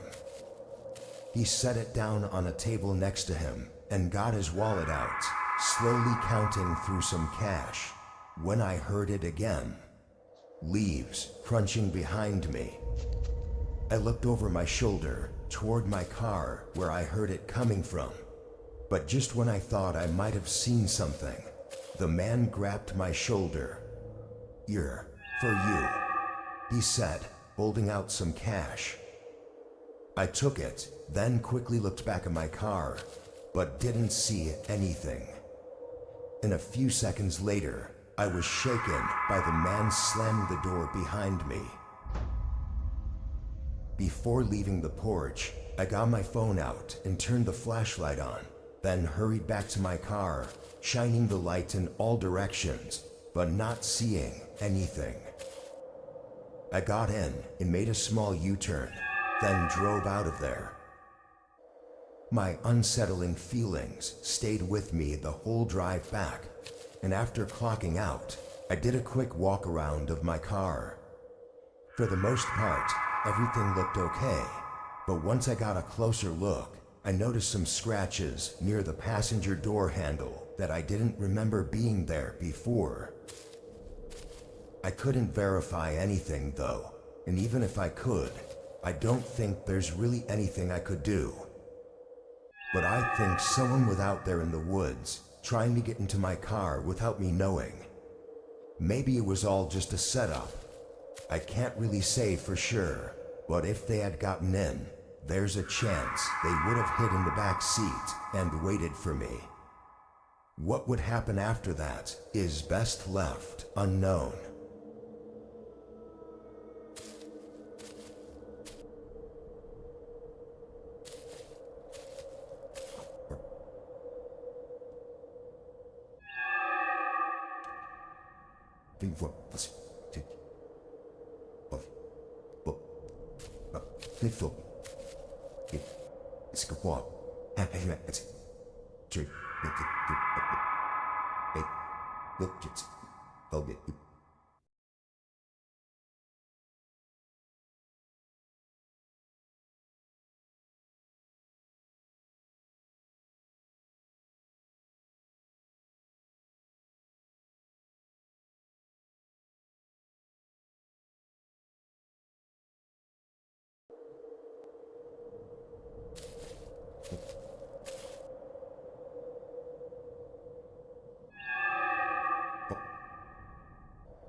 Last year, I went out on my own into the forest about an hour from my house to go camping for a night.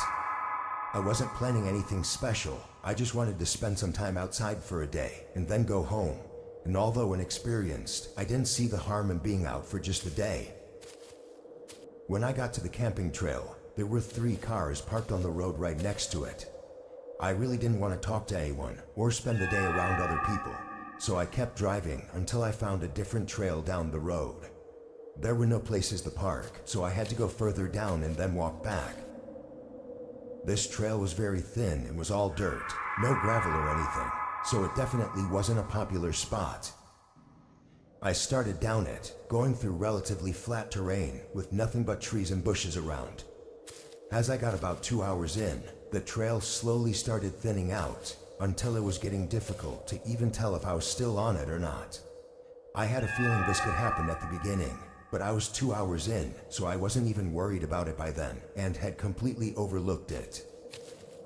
I turned around and started to make my way back, trying my best to find the more defined portion of the path, but just 5 minutes later, I saw something that made me stop in my place. A cabin sitting right in the middle of the forest. My first thought on seeing it was that I was 100% lost because I hadn't seen it on the way up, but then my thoughts shifted toward the eerie feeling it was giving me. What was a cabin doing way out here? I approached it slowly, and seeing as it had no door, I looked inside. It was a mess, full of old garbage. The longer I stayed though, the more creeped out I got. I turned around and started going back to the trail, but was interrupted by a loud thump from behind me. I looked back at the cabin, and through the doorway, I saw a man appear from behind the wall. He was middle-aged and wearing torn-up clothes, pretty much looking like he lived there. He looked at me with a creepy, emotionless face. I nervously said sorry, then quickly walked away. I looked back once, seeing him staring at me as I got further away. I spent the next hour on edge, looking everywhere for the trail, while also making sure I wasn't being followed. As the sun began to set, I got increasingly more worried, but thankfully, just before the light was gone, I found the middle of the trail. I debated just going back to my car, but chose to stake out the night just to be sure I didn't lose my way again. I unloaded my bag and got my tent set up, then went inside and laid down. I had planned to get a fire going and do a bunch of other stuff, but at this point I wasn't even in the mood anymore and just wanted to rest. I closed my eyes and drifted into sleep. When my eyes opened, it was pitch black, and all I heard was the forest creaking.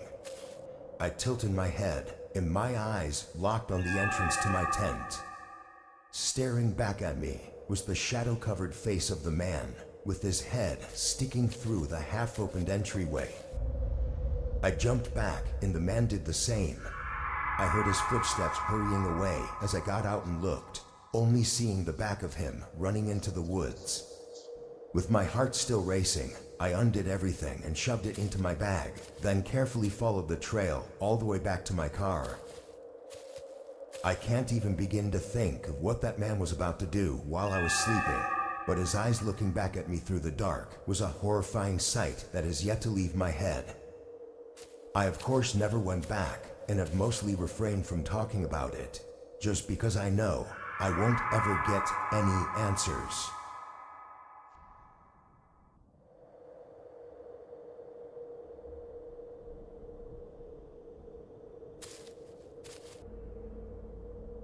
Me and one of my good friends, I'll call him Jesse, would go on camping trips once or twice a year. We used to more when we were roommates in college, but we both work full-time now. Jesse was the one who actually got me into camping, having done it his whole life. I hadn't even been camping once before I met him. This happened 2 years ago, on one of our yearly camping trips that we went on in the summer. To specify, we didn't go far out or anything. We basically went down a trail, maybe 2 hours out, then set up our tents and everything.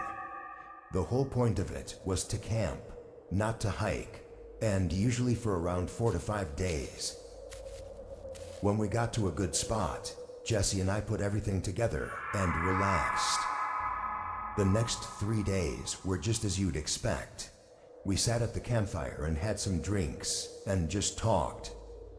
We went for some walks and played some board games as well, but to sum it all up, we really just relaxed. I mean, that was the whole point of it anyway. On the 4th day, we agreed to wrap it up and head back the next morning. As the sun was starting to set, we prepared to get the campfire going again. Jesse said he'd go for a short walk and collect some dry sticks, and he asked me to get the food out and prep it for cooking. I did as he said, but as the sun faded out, Jesse still wasn't back. It had been maybe 30 minutes, which wasn't a long time for a walk, but it was a long time to be collecting sticks. I figured he must have meant he was going for a walk just to walk, and not necessarily for the sticks. I waited another 30 minutes. The sun was now fully set, and it was getting really dark. I had turned on our heavy lamp for a light source, but I knew it would run out of batteries if I left it on too long. I was getting really worried about Jesse. He was the one who was experienced in everything, so it just didn't make sense for him to get lost like this. I figured it best to at least start the fire, so that if he was lost, maybe he'd see the flame and find his way back. I took the lamp and collected a bundle of sticks and started the fire with some matches. By the 2-hour mark, I was really losing it. I didn't know what to do. I was trying to decide between looking for him, or going back and calling for help, or just staying put. Every scenario was running through my head. What if he'd gotten hurt and wasn't far away? Then looking for him would make sense. But if he was far away, then me getting lost would only burden everything more. 2 hours and 30 minutes after I'd last seen Jesse, and 2 hours after nightfall, I heard a gunshot. It was far off, somewhat in the direction Jesse went in. But what really scared me about it was that neither of us had brought a gun. I stood up and paced around the campsite for a minute before grabbing the lamp and going out to try and find him. It didn't take long before I heard steady footsteps running toward me. My hand was trembling, holding up the lamp, but the light only reached a few feet ahead. I saw a figure getting closer, and I barely recognized them to be Jesse. His eyes were wide open, and he looked horrified. I'd never seen anyone's expression be that visibly scared before. He told me in a sharp, hushed voice that we needed to leave right now. We ran back to the camp and got our backpacks, but left the rest behind. I questioned him, but he refused to answer until we made it out of the woods. He said someone else was there and approached him on his walk. They held him at gunpoint, making him be quiet and follow them somewhere. Before they reached wherever it was they were taking him, Jesse tried for his escape, and that's when I found him running. That's all he told me, and ever has told me every time I ask.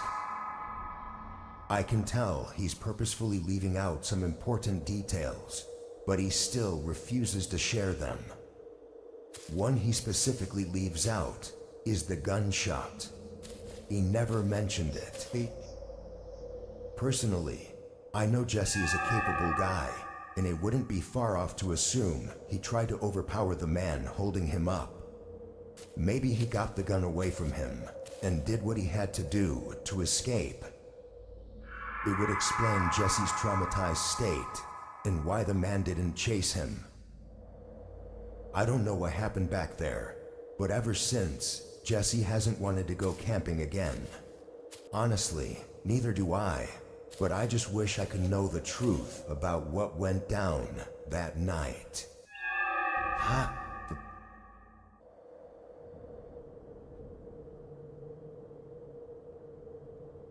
I owned an RV that I would use all the time as a camper in the woods behind my house.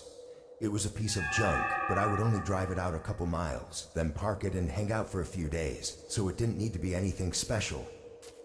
Around 4 years ago, I took this RV out into the woods for a normal weekend of camping. I drove out on the dirt road about a mile, then pulled off into a small plot in between all the trees and set up camp. I made a small fire and brought out chairs, then sat back and had some drinks.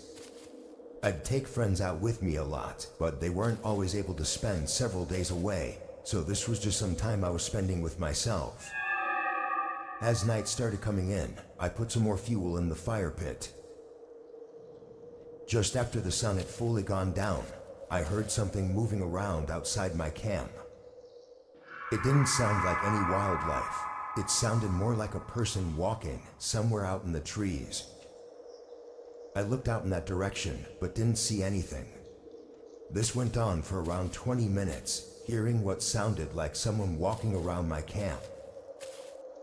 I put out the fire and went inside the RV, locking it up for the night and checking out the windows over the next hour, but still never seeing anything. From all the times I'd come out into the woods, I'd never once had someone come across my camp, so this was not a normal occurrence. Also, knowing that they were wandering in the dark without a flashlight was even less normal. I double-checked the locks before going to bed, and thankfully I got a good night's sleep. In the morning I got up and made coffee, ate breakfast, and spent a couple hours in the RV before going outside. I wanted to take a hike around, but I wasn't too comfortable with leaving my RV there, knowing that someone else was out here, so instead I went for a short walk. I went out where I had heard the person from last night, looking for any shoe prints to confirm that I was actually a person. But from my quick search, I didn't find anything helpful.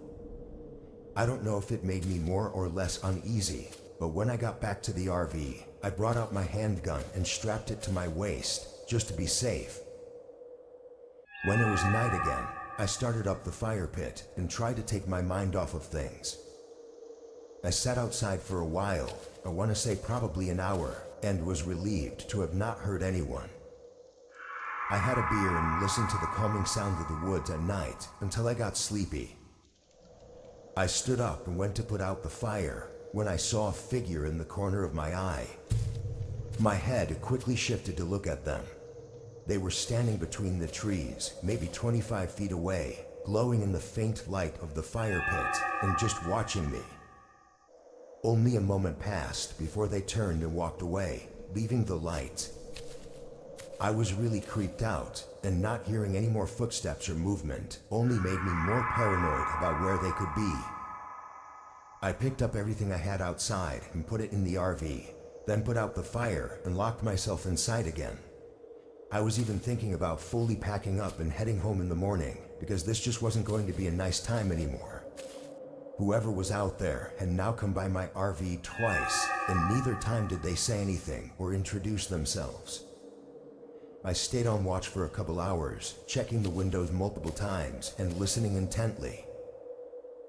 It was during the third hour, while I was nodding off in my chair, that I heard footsteps approaching the RV. They were walking quickly, going right up to the door. I stayed quiet, clutching my pistol and hoping for them not to do anything. There were a few odd seconds of them not making a sound, but just standing on the other side of the door. Then they slowly walked around the RV, then quickly ran away. I stayed awake until the sun came up, and as soon as it was clear enough to drive, I got the RV ready and drove home. Whoever was out there had to have some sick plans for them to be coming up to my RV like that in the middle of the night, and I knew that if I stayed, it would likely have ended up really bad for one of us, and I wasn't going to take my chances for it to be me.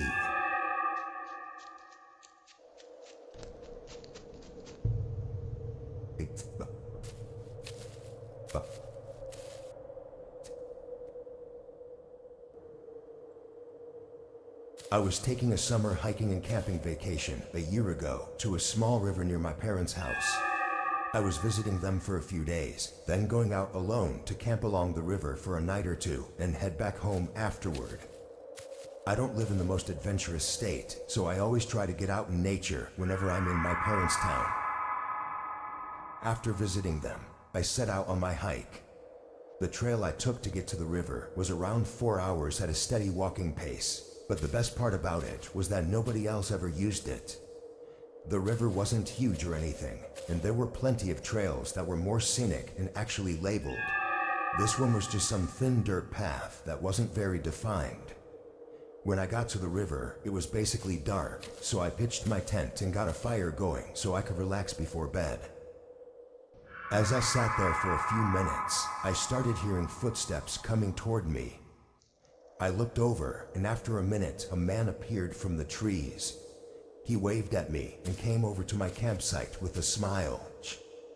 He looked like a normal man in his early 30s, though a bit dirty and unkempt, like he'd been camping out here for a while. After introducing himself as John, he made small talk with me, telling me that he was camping not far from here. I went along with the talking just to not be rude, but the whole thing felt off. Eventually, the man said goodnight and walked away.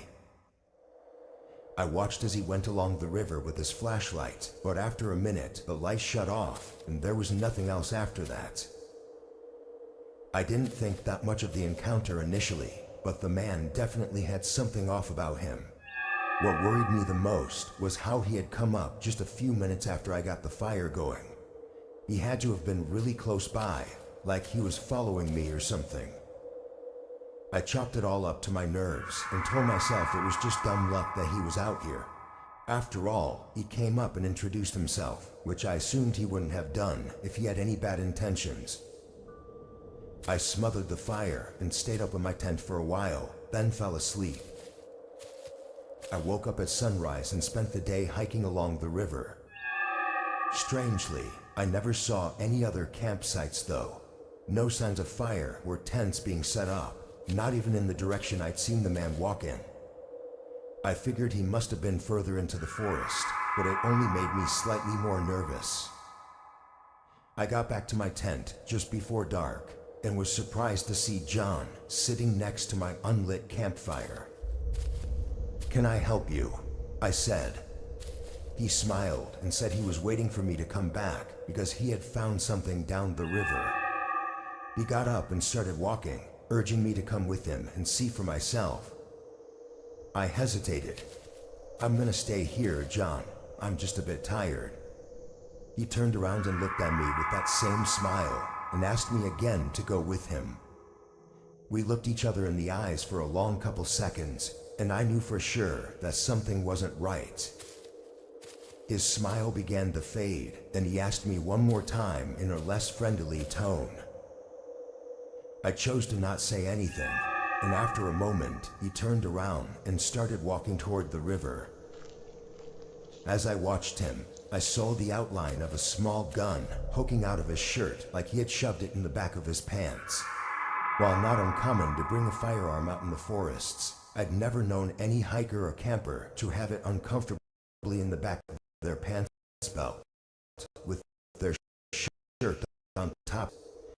The gun would be concealed from other view, which was my main concern when going deep into a forest. After seeing that, I started getting together and was walking back within the hour. Thankfully, I was able to stay on the path in the dark, then made it back to my car after 4.5 hours of walking. The more I think about it now, the more terrifying that encounter was.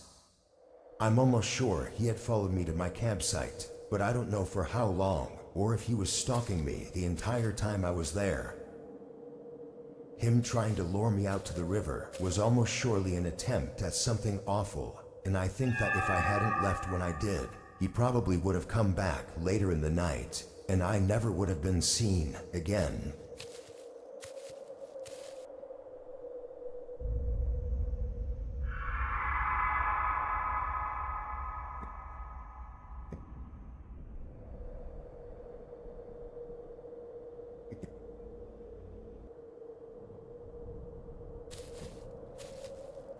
I was on a camping trail in the northern Appalachians, I believe 5 years ago now. It wasn't anything special, just some new trail I was going along. I'd done many trails on this mountain range before, and was confident in camping and hiking them. Based on my research beforehand, I planned to be on trail for 3 days, camping the 2 nights. The first portion was a decently beaten path, but the further out I got, the less apparent the path became. I continued still, until a few things caught my attention, and I started to wonder if I was even on the right path anymore. I checked my map and compass, as well as some directional notes I made on my phone when I was researching. After looking into it, I was 90% sure I was on a different path. However, the map showed no alternative paths on the route, so I was really unsure where I was. I turned around and followed the path back to try and get on the right trail again, but it was starting to get dark, and I was worried that I'd venture off and get further lost. So, I set up camp where I was. I didn't go through the effort of doing a full setup. I just put down my tent, and that was about it. I bundled up in my sleeping bag and fell fast asleep. A few hours into the night, I woke up. To the best of my knowledge, it was for no other reason than having to use the bathroom. But when I unzipped the tent and went out to the trees, I noticed a glow in the distance. An unmistakable flickering glow of a campfire. My first thought was maybe someone had coincidentally followed the wrong path as well, but as I thought it over, I realized the chances of that were extremely low. It was also around 2 a.m., so having a fire going in the middle of the night like this was very unusual. I knew I wouldn't be able to sleep knowing someone was nearby, and I wouldn't feel safe unless I knew they were just fellow campers. My big idea was to start a fire of my own, hopefully showing them that I was nearby if they didn't already know. And if they were planning something, then it would show them that I was awake and aware. I burned up a flame big enough for them to see, but only a minute or two later, they put their fire out. My face went numb. There was no way this was a coincidence too. I waited the night out, checking frequently for any sign of whoever was out there, but there was nothing else. In the morning, I rolled up my tent and got my gear ready, but my curiosity got the best of me. If they were just campers, maybe they know the way back too.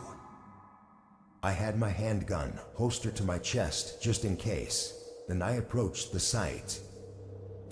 It was empty, but there were clear signs of a fire.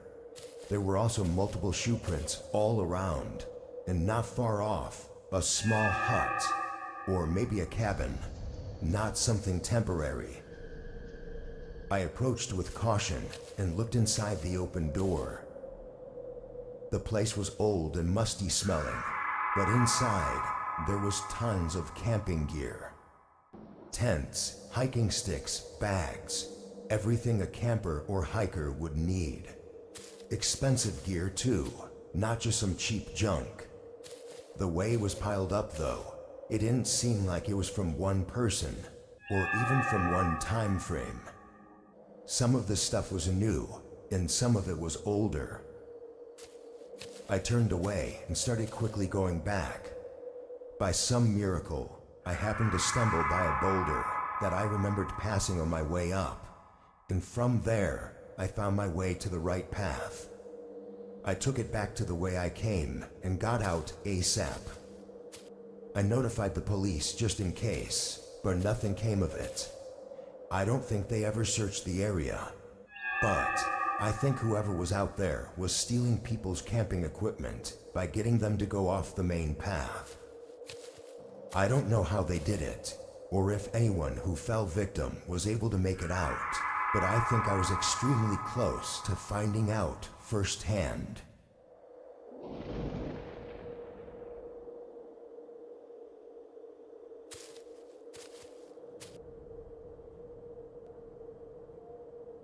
I went on a camping trip with my buddy from college. I'll call him Andrew to keep both of our identities private. We'd been friends for a little less than a year and both enjoyed the forest and going for hikes, but really hadn't ever stayed overnight in nature before. This was during spring break at our school, and we'd been planning this for a while.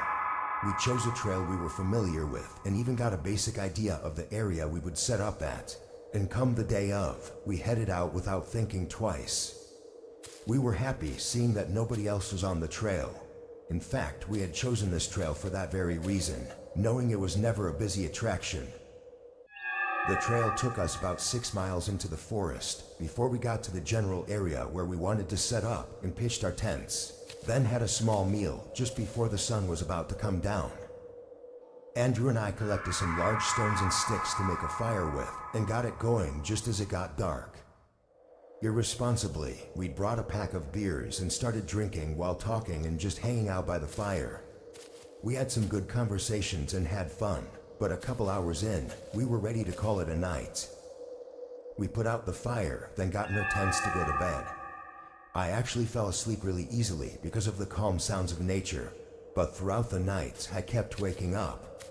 It wasn't due to any noises, but I would just jerk awake for some reason. I assumed it was just me being unfamiliar with being out in the forest at night, but it still gave me an uneasy feeling. Then, on maybe my 4th or 5th time waking up, I heard Andrew's tent unzipping. I thought he was probably going out to use the bathroom or something, but he only took a few steps until I heard him open up his backpack and start searching around. Another 30 or so seconds went by with no other noises.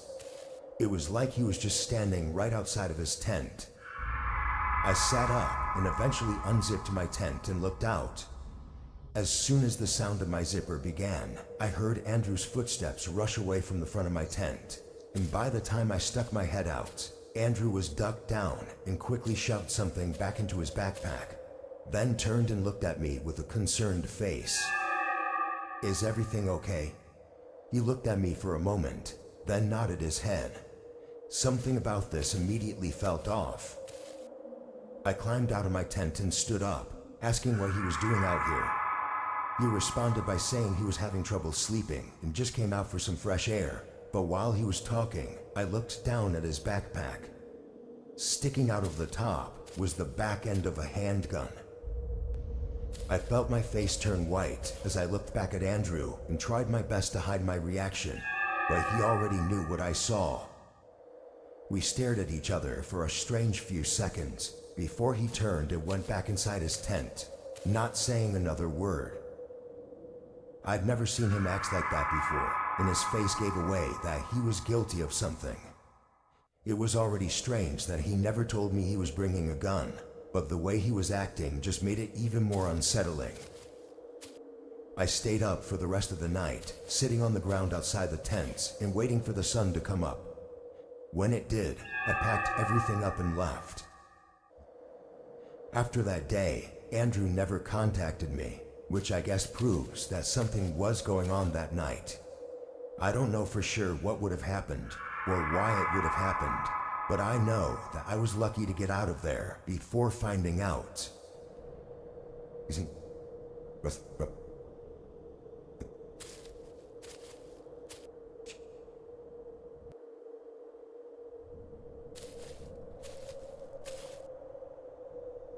My family owns some cabins in Oregon that all of us like to stay in sometimes, or have family get-togethers there. But for this trip, I was going solo.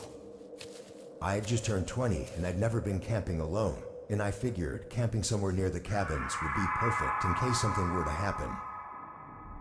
I drove an hour there, then walked 30 minutes down a trail that led to the cabin I would be staying by. As I walked up to it, I noticed one of the windows was missing. There was no glass on the ground.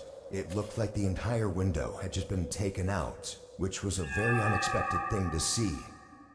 I didn't plan on entering the cabin, but I had brought the key for emergencies, and this felt like something I should investigate.